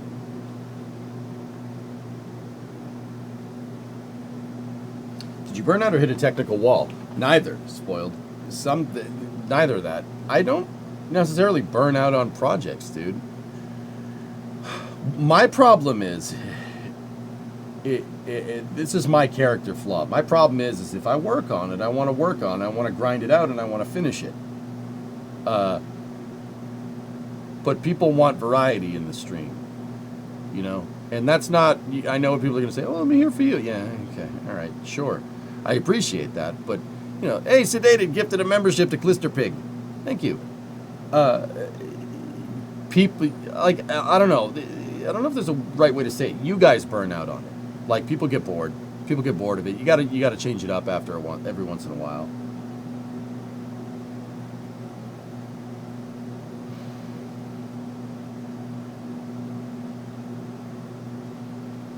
That's it, Urban. I was fully prepared to sit there for as long as it takes to finish that damn thing. But what I thought might be a good idea was have the community get involved.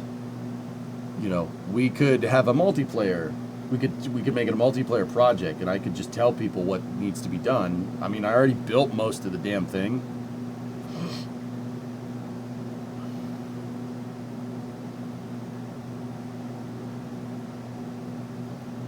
Yeah, Cirrus, that's one of the tricks. That's one of the tricks about streaming, dude. People will always say, hey, I want to do this. I want you to do this. I want you to do this. You go and do it. Nobody cares. And then you stop doing it because nobody cared. And then everybody asks you, why aren't you doing this? Dude, it happens. It happens more than you think.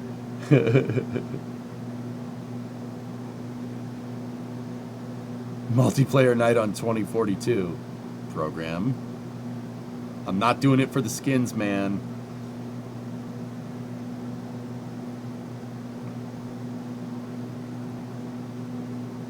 How many miles on that Hemi? Which one, Farm? Prop load should be happening in about 7 minutes. More Wings Wednesdays and MSC Wednesdays. Hey, Happy. Long time no see. How are you? What's going on, dude?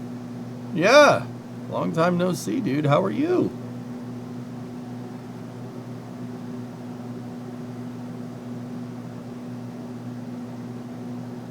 Launch push forward 5 minutes. Forward 5. Huh? Discovery, go at throttle up. Beeper, you're in the right place. When launch? About an hour and 17 minutes. They pushed it up? Are we continuing the stationeer stuff? Yes. Yeah, pushing it forward like that, guys, means that SpaceX is trying to time it for the good weather. That they said, okay, a little further. All right, too far. Bring it back. They're timing it for the weather. That's exactly what's going on. Any chance of a boom? Oh yeah, of course. It's a test flight, man. Of course, there's a chance for a boom. TJ, I will finish that project. We will finish the pillar, the one way or the other. Wait, they're allowed to do that? Yeah, I know, Tan, right? It's like, wait, you can't do that. That's illegal. Tower vent. Tower vent? Tower vent's on.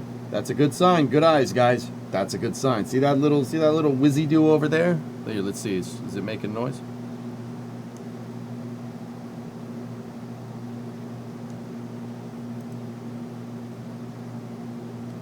Do we not have sound from it? Hello? Oh yeah, it's there. It's just really low. See the little whiz. Oh yeah, that's right. We don't have the noise gate on because of the fan, so that means I can make all the funny noises and people will listen to them. Discovery, go at throttle up. Like that. Belize, what's up? 62-month resub. Hope you've been well. Let's go flight 10. Thank you. Yeah, it's good to see you, buddy.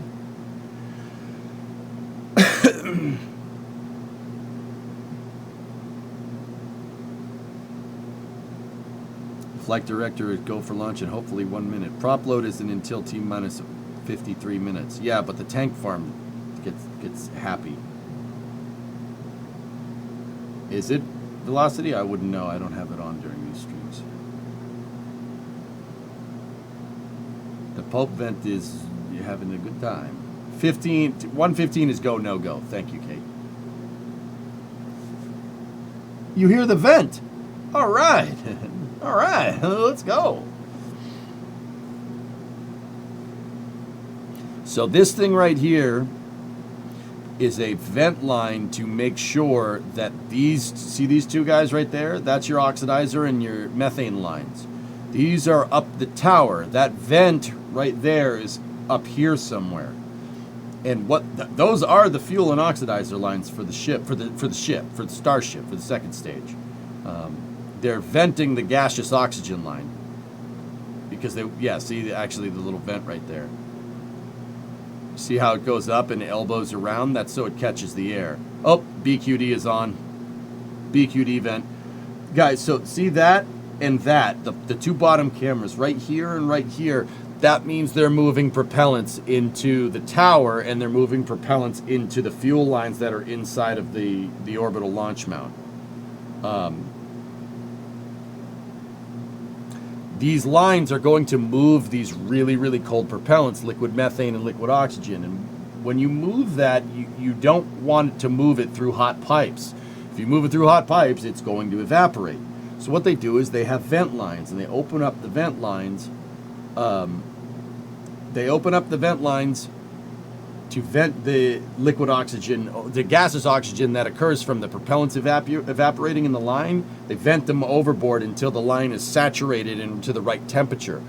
Once again, it's a hot pipe and you have really cold propellants. You move the cold through the hot pipe, it's going to evaporate. And that's what you're seeing right here.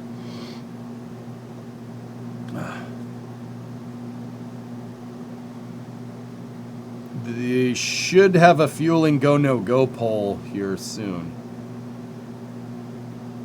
If Starship popped, how much of that tower would be intact? Well, not so fun. That's actually one of the reasons why the tower is open and why you don't see like fully enclosed structures next to rockets. The tower would probably survive. Nothing inside of it would be useful, but structurally it'd be okay. You got to remember, that thing can hold a booster up.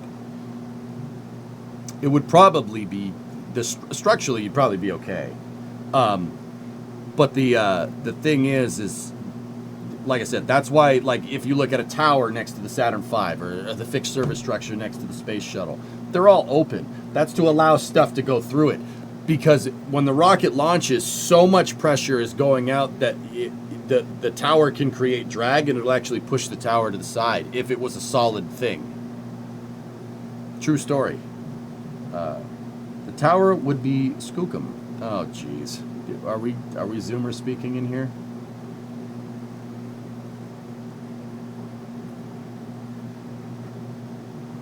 It basically being open, it allows, not so fun, it allows the air to just go right through it. So an explosion would go right through it. I mean, it would cook anything on the inside that's flammable, but structurally you'd be fine.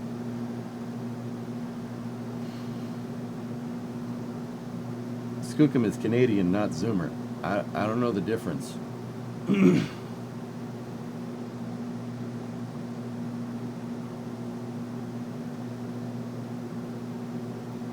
Scooby-Doo, toilet, eh? Or something like that. I know, Chris. All right, see, they started with slow filling and now they're moving into fast fill. Once again, the reason why you want to start slow filling is you don't want the line to stay warm when you're flowing the propellants through, or else you can pneumatically pressurize your line and it'll pop. But once you get to a certain point of saturation, you can start fast filling. That's what's going on here. That's why these things are tooting pretty hard right now.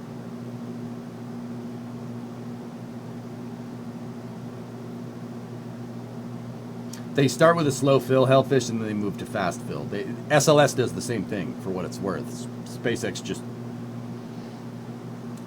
just does the whole fueling thing after that a little bit quicker. But yeah, they slow and fast fill all day. Why does everything in rocketry involve the threat of something popping? Well, Bellum, to be very candid, even when the rocket's working 100% correct, it's exploding. It's just exploding and it's just an explosion that's just being forced out the bottom. So the thing is, when you're basically riding the wave of an explosion like a rocket does, it's very easy for that explosion to go where you don't want it to go. That's the real plain English way of saying it.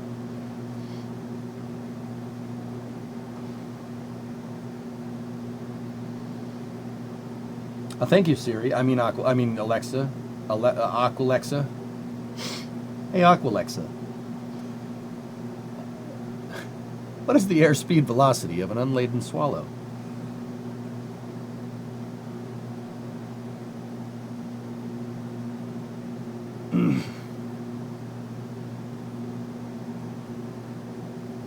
They carry a lot of characteristic energy, Tenet, yeah. And the rate at which the energy gets released is really up to whether you want to be patient or not.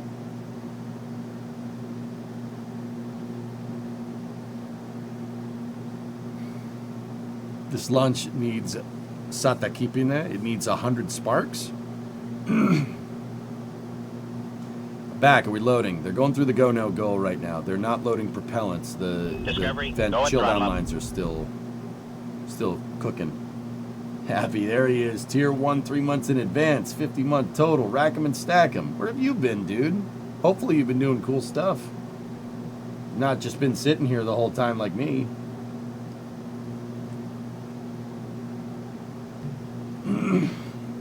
Anyway, I saw you over in the YouTube. Now you're over in Twitch. You're everywhere, mate. You're everywhere. This launch demands some Screamo Polka. I wouldn't want to be the first person up the tower after the big boom. Yeah, me neither. That would probably be bad. No frost yet. You're not going to see frost lines on the ship, Tenet, until that and that close. I read somewhere that the ship is fueled before the booster. Anybody know if that's true, and why would it be? Bill, we... Discovery, go at throttle. I knew why that was a thing at one point. I forget why they do that now. Think we'll get a jellyfish. Nah, not with the clouds, dude. Fistus past 100. Would you look at that? Would you just look at it? Ship fueling starts a few minutes sooner. If it's a little bit sooner, it probably has to do with the flow rate. Bill? It has to do with the flow rate, probably the flow rate of the pumps going to the ship, if I had to guess. Bigger fuel pump, get a bigger pipe. Smaller fuel pump, smaller pipe. That's just a guess, though. I knew the reason at some point. I forgot, bro. Do you think they're going to successfully open the door in space? Yes. Oh, you know, lost my house, stuff, job, renting your own space now. Got a better paying job, starting to adult properly.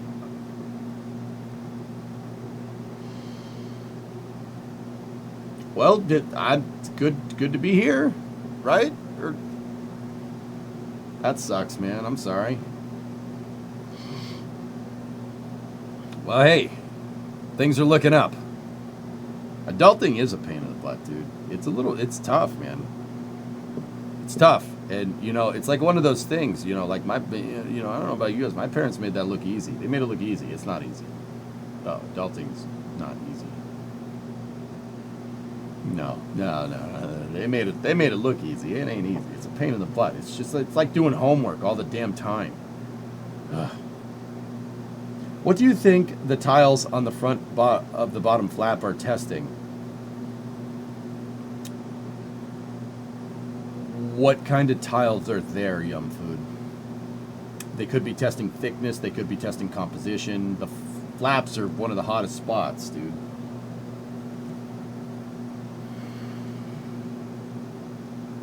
Oh, now they're really chilling down those lines. Look at that thing.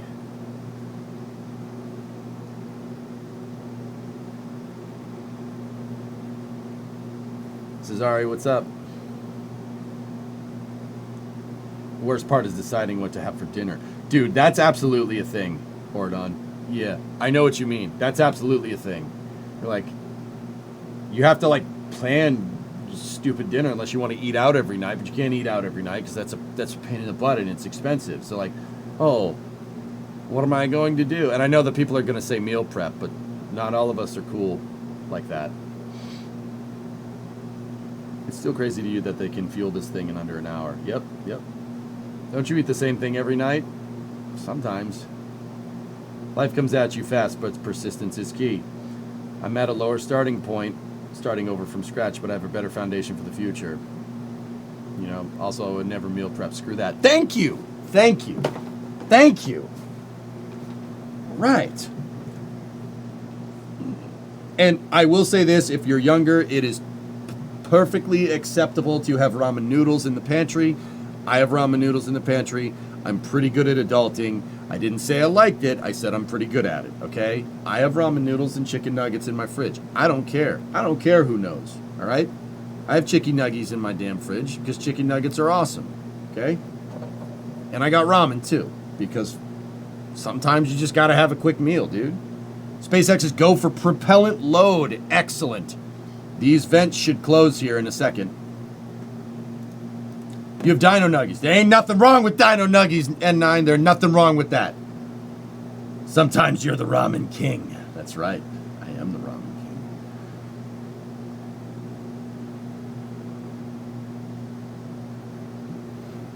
What is that, Squarish? We need 20 more subscribers to get EG to 4,000. Really? It's at the YouTube channel's at 4,000 subscribers? Holy crap. That's cool. Adulting is making your own Dino Nuggies. That's right. I don't have Dino Nuggies this time, dude. I had popcorn chicken. But I usually have a supply of chicken nuggets just in case. And with that, you and Tiny Victory are friends. I love chicken nuggets, all right? I'm 37 and I love them. I don't care. Don't get me wrong, dude. I'll go have some pulled pork, like some spicy pulled pork or something. Like, it's not like I'm one of those guys that's like, oh, I'm a picky eater. No. It's not that I'm a picky eater. It's the opposite of that. It's that I'll eat whatever. It doesn't matter. I'll just eat whatever. I don't care if it's chicken nuggets. I don't care if it's a spicy burrito. Just give it to me. I'm hungry and I want it. I'm on a very special diet. You know what it's called? It's called the seafood diet. JuicePot 79-month resub. All right, SpaceX's go for fueling, guys. That's a very good sign. And yeah, the SpaceX update was canceled, dudes. Nothing wrong with chicken nuggets. I love it. Yeah, I see food and I eat it. That's right. Exactly, Pi. Yeah. Everybody. The seafood diet is great. It's great. It makes you feel real good. Not later. Not later. But in the moment, you feel awesome. Who said that nuggies are only for children? I don't know, but they're wrong. I was saying that for the if there's kids in chat. If there's kids in chat, you can be an adult and you can still have chicken nuggets. You just got to go buy them. But you can buy as many as you want, which is awesome. Yeah, that's right, Sea Kraken. Yes, correct. Yeah, Alleviated. It's pretty crazy change. Yeah, that's what I'm talking about, Cryo. Yep. From the NSF Weatherman, that's Adam Suker. He's not expecting any storms at the launch site. Yep, real Ted Lasso moment. That's right. Yep, believe. You got to believe in Starship Nuclear. You got to believe, dude.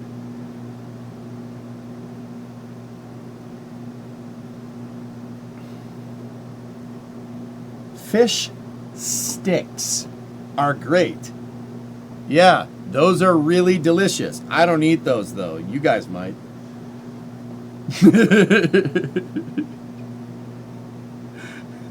Gotta believe, man.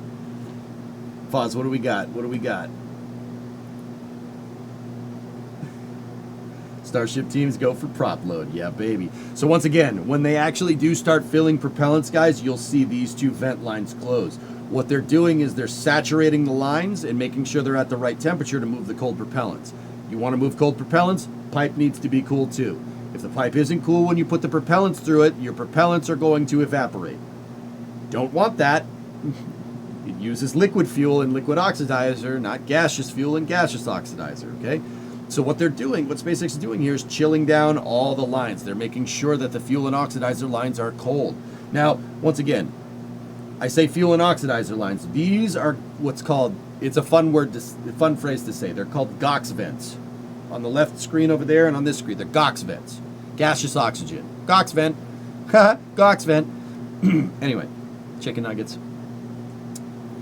Now, the methane is recirculated because venting methane overboard makes Captain Planet very angry and he will come and kick you in the junk If you do it, SpaceX doesn't want that, so they recirculate the methane. But the gaseous oxygen, you can just vent that. People don't care if you vent oxygen into the atmosphere, I'm pretty sure. Happy, you went to a restaurant and had dino nuggets once. I was escorted off the premises. Apparently you're not allowed to walk around and eat off random kids' plates. Jeez. I'm almost at 4,000 subscribers. That's cool, man.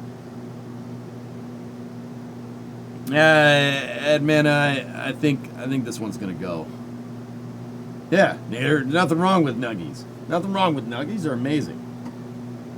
Does the EPA hate it if you dump argon? I'm pretty sure they don't like that. Yeah. Chicken nuggets and chicken noodles, ramen. Yeah, dude, I'm in. I just got back after a nap. What's the latest? Hopefully you slept well. SpaceX's go for fueling, Mohawk. And I got it from a guy who knows a guy who might know Elon that the weather seems to be trending in the right direction. Captain Planet sounds like a jerk.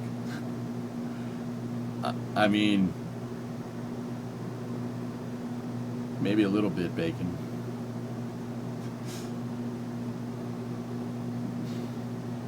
What's your favorite sauce with dino nuggies? Sid, I like taking shredded cheddar cheese and putting them on the nuggies and then melting the cheese onto the nugget and make like slider chicken patties. Is that bad?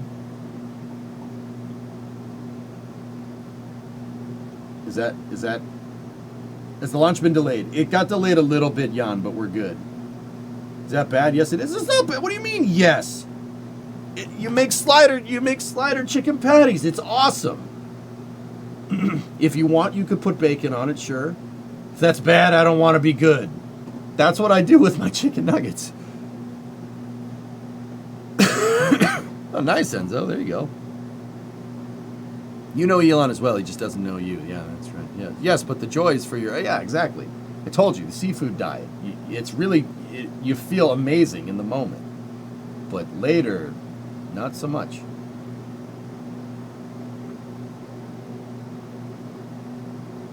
That's good. Yeah, Erudite, that's awesome. Not gonna lie, sounds amazing. Yeah. What's the plan for this launch? Base material, SpaceX is really jonesing for some on-orbit operation stuff. They really need to get that payload bay door working. They need to get the Raptor relight, so relighting the engines in space, you got to get that working, and then re-entry. Those are the big line items. SpaceX hasn't gotten much of that in the last couple of flights.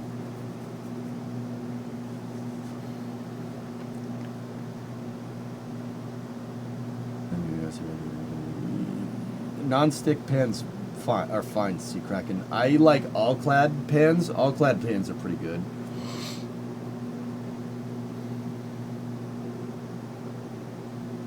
Try dipping nuggies in nacho cheese. It's fantastic. Oh yeah, yeah, absolutely, man. Sounds like a great dinner to me. I'm right there with you. Hey, dude, I gotta show you guys streamer food. I have streamer food. So like, dude, I stream for like 10, 11 hours a day, right? When you come home, I don't really, I don't feel like cooking a gourmet meal. So I have streamer food. I have stuff that you can make. You can make real quick, right? And have a decent meal, not just like some microwave thing, right? Like, freezer pizza is good, but heating up the oven takes time, dude.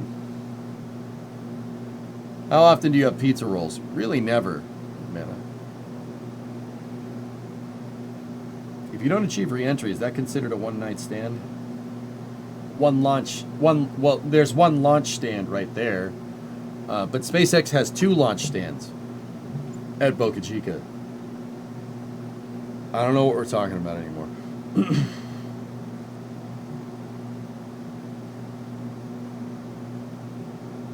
I give you credit, though. Your PB&J sandwich engineering techniques have been a game changer.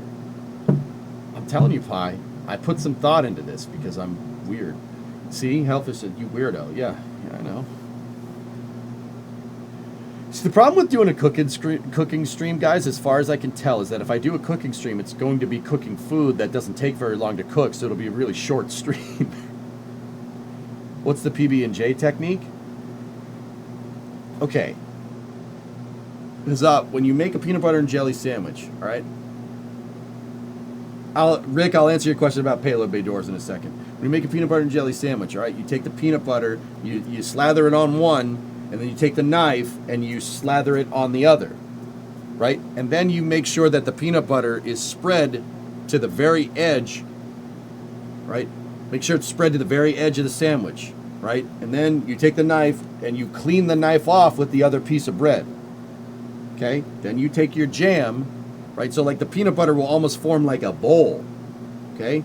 Then you take your jam, you put it on the other piece, and you dollop it right in the center, all right? And you put them together, the peanut butter will seal. It'll create an O-ring of peanut butter on the outside.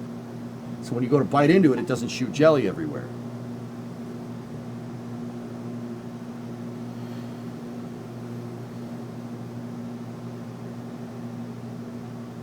I like smooth. You can't really accomplish what I'm trying to accomplish with that belt fed with chunky. Peanut butter O-rings, man. Does it work in the cold? You dick. Yes, it works in the cold. Anyway, Rick, you asked why they've had trouble with the payload bay doors. The problem that they had on the last flight, dude, was that one of their gas diffusers was leaking into the payload bay, and it pressurized the payload bay, so they couldn't open the door. That was the last problem. But building a door, a payload bay door, is a little bit more complicated than you might think. The shuttle program made it look easy, but yeah, it's handling the pressures and moving and having it not bind up is a little bit of a complicated thing. It's going to take some time to hone that in. Chunky is just more bugs anyway, right? Yeah. You make your PB&J Big Mac style bread, peanut butter, bread, jelly, bread. Yeah, that'll work too. Does it work at 373 Kelvin? Maybe. Ship CH4 load should start any moment now. STS-1 did get the doors open on the first try. Yep. Yeah, no problem, Rick. Building a door and getting it to open is complicated. That, like I said, we got spoiled from the space shuttle.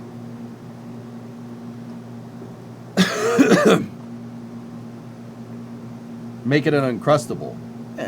Yeah, you could do that if you really wanted to. If you had a ravioli roller, you could do that. Sure. Proper grilled cheese recipe? I make grilled cheese pretty much like everybody else does, dude. I usually fry up a bit of ham, though. Like, I'll take boiled ham, fry that, right? Fry that up first, and then put that on the grilled cheese and make a grilled ham and cheese sandwich. Serious question, how much money is Elon burning on a day like today? Honestly, Bast, the launch operations are no more expensive than just a day-to-day operation at Starbase, dude. What's that? Yeah, it's in the millions per day to run Starbase. It's a pretty expensive operation. PBJ and bacon, cayenne pepper on top before grilling it. I'd get down on that predominant, sure. Cook the bacon first, then fry the grilled cheese in the same pan after. Now that's adulting, dude. Now that's what I'm talking about. We don't throw away any part of the carcass. We use the whole thing. I like that.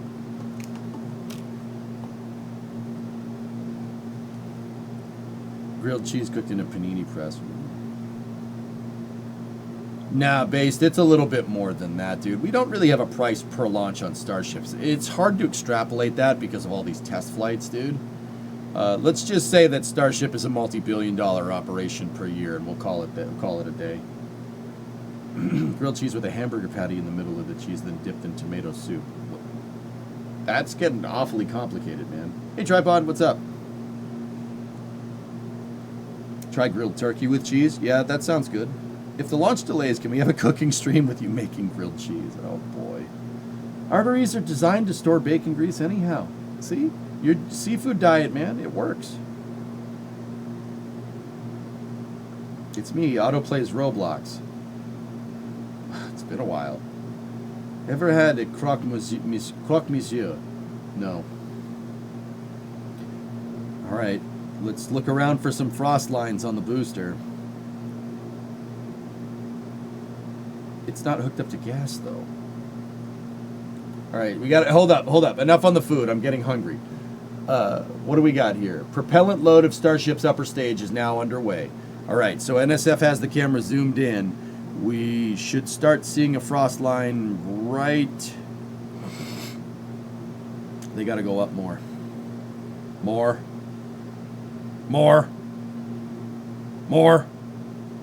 Up here somewhere. Have you ever tried bruschetta? Of course I know bruschetta. The dojo. Bruschetta's amazing. Delicious. Can't go wrong with tomato and mozzarella, dude. Tomato, mozzarella on bread. That's a winning combination.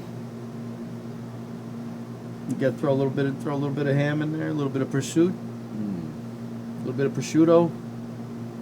Oh.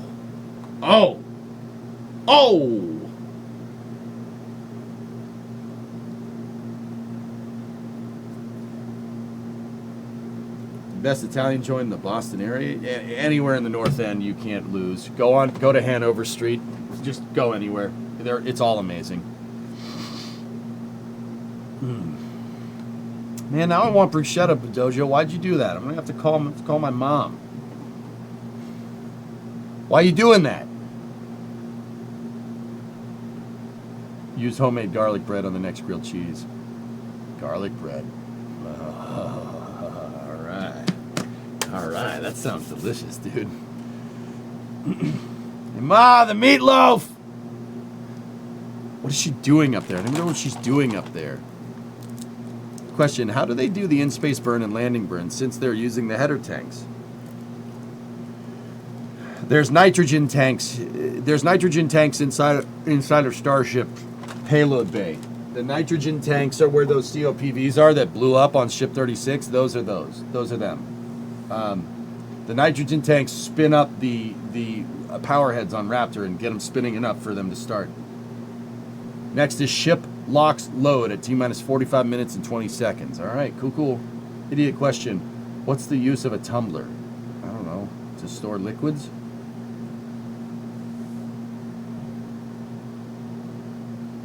The moon is made out of cheese. What is Mars made out of? Bacon.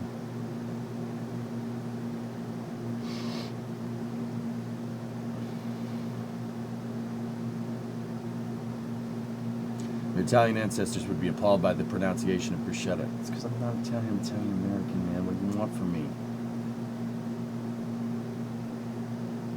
Imagine writing off lunch. Yeah, right. Tumblr was millennials' Instagram. Whenever anyone says that, that's just what I think, and then I have to remember that they're talking about a jug of water.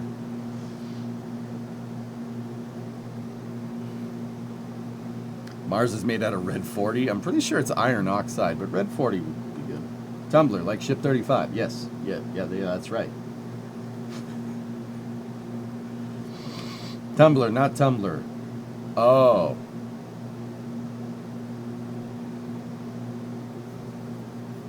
Yeah, but since in the belly flop of descent, the liquids wouldn't be able to go through the prop line since it's full. They would be in the side. Aitor, you touched on something that kind of explains why the first thing that SpaceX did was prove that you could flip and burn Starship. Because prop feeding sideways gets a little complicated now, doesn't it?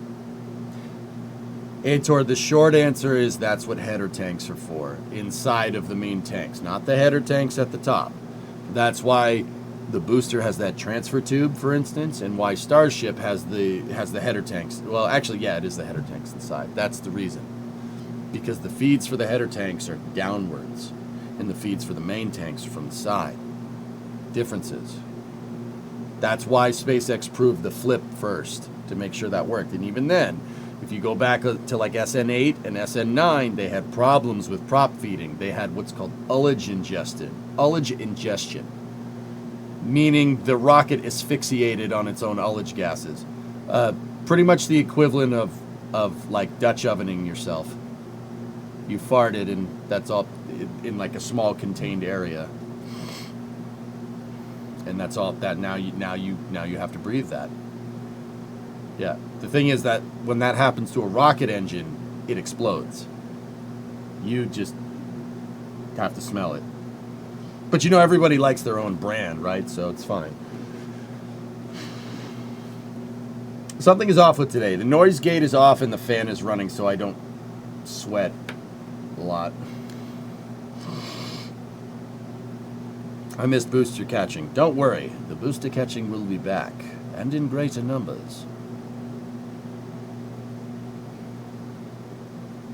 I'm not sure I like this comparison. Yeah, passing wind. Hey, it wasn't me! Alright, yeah. I will switch over to the SpaceX stream, but don't forget to go over there and support our buddies over at NSF. They do a good job with this stuff, guys. You know, I know they merch plug to the blue in the face. But there's a reason for it. And I don't like doing merch plugs, but they do give me carte blanche to basically restream this, so please go over there. At least give them a subscription or something, dude. I miss Lamp. I love Lamp. I love Lamp. Tower vents closed. Locks load should begin.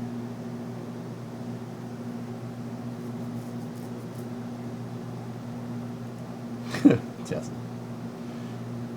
Propellant load of Super Heavy boosters underway. Live coverage starts in about 15 minutes. Yeah. You're a go for going on the big screen. All right. Live coverage starts roughly in 15. All right. Okay, we're starting to see frost lines on the ship's methane tank, baby. What's the approximate pump rate? Dude, their flow rate, Sea Kraken, I don't know what it is off the top of my head. Their flow rate is honestly on par with small rocket engines. I mean, if you think about the volume of fuel that they're moving, it's kind of crazy. You can see the Coast Guard guys waving to the NSF screen. Nice. What's the mission today? Get up into space, Overcraft. That's where they're trying to go. Get up into space. They need to get some good on-orbit data here. So deploying the payload bay door would be ideal. Deploying some of the fake Starlink satellites that they have up there inside of the payload bay on the ship. That's what they need to do, and they need to get some good re-entry data. So EDL, that's the big stuff. The booster will perform an at-sea emergency landing, an induced emergency landing on purpose to test out engine-out capability for booster catches in the future. So we aren't getting much of this ship back. But if it goes, we should see some good stuff. You've likely answered this tons of times, but why fuel the ship before Super Heavy? The smaller volume ensures they're done at the same time. I think they fuel the ship because they don't have the... It has something to do with the flow rate to the ship versus the booster. I think that has a lot to do with it. Happy New Rig Day. Thanks, Zin. I heard it was 2 tons per second. That sounds right, Ator. It's somewhere up there. Yeah, they cranked the flow rate to 11. Hello, everyone. Let's go. What's up, Alan? How are you? Higher height, so more load on the pumps. Sea Kraken, it's something to do with that. Something to do with that. Because, like, okay, I don't mean to sound, like, indescriptive in what I'm talking about, but most of the time there is a very, very, very good reason why they do something that doesn't seem like it should be a thing, but it is a thing, right? Whenever I encounter something like that that doesn't make a lot of sense, I automatically default to a physics problem. Because why? Why fuel this? Why start fueling the ship before the booster? That makes no sense. Discovery, go at throttle up. Physics is probably the reason why you would do that. Something that the booster likes, the whole stack likes that. It makes it easier to do something else. That's usually where my mind goes.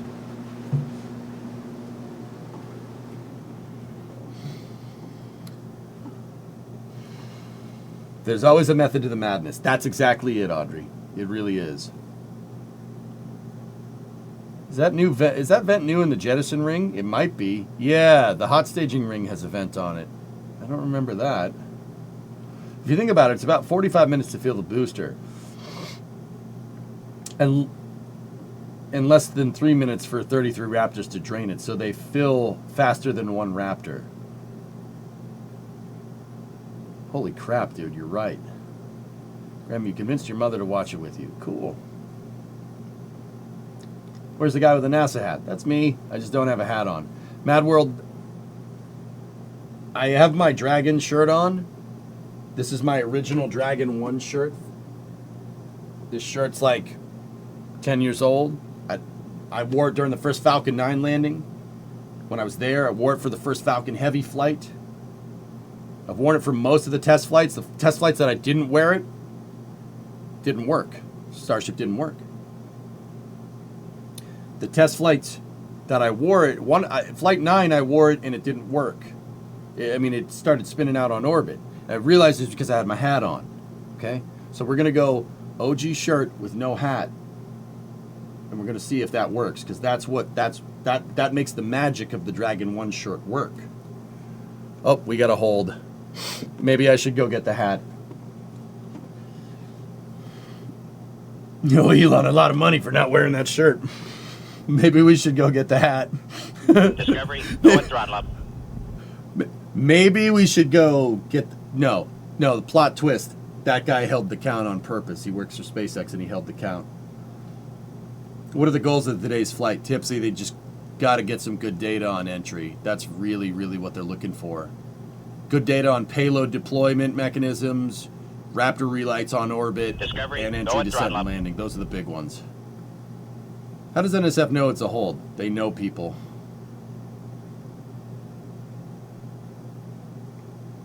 The lucky shirt theory. Yep. No, engine chill wouldn't be happening just yet, Dean. And I know you asked that before they held it. I believe in science, facts, and logic, and my magic shirt that makes the rocket go burr. Dude, Happy, you would be very surprised how much rocket scientists believe in bad juju. That's absolutely a thing. Dude, some of the smartest people I know are like, nope. Have to wear my lucky socks today during a launch. Like, dude, I know a lot of people in the industry. They're like, oh, yeah, I got to wear my underwear. I don't wash it every day. There's a launch, we wear it. It's like... Discovery, go and throttle up. You'd be amazed at how much superstition there is in this freaking industry. Dude, it's everywhere. Peanuts, bingo. Hey, Eagle, tier 2, 65-month resub. Thank you. Smoked had a 17-month subscription. Hope all is well. Glad to see you streaming on your day off. I hope we see some good launch stuff. Yep. Yeah, we're just a little stitious. We're not superstitious. We're just a little stitious. It's like baseball. It is like baseball. Absolutely. What could this be a hold for? It's hard to say. A hold here for fueling could be something with the fueling procedure that they didn't like, or it could be weather. Sounds like a bunch of sailors to me. Maybe stop cleaning your coffee mug. I don't do that. Well, I don't use my coffee mug, but the Ford mug is there. I don't make coffee out here because I like the coffee machine in my house because it makes a better pot of coffee even though it's the same machine. That reads. Okay, cool.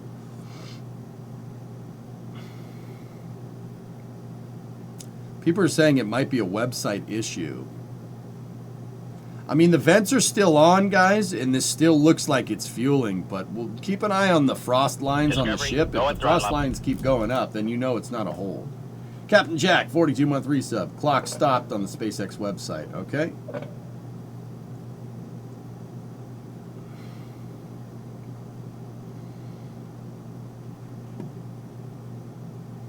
I see it, Baron.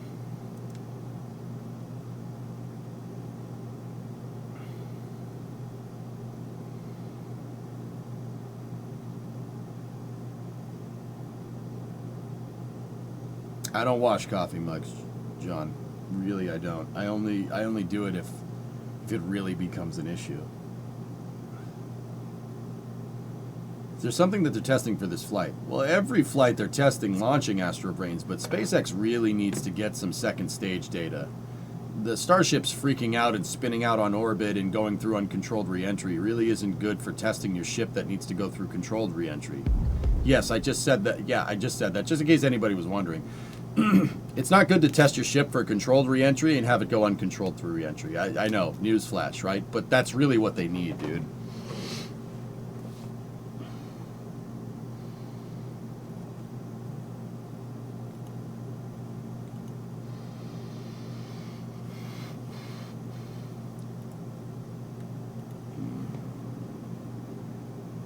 I don't see those frost lines moving, guys.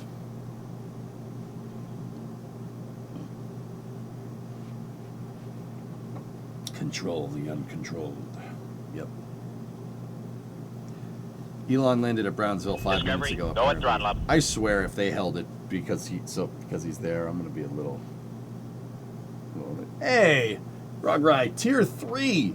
Thanks, man. That really helps me. Tier 3, 23 months. Thank you very much. We don't have any word on the hold just yet, Hangman.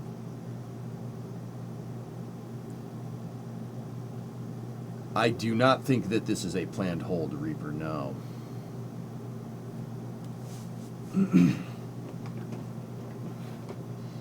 Detanking. This is almost certainly a scrub.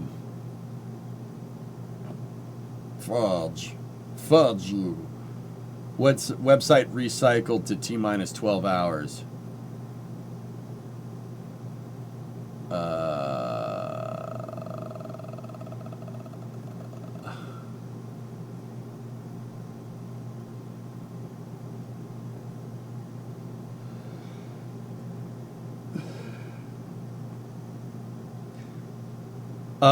No, see, Kraken, I'm Partner Plus, so every tiered sub is a 70-30 split.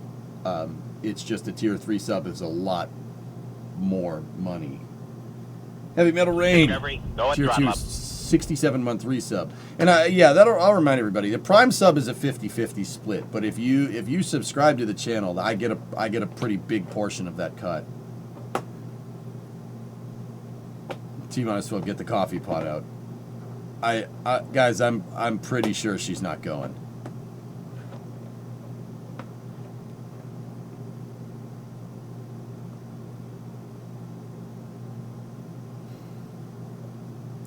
I don't think affiliate land it's 50-50.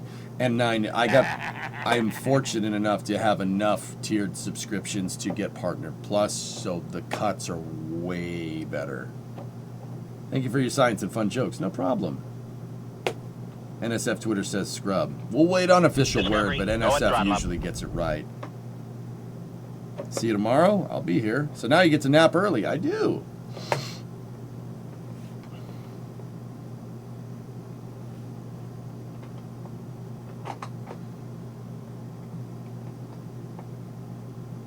SpaceX website is updated.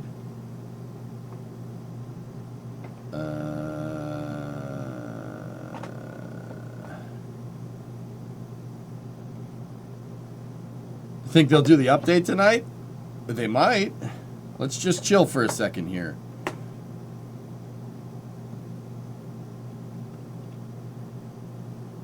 Let's get them paid. Oh. Here, let me do that D20 roll. Nuclear. Okay, Dino, you got a tweet. All right, that's what I was waiting for.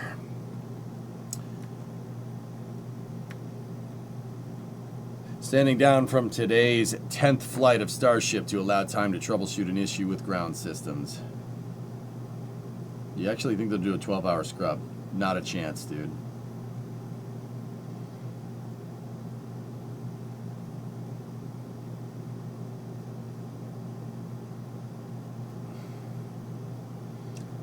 Old man yells at GSE. Thanks for streaming on your day off. Hope you feel better soon. Thanks, man.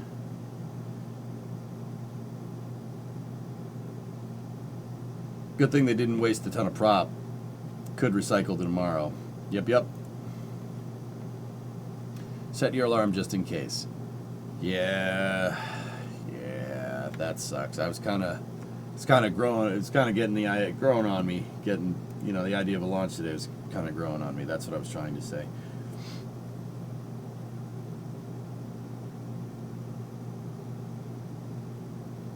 Oh, Grand Wake that. Well, yeah, got to, dude. Yeah, that makes sense. Sucks. Thanks for the broadcast. It happens, guys. So if you're wondering why, why don't they just send it, dude? It took thousands upon thousands of man hours to get this thing made. It took thousands upon thousands of hours of people's time to put that stupid thing on the pad, and then get all the fuel there and get everything there. Now, Do explosions happen with rockets? Yeah. Do they happen with Starship? Yeah, a lot. But you ideally want to make explosions in new ways, not something blowing up on a stand, which SpaceX has already done that quite well, many times. So waiting 24 hours is not a big deal. Or 48 or whenever they think the weather's good. If it blew up for a known reason, you don't learn much. That's right, Pi. Mm-hmm. They gutted all the GSE for the static fire adapter. Yeah, right. Every explosion is unique and different. Yep. Yep. Technical difficulties, please hold. You want the explosion in one direction, not many. Yep. And you want it, yeah. You want, that's the big one. Dang, no plasma today. It happens, guys. It happens.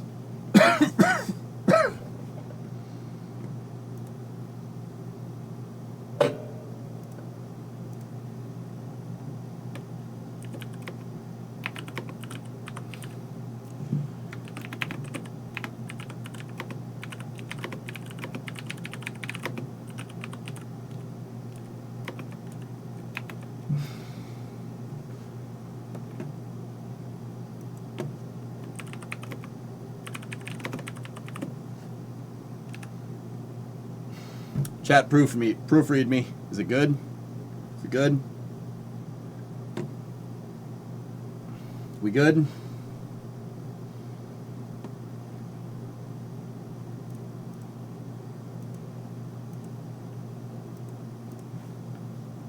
All right. Good. GSE gonna GSE, man. That means pads. What that means, in case you don't understand the joke, ground servicing equipment, GSE gonna GSE, meaning that the pad is a complicated piece of the system as well, and pads can have problems just as much as rockets can. It happens. You misspelled chat. No. People on X don't understand what Chet means. They'll think I'm talking to a guy named Chet.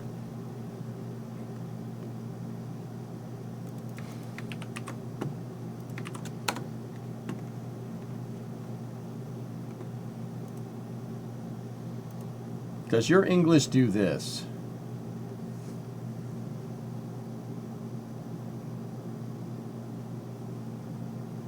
Yeah, mate.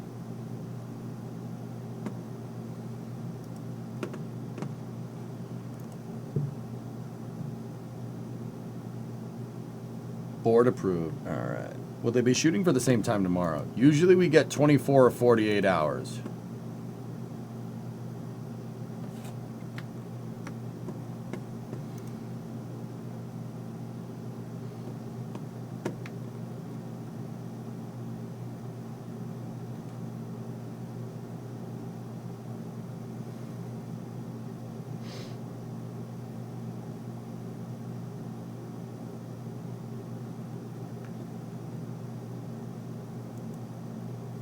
I'm leaving.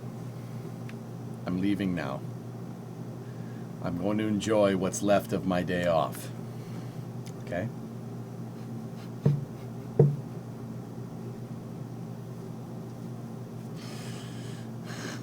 All right.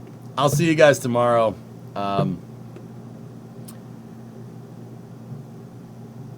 It scrubbed fuel, the ground servicing equipment, huzzah. All right. Have a good night, everybody. I'll talk to you guys all tomorrow. And whenever this thing decides to go, I'll be here, okay? So we're going to pack it in for the night. That is, my replies are exploding with people just saying Chet. Okay?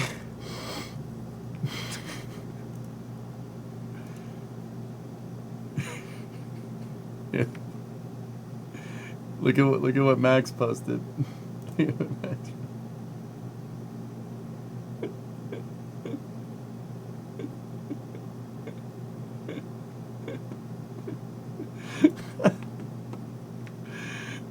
All right, I'll see you guys all tomorrow.